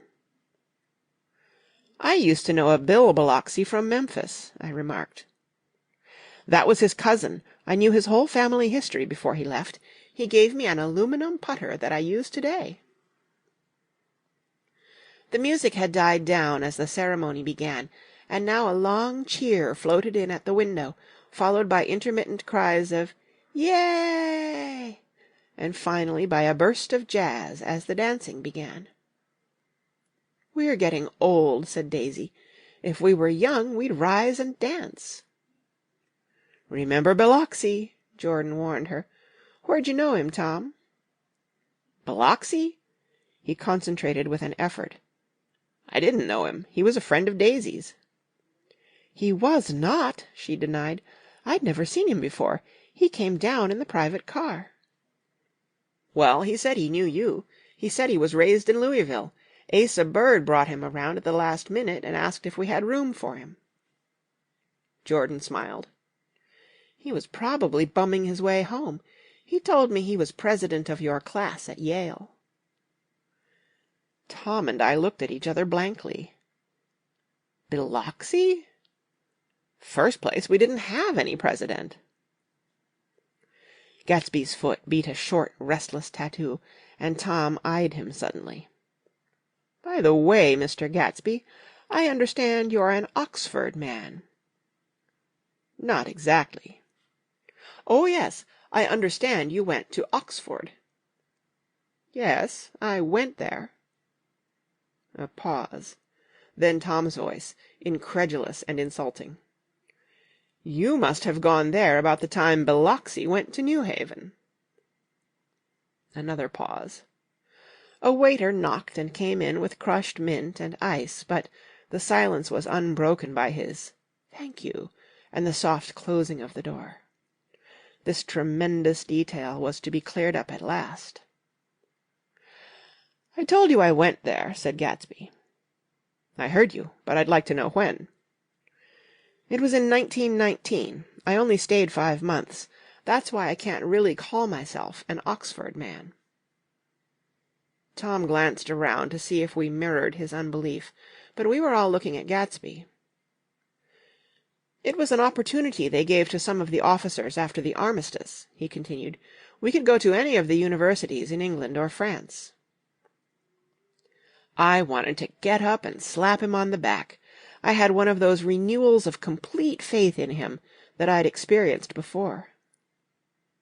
Daisy rose, smiling faintly, and went to the table. "Open the whiskey, Tom," she ordered, "and I'll make you a mint julep. Then you won't seem so stupid to yourself. Look at the mint." "Wait a minute," snapped Tom. "I want to ask Mr. Gatsby one more question." "Go on," Gatsby said politely. "What kind of a row are you trying to cause in my house, anyhow?" "He isn't causing a row." Daisy looked desperately from one to the other. "You're causing a row. Please have a little self-control." "Self-control!" repeated Tom incredulously. "I suppose the latest thing is to sit back and let Mr. Nobody from Nowhere make love to your wife. Well, if that's the idea, you can count me out. Nowadays people begin by sneering at family life and family institutions, and next they'll throw everything overboard and have intermarriage between black and white." Flushed with his impassioned gibberish, he saw himself standing alone on the last barrier of civilization. "We're all white here," murmured Jordan. "I know I'm not very popular. I don't give big parties. I suppose you've got to make your house into a pigsty in order to have any friends in the modern world." Angry as I was, as we all were, I was tempted to laugh whenever he opened his mouth. The transition from libertine to prig was so complete. "I've got something to tell you, old sport," began Gatsby, but Daisy guessed at his intention. "Please don't," she interrupted helplessly. "Please, let's all go home. Why don't we all go home?" "That's a good idea." I got up. "Come on, Tom. Nobody wants a drink." "I want to know what Mr. Gatsby has to tell me." "Your wife doesn't love you," said Gatsby. "She's never loved you. She loves me." "You must be crazy!" exclaimed Tom automatically. Gatsby sprang to his feet, vivid with excitement. "She never loved you, do you hear?" she cried. "She only married you because I was poor and she was tired of waiting for me. It was a terrible mistake, but in her heart she never loved anyone except me." At this point Jordan and I tried to go, but Tom and Gatsby insisted with competitive firmness that we remain, as though neither of them had anything to conceal, and it would be a privilege to partake vicariously of their emotions.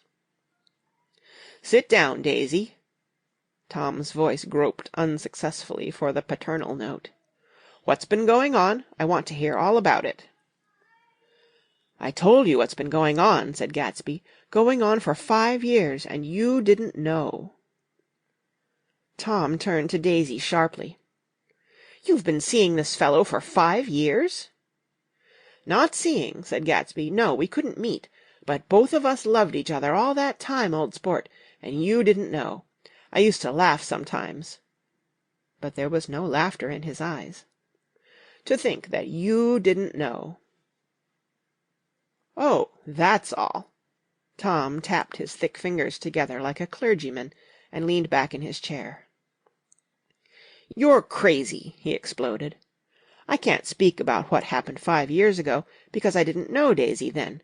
And I'll be damned if I see how you got within a mile of her, unless you brought the groceries to the back door. But all the rest of that's a goddamned lie. Daisy loved me when she married me, and she loves me now." "No," said Gatsby, shaking his head. "She does, though. The trouble is that sometimes she gets foolish ideas in her head and doesn't know what she's doing." He nodded sagely. "And what's more, I love Daisy, too. Once in a while I go off on a spree and make a fool of myself, but I always come back, and in my heart I love her all the time." "You're revolting," said Daisy. She turned to me, and her voice, dropping an octave lower, filled the room with thrilling scorn. "Do you know why we left Chicago? I'm surprised that they didn't treat you to the story of that little spree." Gatsby walked over and stood beside her. "Daisy, that's all over now," he said earnestly. "It doesn't matter any more. Just tell him the truth, that you never loved him, and it's all wiped out forever." She looked at him blindly. "Why, how could I love him, possibly?" "You never loved him." She hesitated. Her eyes fell on Jordan and me with a sort of appeal, as though she realized at last what she was doing, and as though she had never, all along, intended doing anything at all. But it was done now. It was too late. "I never loved him," she said, with perceptible reluctance. "Not at Kapiolani?" demanded Tom suddenly. "No." From the ballroom beneath, muffled and suffocating chords were drifting up on hot waves of air. "Not that day I carried you down from the punch bowl to keep your shoes dry?" There was a husky tenderness in his tone. "Daisy?" Please don't." Her voice was cold, but the rancor had gone from it. She looked at Gatsby. "There, Jay," she said, but her hand as she tried to light a cigarette was trembling. Suddenly she threw the cigarette and the burning match on the carpet. "Oh, you want too much!" she cried to Gatsby. "I love you now. Isn't that enough? I can't help what's past." She began to sob helplessly. "I did love him once, but I loved you too." Gatsby's eyes opened and closed. "You loved me too?" he repeated. "Even that's a lie," said Tom savagely. "She didn't know you were alive. Why, there are things between Daisy and me that you'll never know, things that neither of us can ever forget." The words seemed to bite physically into Gatsby. "I want to speak to Daisy alone," he insisted. "She's all excited now." "Even alone I can't say I never loved Tom," she admitted in a pitiful voice. "It wouldn't be true." "Of course it wouldn't," agreed Tom. She turned to her husband. "As if it mattered to you," she said. "Of course it matters. I'm going to take better care of you from now on." "You don't understand," said Gatsby, with a touch of panic. "You're not going to take care of her any more." "I'm not?" Tom opened his eyes wide and laughed. He could afford to control himself now. "Why's that?" "Daisy's leaving you." "Nonsense." "I am, though," she said, with a visible effort. "She's not leaving me." Tom's words suddenly leaned down over Gatsby. "Certainly not for a common swindler who'd have to steal the ring he put on her finger." "Oh, I won't stand this!" cried Daisy. "Oh, please, let's get out." "Who are you, anyhow?" broke out Tom. "You're one of that bunch that hangs around with Meyer Wolfsheim. That much I happen to know. I've made a little investigation into your affairs, and I'll carry it further tomorrow." "You can suit yourself about that, old sport," said Gatsby steadily. "I found out what your drug stores were." He turned to us and spoke rapidly. "He and this Wolfsheim bought up a lot of side street drug stores here and in Chicago, and sold grain alcohol over the counter. That's one of his little stunts. I picked him for a bootlegger the first time I saw him, and I wasn't far wrong." "What about it?" said Gatsby, politely.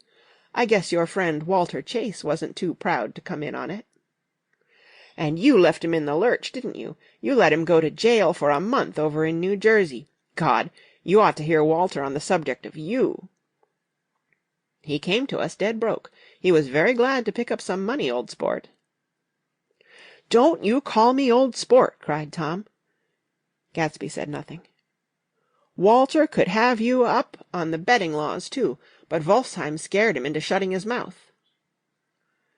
That unfamiliar yet recognizable look was back again in Gatsby's face. "That drugstore business was just small change," continued Tom slowly. "But you've got something on now that Walter's afraid to tell me about." I glanced at Daisy, who was staring terrified between Gatsby and her husband, and at Jordan, who had begun to balance an invisible but absorbing object on the tip of her chin.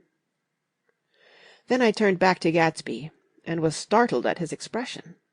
He looked, and this is said in all contempt for the babbled slander of his garden, as if he had killed a man. For a moment the set of his face could be described in just that fantastic way. It passed, and he began to talk excitedly to Daisy, denying everything, defending his name against accusations that had not been made. But with every word she was drawing further and further into herself, so he gave that up, and only the dead dream fought on as the afternoon slipped away, trying to touch what was no longer tangible, struggling unhappily, undespairingly, toward that lost voice across the room. The voice begged again to go. "Please, Tom, I can't stand this any more." Her frightened eyes told that whatever intentions, whatever courage she had had, were definitely gone. "You two start on home, Daisy," said Tom, "in Mr. Gatsby's car." She looked at Tom, alarmed now, but he insisted with magnanimous scorn. "Go on. He won't annoy you. I think he realizes that his presumptuous little flirtation is over." They were gone, without a word, snapped out, made accidental, isolated, like ghosts even from our pity. After a moment Tom got up and began wrapping the unopened bottle of whiskey in the towel. "Want any of this stuff, Jordan? Nick?" I didn't answer. "Nick?" he asked again. "What?" "Want any?" "No. I just remembered that today is my birthday." I was 30. Before me stretched the portentous, menacing road of a new decade. It was 7 o'clock when we got into the coupe with him and started for Long Island. Tom talked incessantly, exulting and laughing, but his voice was as remote from Jordan and me as the foreign clamor on the sidewalk or the tumult of the elevated overhead. Human sympathy has its limits, and we were content to let all their tragic arguments fade with the city lights behind. 30. The promise of a decade of loneliness, a thinning list of single men to know, a thinning briefcase of enthusiasm, thinning hair. But there was Jordan beside me, who, unlike Daisy, was too wise ever to carry well-forgotten dreams from age to age. As we passed over the dark bridge, her wan face fell lazily against my coat's shoulder, and the formidable stroke of 30 died away with the reassuring pressure of her hand. So we drove on toward death through the cooling twilight. The young Greek, Michaelis, who ran the coffee joint beside the ash-heaps, was the principal witness at the inquest. He had slept through the heat until after 5, when he strolled over to the garage and found George Wilson sick in his office, really sick, pale as his own pale hair, and shaking all over. Michaelis advised him to go to bed, but Wilson refused, saying that he'd miss a lot of business if he did. While his neighbor was trying to persuade him, a violent racket broke out overhead. "I've got my wife locked up in there," explained Wilson calmly.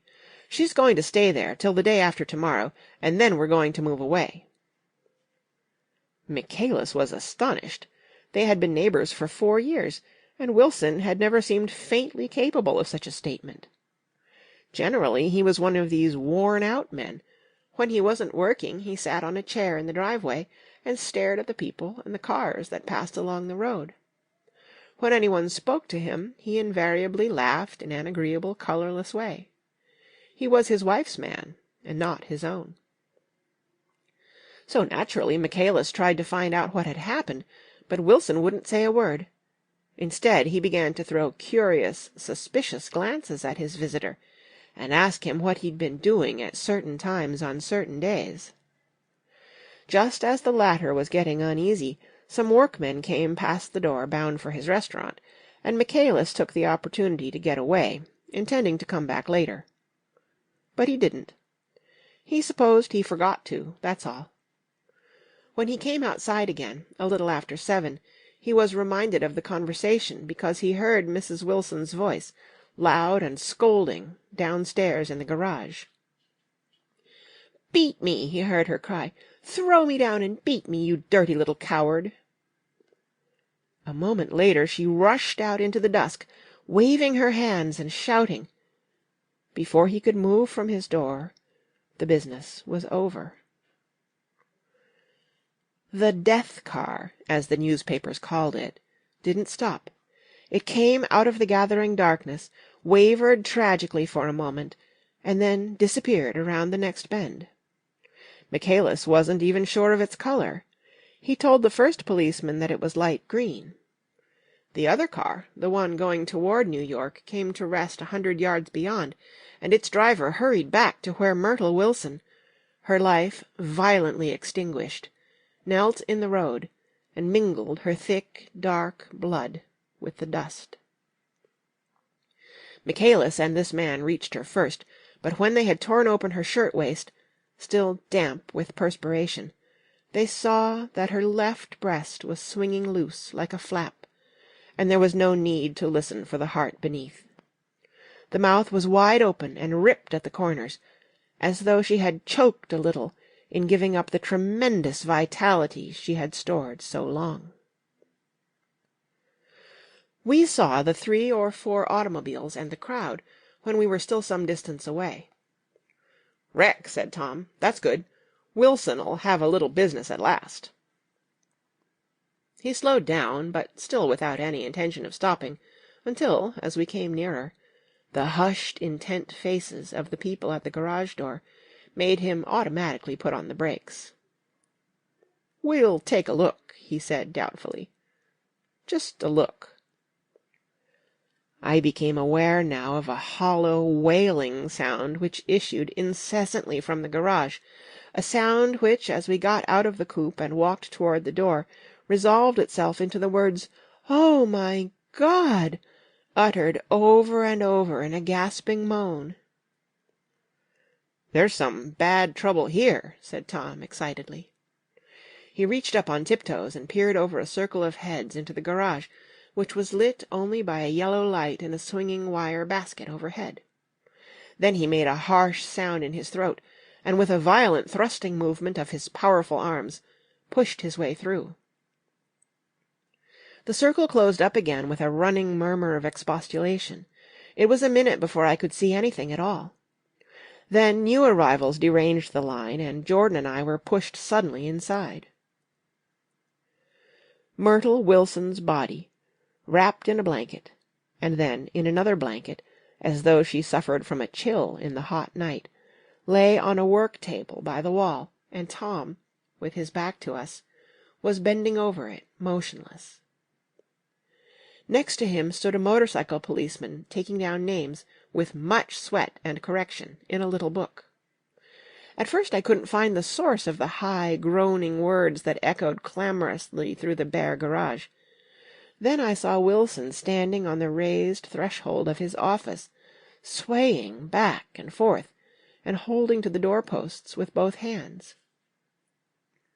Some man was talking to him in a low voice, and attempting, from time to time, to lay a hand on his shoulder, but Wilson neither heard nor saw. His eyes would drop slowly from the swinging light to the laden table by the wall, and then jerk back to the light again, and he gave out incessantly his high, horrible call. "Oh, my God! Oh, my God! Oh, God! Oh, my God!" Presently Tom lifted his head with a jerk, and, after staring around the garage with glazed eyes, addressed a mumbled, incoherent remark to the policeman. "M-A-Y," the policeman was saying. "O—" "No, R," corrected the man. "M-A-Y-R-O." "Listen to me," muttered Tom fiercely. "R," said the policeman. "O. G. G." He looked up as Tom's broad hand fell sharply on his shoulder. "What you want, fella?" "What happened? That's what I want to know." "Auto hit her. Instantly killed." "Instantly killed," repeated Tom, staring. "She ran out in a road. Son of a bitch didn't even stop his car." "There was 2 cars," said Michaelis. "One comin', one goin', see?"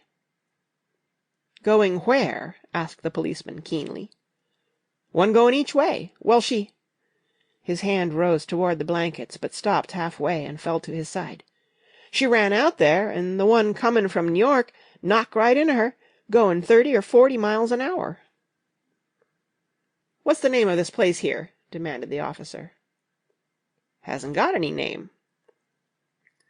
A pale, well-dressed negro stepped near. "It was a yellow car," he said. "Big yellow car. New." "See the accident?" asked the policeman. "No, but the car passed me down the road, going faster'n 40, going 50, 60. "Come here and let's have your name. Look out now, I want to get his name." Some words of this conversation must have reached Wilson, swaying in the office door, for suddenly a new theme found voice among his gasping cries. "You don't have to tell me what kind of car it was. I know what kind of car it was." Watching Tom, I saw the wad of muscle back of his shoulder tighten under his coat. He walked quickly over to Wilson, and, standing in front of him, seized him firmly by the upper arms. "You've got to pull yourself together," he said with soothing gruffness. Wilson's eyes fell upon Tom. He started up on his tiptoes, and then would have collapsed to his knees had not Tom held him upright. "Listen," said Tom, shaking him a little. "I just got here a minute ago from New York. I was bringing you that coupe we've been talking about. That yellow car I was driving this afternoon wasn't mine, do you hear? I haven't seen it all afternoon." Only the negro and I were near enough to hear what he said, but the policeman caught something in the tone, and looked over with truculent eyes. "What's all that?" he demanded. "I'm a friend of his." Tom turned his head, but kept his hands firm on Wilson's body. "He says he knows the car that did it. It was a yellow car." Some dim impulse moved the policeman to look suspiciously at Tom. "And what color's your car?" "It's a blue car, a coupe." "We've come straight from New York," I said. Someone who had been driving a little behind us confirmed this, and the policeman turned away. "Now, if you'll let me have that name again correct—" Picking up Wilson like a doll, Tom carried him into the office, set him down in a chair, and came back. "If somebody'll come here and sit with him," he snapped authoritatively. He watched while the two men standing closest glanced at each other, and went unwillingly into the room. Then Tom shut the door on them, and came down the single step, his eyes avoiding the table. As he passed close to me, he whispered, "Let's get out." Self-consciously, with his authoritative arms breaking the way, we pushed through the still-gathering crowd, passing a hurried doctor, case in hand, who had been sent for in wild hope half an hour ago. Tom drove slowly until we were beyond the bend, then his foot came down hard, and the coupe raced along through the night. In a little while I heard a low, husky sob, and saw that the tears were overflowing down his face. "The God-damned coward!" he whimpered. "He didn't even stop his car!" The Buchanan's house floated suddenly toward us through the dark, rustling trees. Tom stopped beside the porch and looked up at the second floor, where two windows bloomed with light among the vines. "Daisy's home," he said. As we got out of the car he glanced at me and frowned slightly.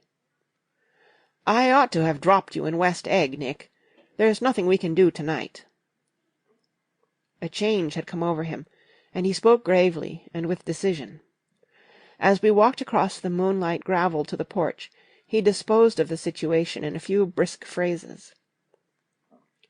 "I'll telephone for a taxi to take you home, and while you're waiting you and Jordan better go in the kitchen and have them get you some supper, if you want any." He opened the door. "Come in." "No, thanks, but I'd be glad if you'd order me the taxi. I'll wait outside." Jordan put her hand on my arm. "Won't you come in, Nick?" "No, thanks." I was feeling a little sick, and I wanted to be alone, but Jordan lingered for a moment more. "It's only 9:30, she said. I'd be damned if I'd go in. I'd had enough of all of them for one day, and suddenly that included Jordan, too. She must have seen something of this in my expression, for she turned abruptly away and ran up the porch steps into the house. I sat down for a few minutes with my head in my hands, until I heard the phone taken up inside and the butler's voice calling a taxi. Then I walked slowly down the drive away from the house, intending to wait by the gate.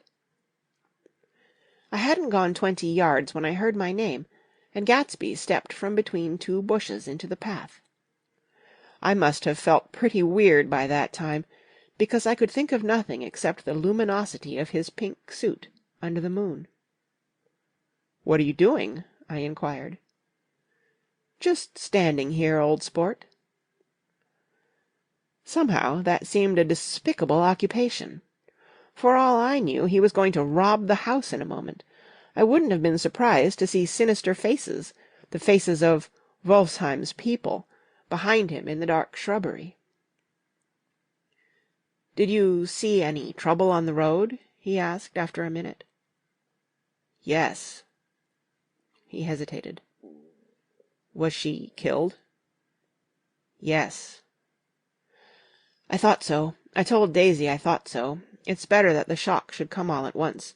She stood it pretty well." He spoke as if Daisy's reaction was the only thing that mattered. "I got to West Egg by a side road," he went on, "and left the car in my garage. I don't think anybody saw us, but of course I can't be sure."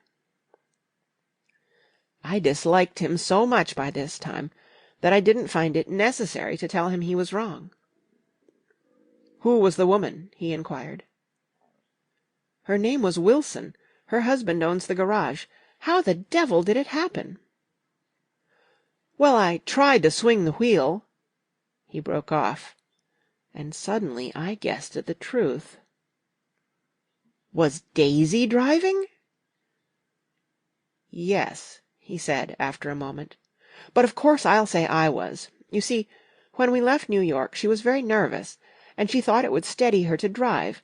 And this woman rushed out at us just as we were passing a car coming the other way. It all happened in a minute, but it seemed to me that she wanted to speak to us, thought we were somebody she knew. Well, first Daisy turned away from the woman toward the other car, and then she lost her nerve and turned back. The second my hand reached the wheel, I felt the shock. It must have killed her instantly." "It ripped her open." "Don't tell me, old sport." He winced. "Anyhow, Daisy stepped on it. I tried to make her stop, but she couldn't, so I pulled on the emergency brake. Then she fell over into my lap, and I drove on." "She'll be all right tomorrow," he said presently. "I'm just going to wait here and see if he tries to bother her about that unpleasantness this afternoon. She's locked herself into her room, and if he tries any brutality she's going to turn the light out and on again." "He won't touch her," I said. "He's not thinking about her." "I don't trust him, old sport." "How long are you going to wait?" "All night, if necessary. Anyhow, till they all go to bed." A new point of view occurred to me. Suppose Tom found out that Daisy had been driving. He might think he saw a connection in it. He might think anything. I looked at the house. There were 2 or 3 bright windows downstairs, and the pink glow from Daisy's room on the second floor. "You wait here," I said. "I'll see if there's any sign of a commotion." I walked back along the border of the lawn, traversed the gravel softly, and tiptoed up the veranda steps. The drawing-room curtains were open, and I saw that the room was empty. Crossing the porch where we had dined that June night 3 months before, I came to a small rectangle of light, which I guessed was the pantry window. The blind was drawn, but I found a rift at the sill. Daisy and Tom were sitting opposite each other at the kitchen table, with a plate of cold fried chicken between them, and 2 bottles of ale. He was talking intently across the table at her, and in his earnestness his hand had fallen upon and covered her own. Once in a while she looked up at him, and nodded in agreement. They weren't happy, and neither of them had touched the chicken or the ale, and yet they weren't unhappy either. There was an unmistakable air of natural intimacy about the picture, and anybody would have said that they were conspiring together. As I tiptoed from the porch, I heard my taxi feeling its way along the dark road toward the house. Gatsby was waiting where I had left him in the drive. "Is it all quiet up there?" he asked anxiously. "Yes, it's all quiet." I hesitated. "You'd better come home and get some sleep." He shook his head. "I want to wait here till Daisy goes to bed. Good night, old sport." He put his hands in his coat pockets, and turned back eagerly to his scrutiny of the house, as though my presence marred the sacredness of the vigil. So I walked away and left him standing there in the moonlight, watching over nothing. End of Chapter 7. Chapter 8. I couldn't sleep all night. A foghorn was groaning incessantly on the sound, and I tossed half-sick between grotesque reality and savage, frightening dreams. Toward dawn I heard a taxi go up Gatsby's Drive, and immediately I jumped out of bed and began to dress. I felt that I had something to tell him, something to warn him about, and morning would be too late. Crossing his lawn, I saw that his front door was still open, and he was leaning against a table in the hall, heavy with dejection or sleep. "Nothing happened," he said wanly. I waited, and about 4 o'clock she came to the window and stood there for a minute, and then turned out the light. His house had never seemed so enormous to me as it did that night, when we hunted through the great rooms for cigarettes.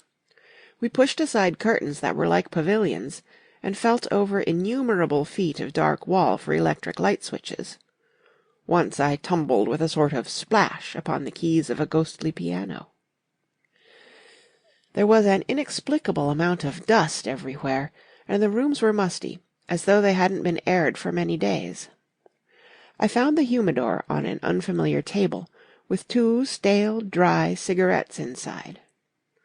Throwing open the French windows of the drawing-room, we sat smoking out into the darkness. "You ought to go away," I said. "It's pretty certain they'll trace your car." "Go away now, old sport?" "Go to Atlantic City for a week, or up to Montreal." He wouldn't consider it. He couldn't possibly leave Daisy until he knew what she was going to do. He was clutching at some last hope, and I couldn't bear to shake him free. It was this night that he told me the strange story of his youth with Dan Cody. Told it to me because J. Gatsby had broken up like glass against Tom's hard malice, and the long secret extravaganza was played out. I think that he would have acknowledged anything now, without reserve, but he wanted to talk about Daisy. She was the first nice girl he had ever known. In various unrevealed capacities he had come in contact with such people, but always with indiscernible barbed wire between. He found her excitingly desirable. He went to her house, at first with other officers from Camp Taylor, then alone. It amazed him. He had never been in such a beautiful house before, but what gave it an air of breathless intensity was that Daisy lived there. It was as casual a thing to her as his tent out at camp was to him.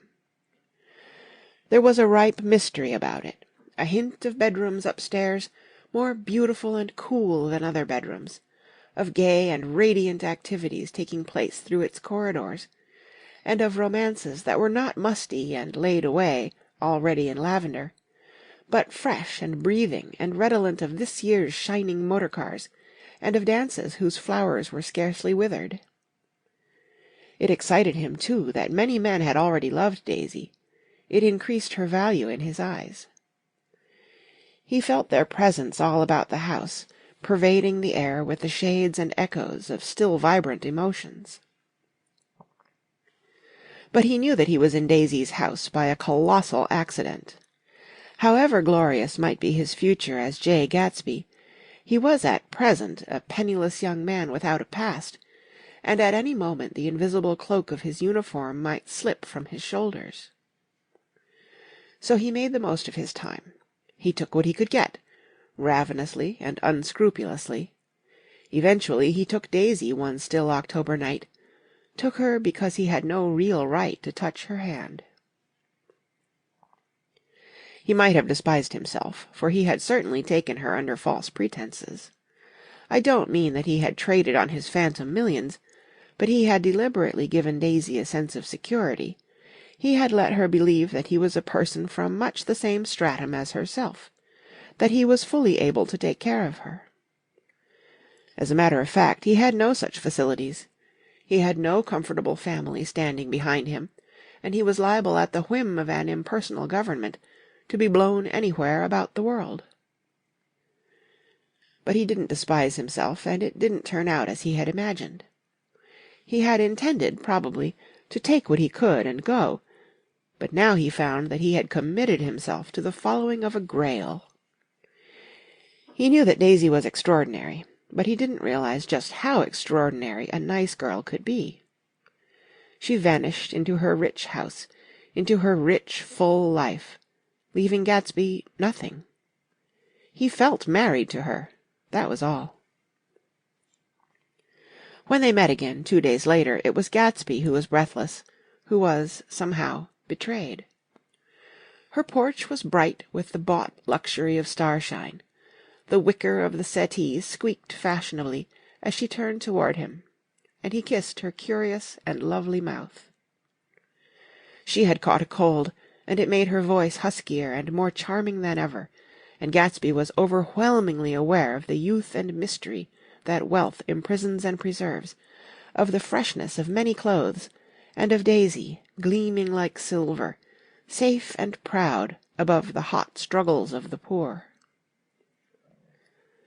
I can't describe to you how surprised I was to find out I loved her, old sport. I even hoped for a while that she'd throw me over, but she didn't, because she was in love with me, too. She thought I knew a lot, because I knew different things from her. Well, there I was, way off my ambitions, getting deeper in love every minute, and all of a sudden I didn't care. What was the use of doing great things, if I could have a better time telling her what I was going to do? On the last afternoon before he went abroad, he sat with Daisy in his arms for a long, silent time. It was a cold fall day, with fire in the room, and her cheeks flushed. Now and then she moved, and he changed his arm a little, and once he kissed her dark, shining hair. The afternoon had made them tranquil for a while, as if to give them a deep memory for the long parting the next day promised. They had never been closer in their month of love, nor communicated more profoundly one with another than when she brushed silent lips against his coat's shoulder, or when he touched the end of her fingers, gently, as though she were asleep. He did extraordinarily well in the war. He was a captain before he went to the front, and following the Argonne battles he got his majority and the command of the divisional machine-guns. After the armistice he tried frantically to get home, but some complication or misunderstanding sent him to Oxford instead. He was worried now. There was a quality of nervous despair in Daisy's letters. She didn't see why he couldn't come. She was feeling the pressure of the world outside, and she wanted to see him and feel his presence beside her, and be reassured that she was doing the right thing after all. For Daisy was young, and her artificial world was redolent of orchids and pleasant, cheerful snobbery, and orchestras which set the rhythm of the year, summing up the sadness and suggestiveness of life in new tunes. All night the saxophones wailed the hopeless comment of the Beale Street blues, while 100 pairs of golden and silver slippers shuffled the shining dust. At the grey tea hour there were always rooms that throbbed incessantly with this low, sweet fever, while fresh faces drifted here and there like rose-petals blown by the sad horns around the floor. Through this twilight universe Daisy began to move again with the season. Suddenly she was again keeping 6 dates a day with 6 men, and drowsing asleep at dawn with the beads and chiffon of an evening dress tangled among dying orchids on the floor beside her bed. And all the time something within her was crying for a decision.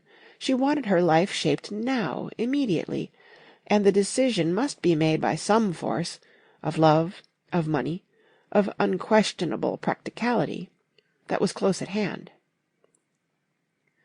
That force took shape in the middle of spring with the arrival of Tom Buchanan. There was a wholesome bulkiness about his person and his position, and Daisy was flattered. Doubtless there was a certain struggle and a certain relief. The letter reached Gatsby while he was still at Oxford.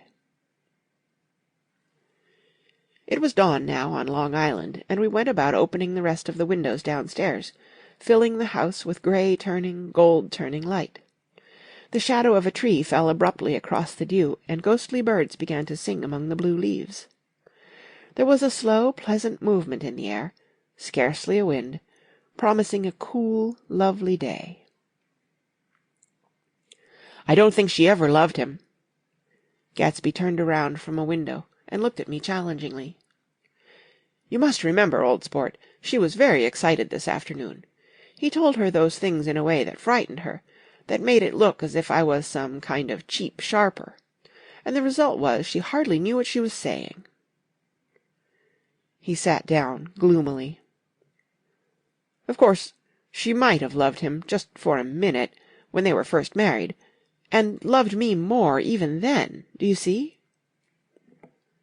Suddenly he came out with a curious remark.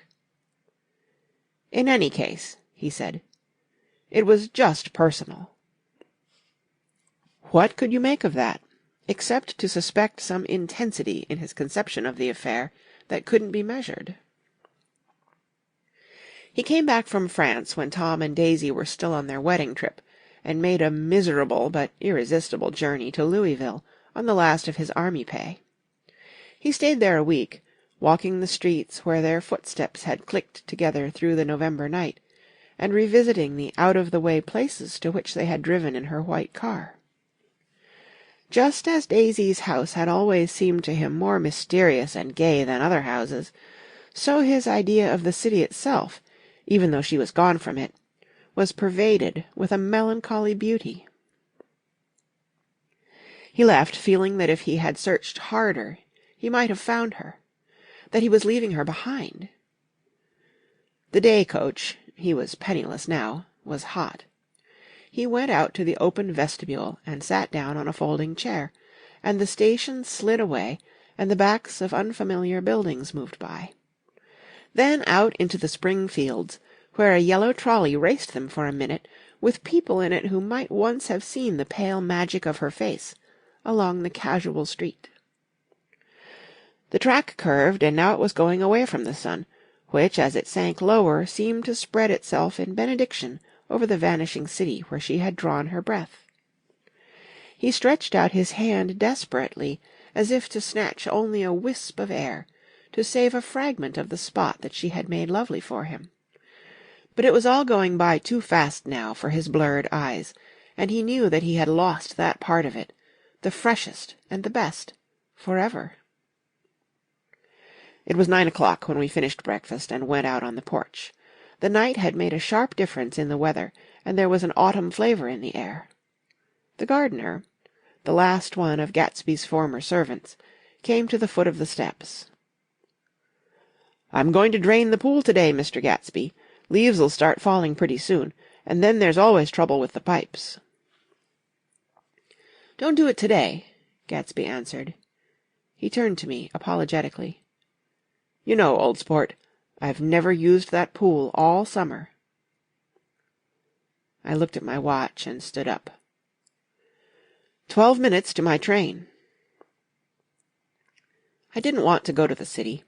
I wasn't worth a decent stroke of work, but it was more than that. I didn't want to leave Gatsby. I missed that train, and then another, before I could get myself away. "I'll call you up," I said finally. "Do, old sport." "I'll call you about noon." We walked slowly down the steps. "I suppose Daisy'll call too."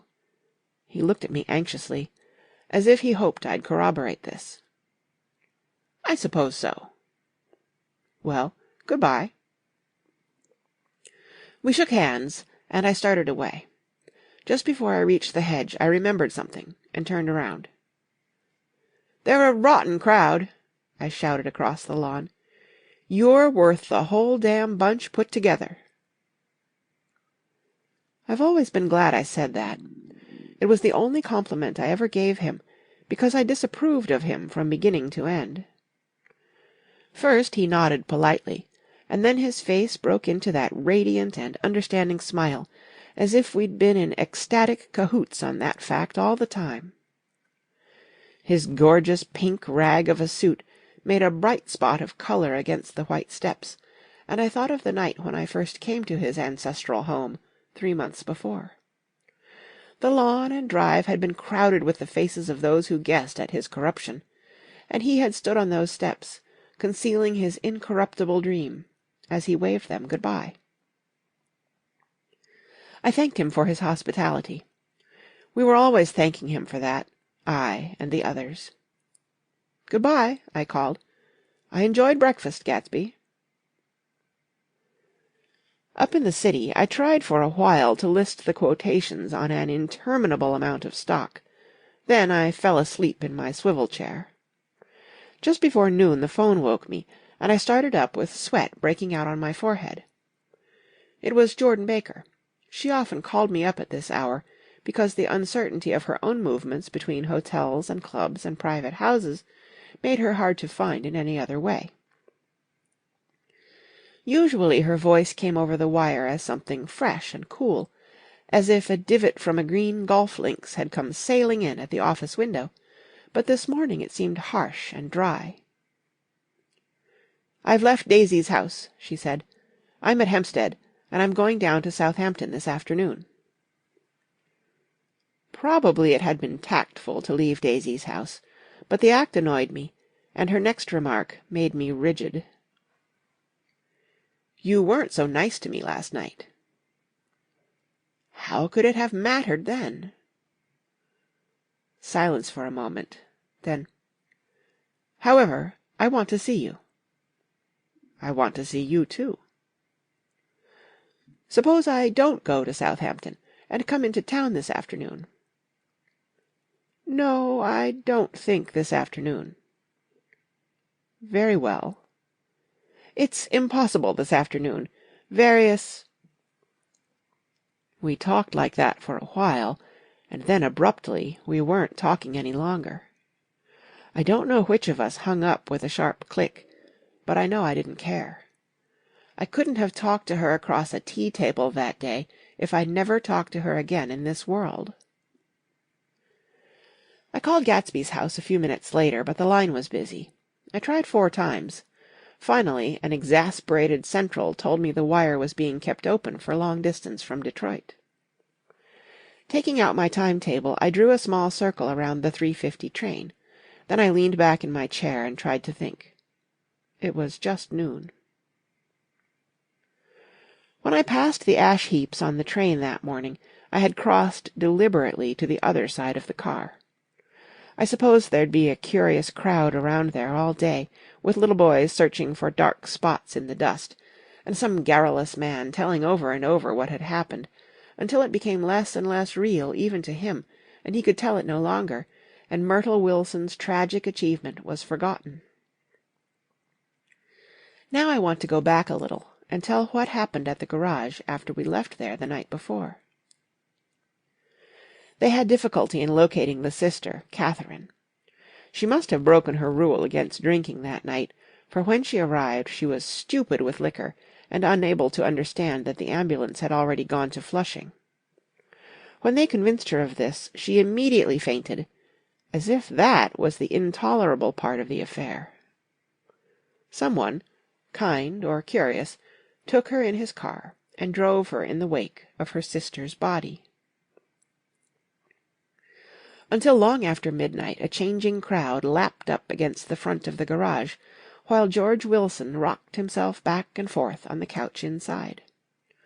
For a while the door of the office was open, and everyone who came into the garage glanced irresistibly through it. Finally someone said it was a shame, and closed the door.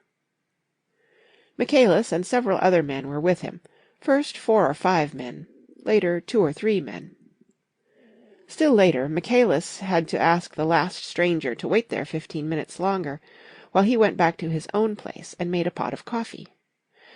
After that he stayed there alone with Wilson until dawn. About 3 o'clock the quality of Wilson's incoherent muttering changed. He grew quieter, and began to talk about the yellow car.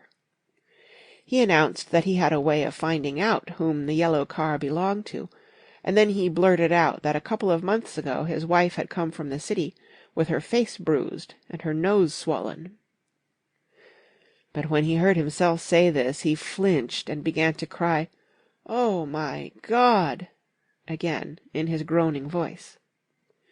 Michaelis made a clumsy attempt to distract him. "How long have you been married, George? Come on there, try and sit still a minute and answer my question. How long have you been married?" 12 years. "Ever had any children? Come on, George, sit still. I asked you a question. Did you ever have any children?" The hard brown beetles kept thudding against the dull light, and whenever Michaelis heard a car go tearing along the road outside, it sounded to him like the car that hadn't stopped a few hours before. He didn't like to go into the garage, because the workbench was stained where the body had been lying, so he moved uncomfortably around the office. He knew every object in it before morning, and from time to time sat down beside Wilson, trying to keep him more quiet. "Have you got a church you go to sometimes, George? Maybe even if you haven't been there for a long time? Maybe I could call up the church and get a priest to come over, and he could talk to you, see?" "Don't belong to any." "You ought to have a church, George, for times like this. You must have gone to church once. Didn't you get married in a church? Listen, George, listen to me. Didn't you get married in a church?" "That was a long time ago." The effort of answering broke the rhythm of his rocking. For a moment he was silent. Then the same half-knowing, half-bewildered look came back into his faded eyes. "Look in the drawer there," he said, pointing at the desk. "Which drawer?" "That drawer, that one." Michaelis opened the drawer nearest his hand. There was nothing in it but a small, expensive dog-leash, made of leather and braided silver. It was apparently new. "This?" he inquired, holding it up. Wilson stared and nodded. "I found it yesterday afternoon. She tried to tell me about it, but I knew it was something funny." "You mean your wife bought it?" "She had it wrapped in tissue paper on her bureau." Michaelis didn't see anything odd in that, and he gave Wilson a dozen reasons why his wife might have bought the dog-leash. But conceivably Wilson had heard some of these same explanations before, from Myrtle, because he began saying, "Oh, my God!" again in a whisper. His comforter left several explanations in the air. "Then he killed her," said Wilson. His mouth dropped open suddenly. "Who did?" "I have a way of finding out." "You're morbid, George," said his friend. "This has been a strain to you, and you don't know what you're saying. You'd better try and sit quiet till morning." "He murdered her." "It was an accident, George." Wilson shook his head. His eyes narrowed, and his mouth widened slightly with the ghost of a superior "I know," he said definitely. "I'm one of these trusting fellas, and I don't think any harm to nobody, but when I get to know a thing, I know it. It was the man in that car. She ran out to speak to him, and he wouldn't stop." Michaelis had seen this, too, but it hadn't occurred to him that there was any special significance in it.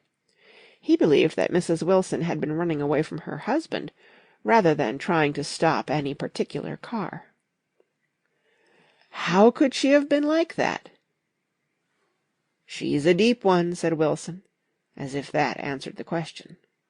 "Ah—" He began to rock again, and Michaelis stood twisting the leash in his hand. "Maybe you got some friend that I could telephone for, George." This was a forlorn hope. He was almost sure that Wilson had no friend. There was not enough of him for his wife. He was glad a little later when he noticed a change in the room, a blue quickening by the window, and realized that dawn wasn't far off. About 5 o'clock it was blue enough outside to snap off the light.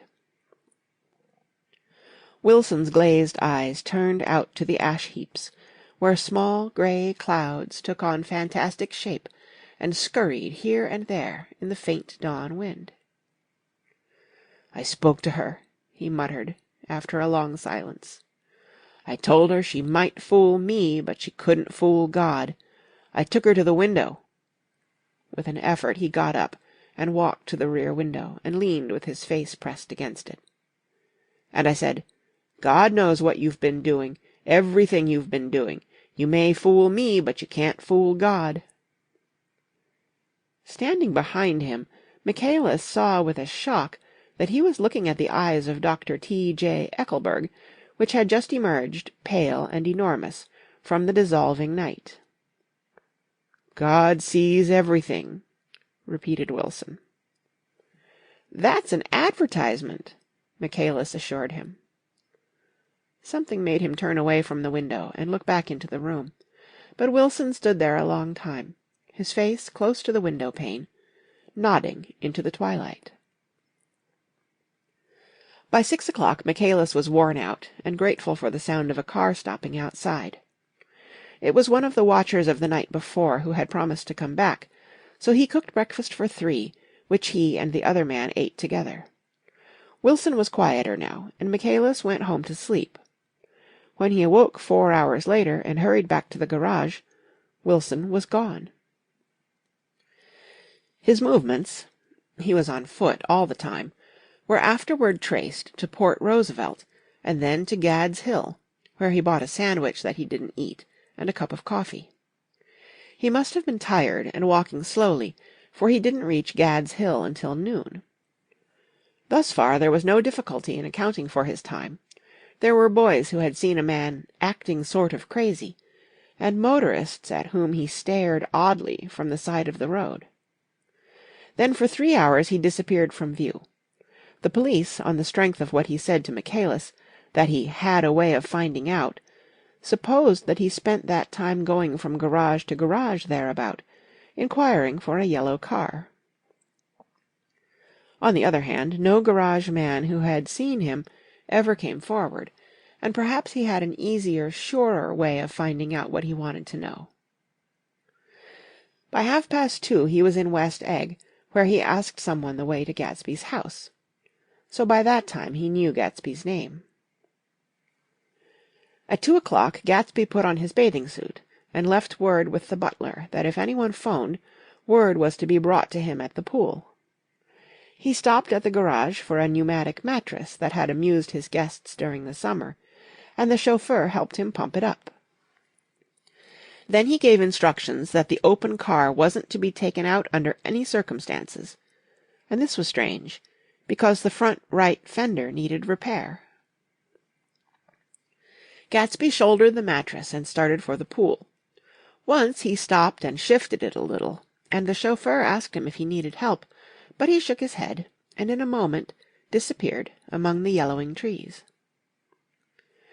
No telephone message arrived, but the butler went without his sleep and waited for it until 4 o'clock, until long after there was anyone to give it to, if it came.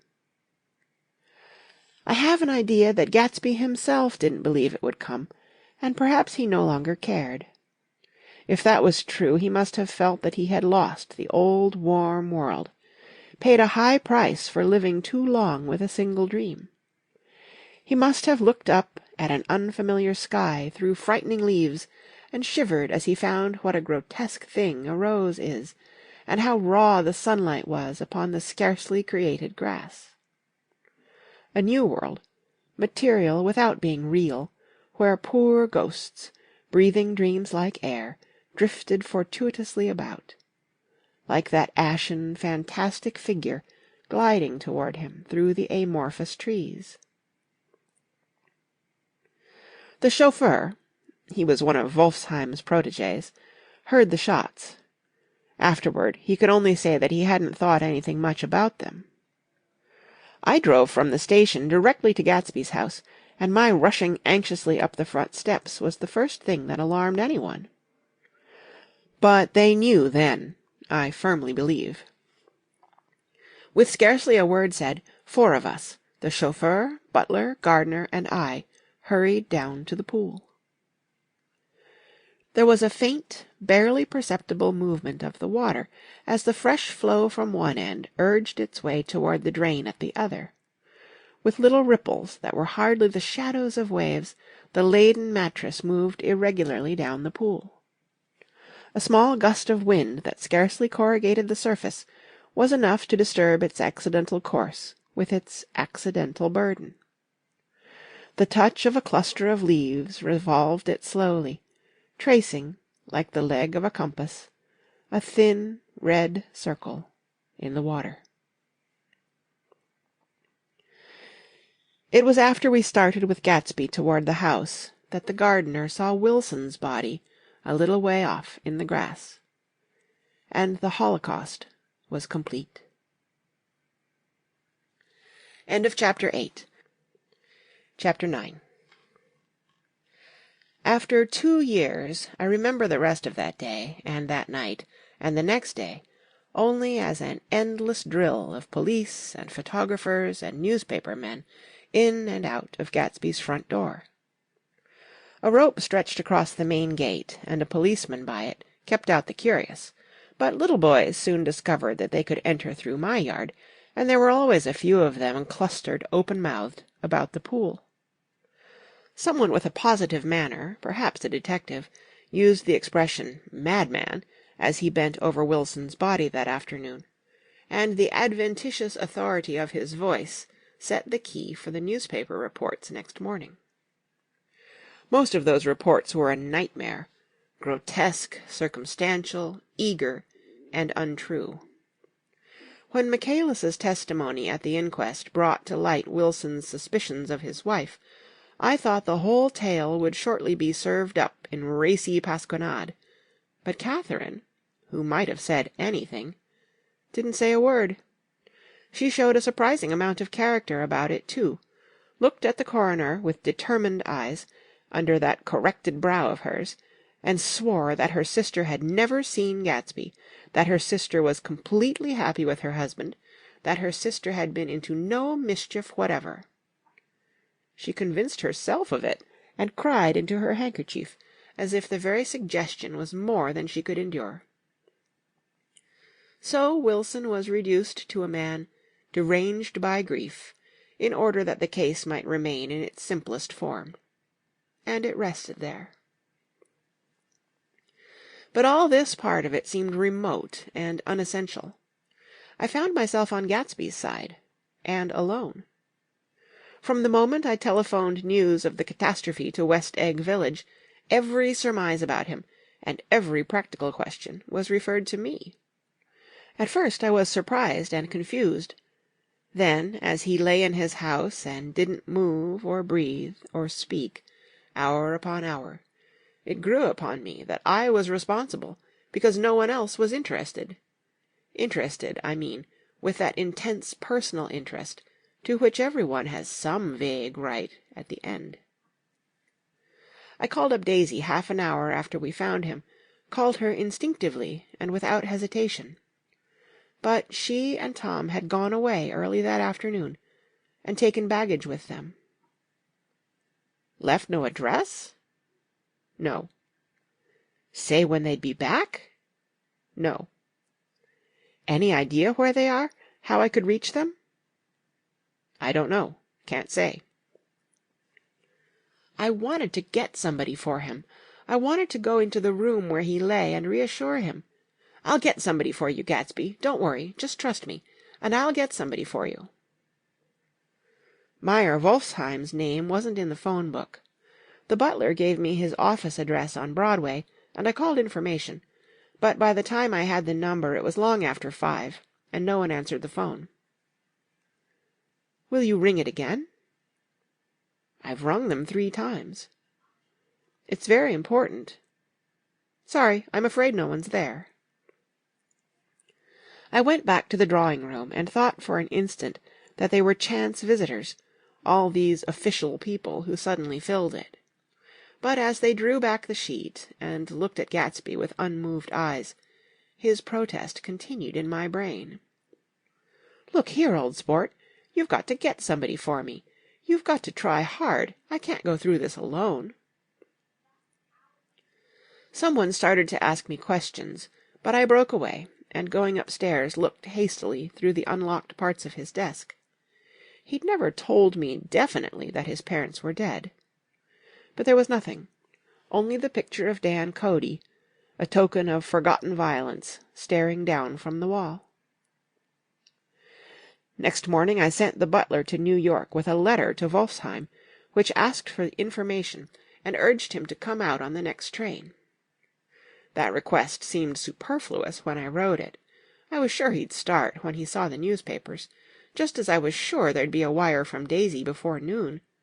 But neither a wire nor Mr. Wolfsheim arrived. No one arrived except more police and photographers and newspaper men. When the butler brought back Wolfsheim's answer, I began to have a feeling of defiance, of scornful solidarity between Gatsby and me, against them all. "Dear Mr. Carraway, this has been one of the most terrible shocks of my life to me. I hardly can believe it that it is true at all. Such a mad act as that man did should make us all think. I cannot come down now, as I am tied up in some very important business, and cannot get mixed up in this thing now. If there is anything I can do a little later, let me know in a letter by Edgar.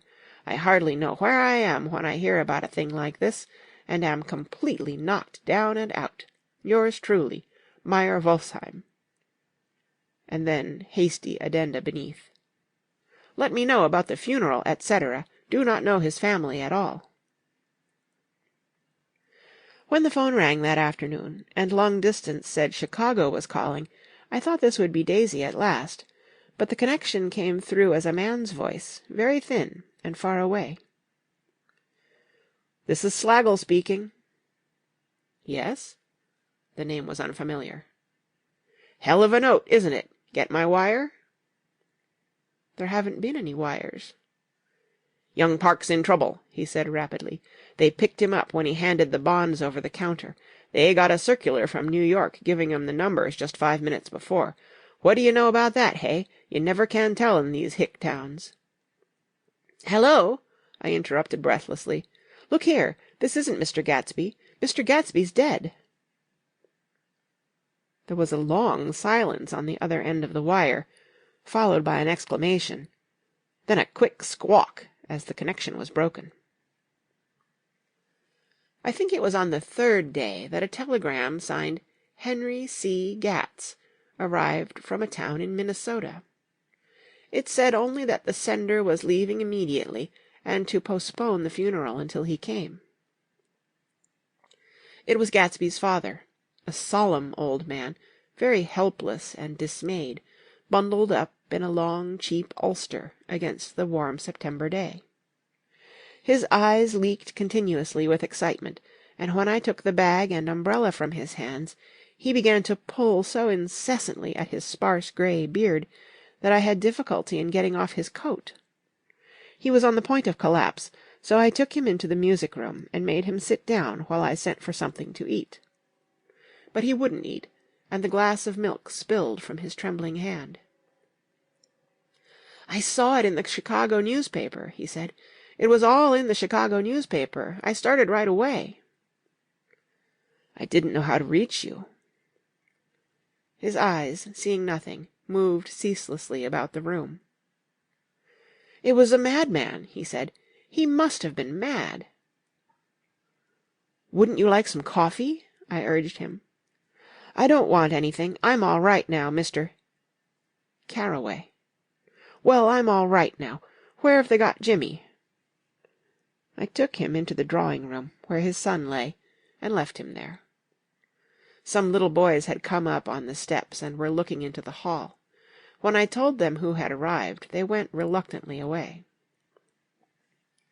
After a little while Mr. Gatz opened the door and came out, his mouth ajar, his face flushed slightly, his eyes leaking isolated and unpunctual tears. He had reached an age where death no longer has the quality of ghastly surprise, and when he looked around him now for the first time, and saw the height and splendor of the hall and the great rooms opening out from it into other rooms, His grief began to be mixed with an awed pride. I helped him to a bedroom upstairs. While he took off his coat and vest, I told him that all arrangements had been deferred until he came. "I didn't know what you'd want, Mr. Gatsby." "Gats is my name." "Mr. Gats, I thought you might want to take the body west." He shook his head. "Jimmy always liked it better down east.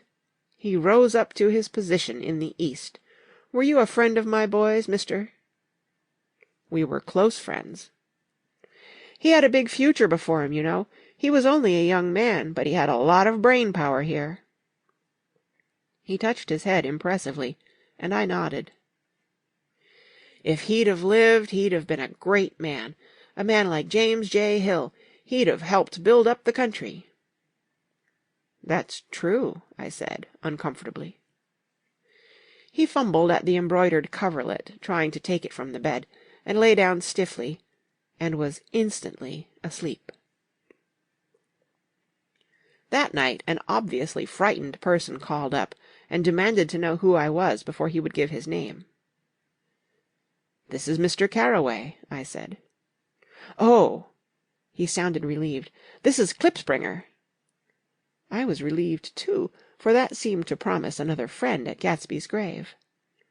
I didn't want it to be in the papers and draw a sightseeing crowd, so I'd been calling up a few people myself. They were hard to find.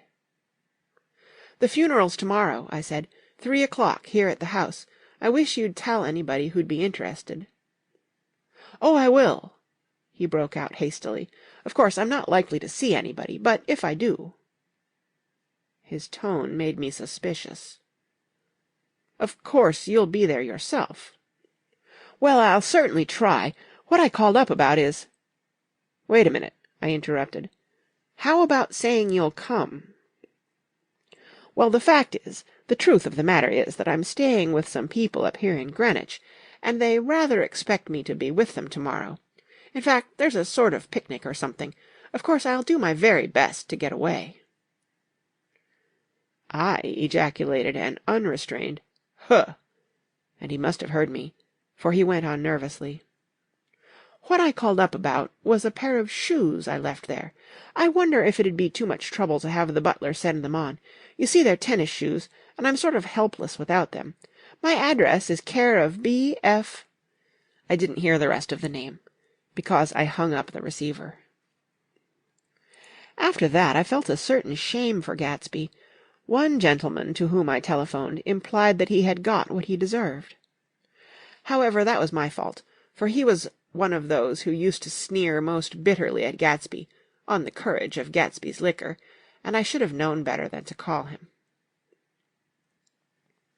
The morning of the funeral I went up to New York to see Meyer Wolfsheim. I couldn't seem to reach him any other way. The door that I pushed open, on the advice of an elevator boy, was marked "The Swastika Holding Company," and at first there didn't seem to be anyone inside. But when I had shouted "Hello!" several times in vain, an argument broke out behind a partition, and presently a lovely Jewess appeared at an interior door and scrutinized me with black, hostile eyes. "Nobody's in," she said. "Mr. Wolfsheim's gone to Chicago." The first part of this was obviously untrue, for someone had begun to whistle "The Rosary" tunelessly inside. "Please say that Mr. Carraway wants to see him." "I can't get him back from Chicago, can I?" At this moment a voice, unmistakably Wolfsheim's, called "Stella!" from the other side of the door. "Leave your name on the desk," she said quickly. "I'll give it to him when he gets back." "But I know he's there." She took a step toward me, and began to slide her hands indignantly up and down her hips. "You young men think you can force your way in here any time," she scolded. "We're getting sick and tired of it. When I say he's in Chicago, he's in Chicago." I mentioned Gatsby. "Oh!" She looked at me over again. "Will you just... What was your name?" She vanished. In a moment Meyer Wolfsheim stood solemnly in the doorway, holding out both hands. He drew me into his office, remarking in a reverent voice that it was a sad time for all of us, and offered me a cigar. "My memory goes back to when I first met him," he said. "A young major just out of the army and covered over with medals he got in the war. He was so hard up he had to keep on wearing his uniform because he couldn't buy some regular clothes. First time I saw him was when he came into Weinbrenner's pool room at 43rd Street and asked for a job. He hadn't eat anything for a couple of days. 'Come on, have some lunch with me,' I said. He ate more than $4 worth of food in half an hour." "Did you start him in business?" I inquired. "Start him? I made him." "Oh." "I raised him up out of nothing, right out of the gutter. I saw right away he was a fine-appearing, gentlemanly young man, and when he told me he was an Oxford, I knew I could use him good.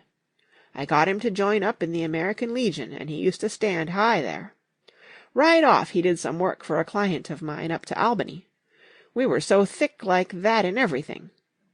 He held up 2 bulbous fingers. "Always together." I wondered if this partnership had included the World Series transaction in 1919. "Now he's dead," I said after a moment.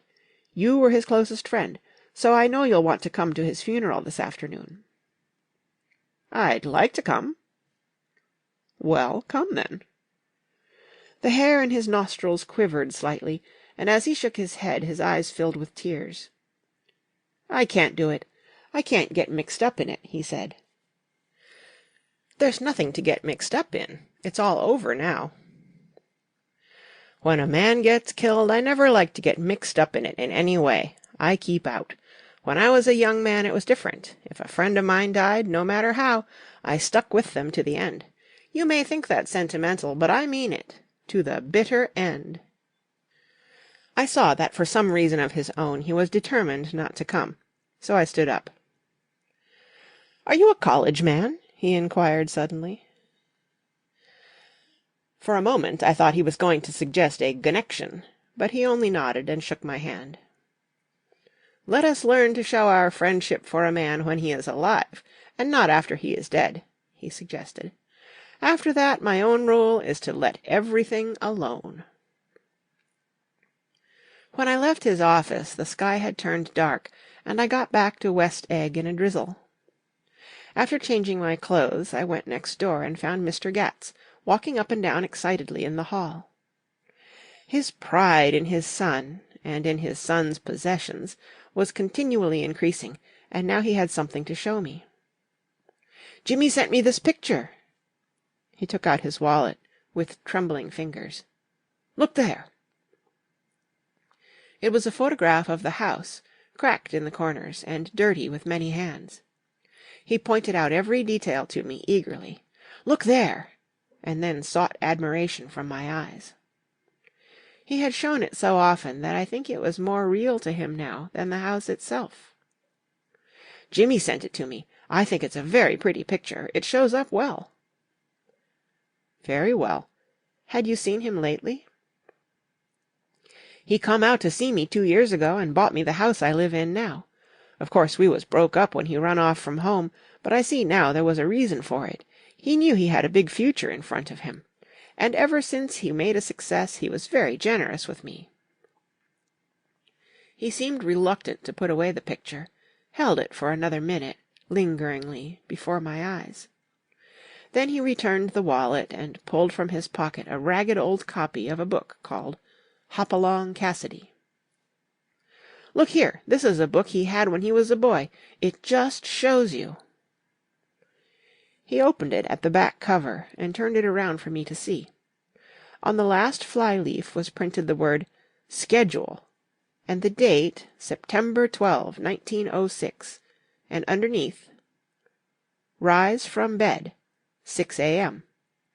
Dumbbell exercise and wall scaling, 6:15 to 6:30. Study electricity, etc., 7:15 to 8:15. Work, 8:30 to 4:30 p.m. Baseball and sports, 4:30 to 5. Practice elocution, poise, and how to attain it, 5 to 6. Study needed inventions, 7 to 9. General resolves, no wasting time at Shafter's or a name indecipherable.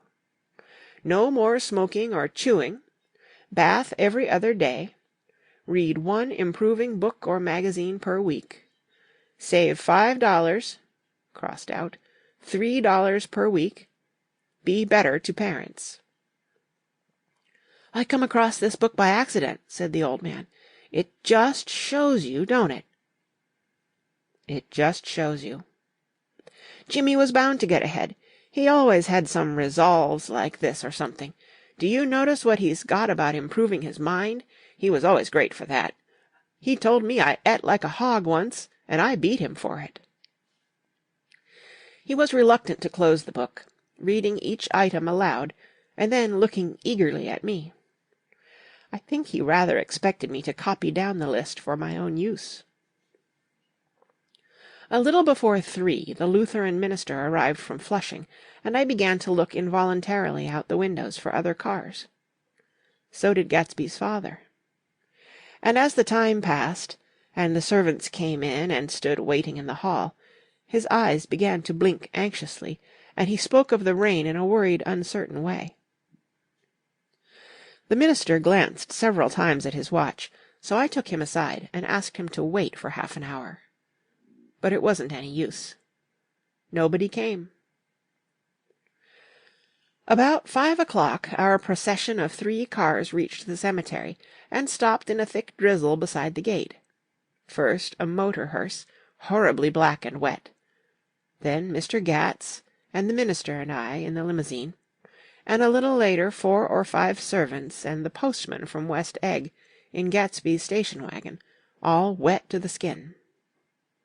As we started through the gate into the cemetery, I heard a car stop, and then the sound of someone splashing after us over the soggy ground. I looked around. It was the man with owl-eyed glasses, whom I had found marvelling over Gatsby's books in the library one night, 3 months before.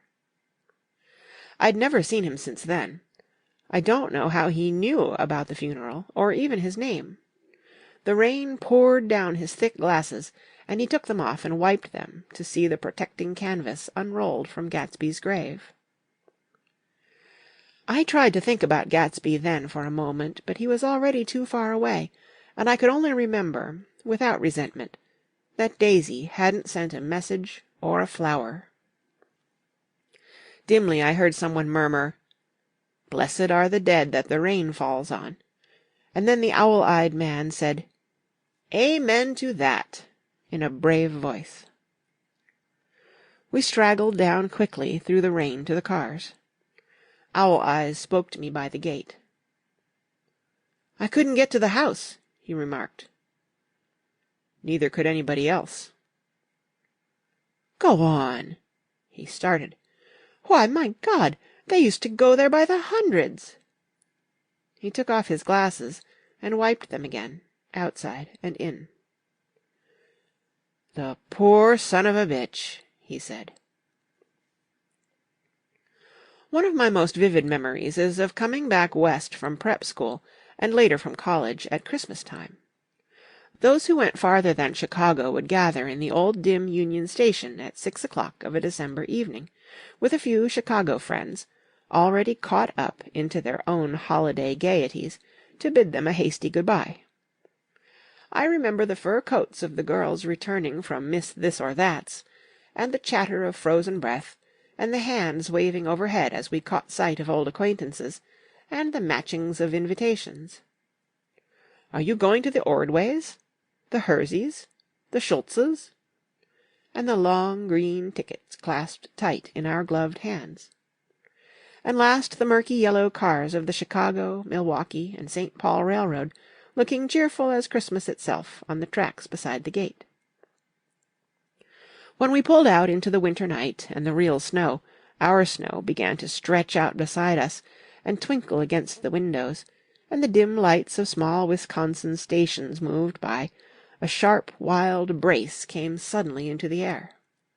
We drew in deep breaths of it as we walked back from dinner through the cold vestibules, unutterably aware of our identity with this country for one strange hour, before we melted indistinguishably into it again. That's my Middle West. Not the wheat, or the prairies, or the lost Swede towns, but the thrilling returning trains of my youth, and the street lamps and sleigh bells in the frosty dark, and the shadows of holly wreaths thrown by lighted windows on the snow. I am part of that, a little solemn with the feel of those long winters, a little complacent from growing up in the Caraway House in a city where dwellings are still called through decades by a family's name. I see now that this has been a story of the West. After all, Tom and Gatsby, Daisy and Jordan and I were all Westerners, and perhaps we possessed some deficiency in common which made us subtly unadaptable to Eastern life. Even when the East excited me most, even when I was most keenly aware of its superiority to the bored, sprawling, swollen towns beyond the Ohio, with their interminable inquisitions which spared only the children and the very old, even then it had always for me a quality of distortion. West Egg, especially, still figures in my more fantastic dreams. I see it as a night scene by El Greco, 100 houses, at once conventional and grotesque, crouching under a sullen, overhanging sky and a lustreless moon. In the foreground 4 solemn men in dress suits are walking along the sidewalk, with a stretcher on which lies a drunken woman in a white evening dress. Her hand, which dangles over the side, sparkles cold with jewels. Gravely the men turn in at a house. The wrong house. But no one knows the woman's name, and no one cares. After Gatsby's death, the East was haunted for me like that, distorted beyond my eyes' power of correction. So when the blue smoke of brittle leaves was in the air, and the wind blew the wet laundry stiff on the line, I decided to come back home. There was one thing to be done before I left, an awkward, unpleasant thing, that perhaps had better have been let alone. But I wanted to leave things in order, and not just trust that obliging and indifferent sea to sweep my refuse away. I saw Jordan Baker, and talked over and around what had happened to us together, and what had happened afterward to me, and she lay perfectly still, listening, in a big chair. She was dressed to play golf, and I remember thinking she looked like a good illustration, her chin raised a little jauntily, her hair the color of an autumn leaf, her face the same brown tint as the fingerless glove on her knee. When I had finished, she told me without comment that she was engaged to another man. I doubted that, though there were several she could have married at a nod of her head, but I pretended to be surprised. For just a minute I wondered if I wasn't making a mistake. Then I thought it all over again quickly, and got up to say good-bye. "Nevertheless, you did throw me over," said Jordan suddenly. "You threw me over on the telephone. I don't give a damn about you now, but it was a new experience for me, and I felt a little dizzy for a while." We shook hands. "Oh, and do you remember," she added, "a conversation we once had about driving a car?" "Why, not exactly." "You said a bad driver was only safe until she met another bad driver. Well, I met another bad driver, didn't I? I mean, it was careless of me to make such a wrong guess. I thought you were rather an honest, straightforward person. I thought it was your secret pride." "I'm 30, I said. "I'm 5 years too old to lie to myself and call it honor." She didn't answer. Angry and half in love with her, and tremendously sorry, I turned away. One afternoon late in October I saw Tom Buchanan. He was walking ahead of me along Fifth Avenue, in his alert, aggressive way, his hands out a little from his body as if to fight off interference, his head moving sharply here and there, adapting itself to his restless eyes. Just as I slowed up to avoid overtaking him, he stopped, and began frowning into the windows of a jewelry store. Suddenly he saw me, and walked back, holding out his hand. "What's the matter, Nick? Do you object to shaking hands with me?" "Yes. You know what I think of you." "You're crazy, Nick," he said quickly. "Crazy as hell. I don't know what's the matter with you." "Tom," I inquired, "what did you say to Wilson that afternoon?" He stared at me without a word, and I knew I had guessed right about those missing hours. I started to turn away, but he took a step after me and grabbed my arm. "I told him the truth," he said. "He came to the door while we were getting ready to leave, and when I sent down word that we weren't in, he tried to force his way upstairs. He was crazy enough to kill me if I hadn't told him who owned the car. His hand was on a revolver in his pocket every minute he was in the house." He broke off defiantly. "What if I did tell him? That fellow had it coming to him. He threw dust into your eyes just like he did in Daisy's, but he was a tough one. He ran over Myrtle like you'd run over a dog, and never even stopped his car." There was nothing I could say, except the one unutterable fact that it wasn't true. "And if you think I didn't have my share of suffering, look here. When I went to give up that flat and saw that damn box of dog biscuits sitting there on the sideboard, I sat down and cried like a baby. By God, it was awful." I couldn't forgive him or like him, but I saw that what he had done was, to him, entirely justified. It was all very careless and confused. They were careless people, Tom and Daisy. They smashed up things and creatures, and then retreated back into their money, or their vast carelessness, or whatever it was that kept them together, and let other people clean up the mess they had made. I shook hands with him. It seemed silly not to, for I felt suddenly as though I were talking to a child. Then he went into the jewelry store to buy a pearl necklace, or perhaps only a pair of cuff buttons, rid of my provincial squeamishness forever. Gatsby's house was still empty when I left. The grass on his lawn had grown as long as mine. One of the taxi drivers in the village never took a fare past the entrance gate without stopping for a minute and pointing inside. Perhaps it was he who drove Daisy and Gatsby over to East Egg the night of the accident, and perhaps he had made a story about it all his own. I didn't want to hear it, and I avoided him when I got off the train. I spent my Saturday nights in New York because those gleaming, dazzling parties of his were with me so vividly that I could still hear the music and the laughter, faint and incessant, from his garden, and the cars going up and down his drive. One night I did hear a material car there, and saw its lights stop at his front steps. But I didn't investigate.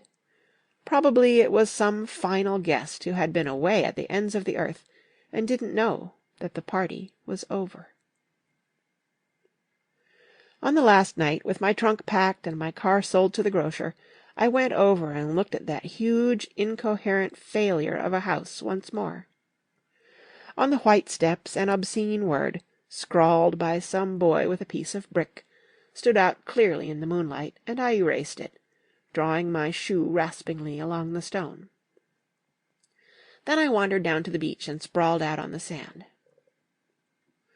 Most of the big shore places were closed now, and there were hardly any lights except the shadowy, moving glow of a ferry-boat across the Sound.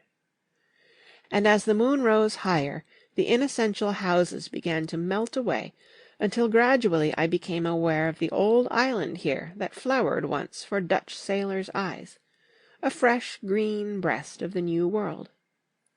Its vanished trees, the trees that had made way for Gatsby's house, had once pandered in whispers to the last and greatest of all human dreams. For a transitory enchanted moment, man must have held his breath in the presence of this continent, compelled into an aesthetic contemplation he neither understood nor desired, face to face for the last time in history with something commensurate to his capacity for wonder. And as I sat there brooding on the old unknown world, I thought of Gatsby's wonder when he first picked out the green light at the end of Daisy's dock. He had come a long way to this blue lawn, and his dream must have seemed so close that he could hardly fail to grasp it. He did not know that it was already behind him, somewhere back in that vast obscurity beyond the city, where the dark fields of the Republic rolled on under the night. Gatsby believed in the green light, the orgastic future that year by year recedes before us. It eluded us then, but that's no matter. Tomorrow we will run faster, stretch out our arms farther, and one fine morning... So we beat on, boats against the current, borne back ceaselessly into the past. End of chapter 9, and the end of The Great Gatsby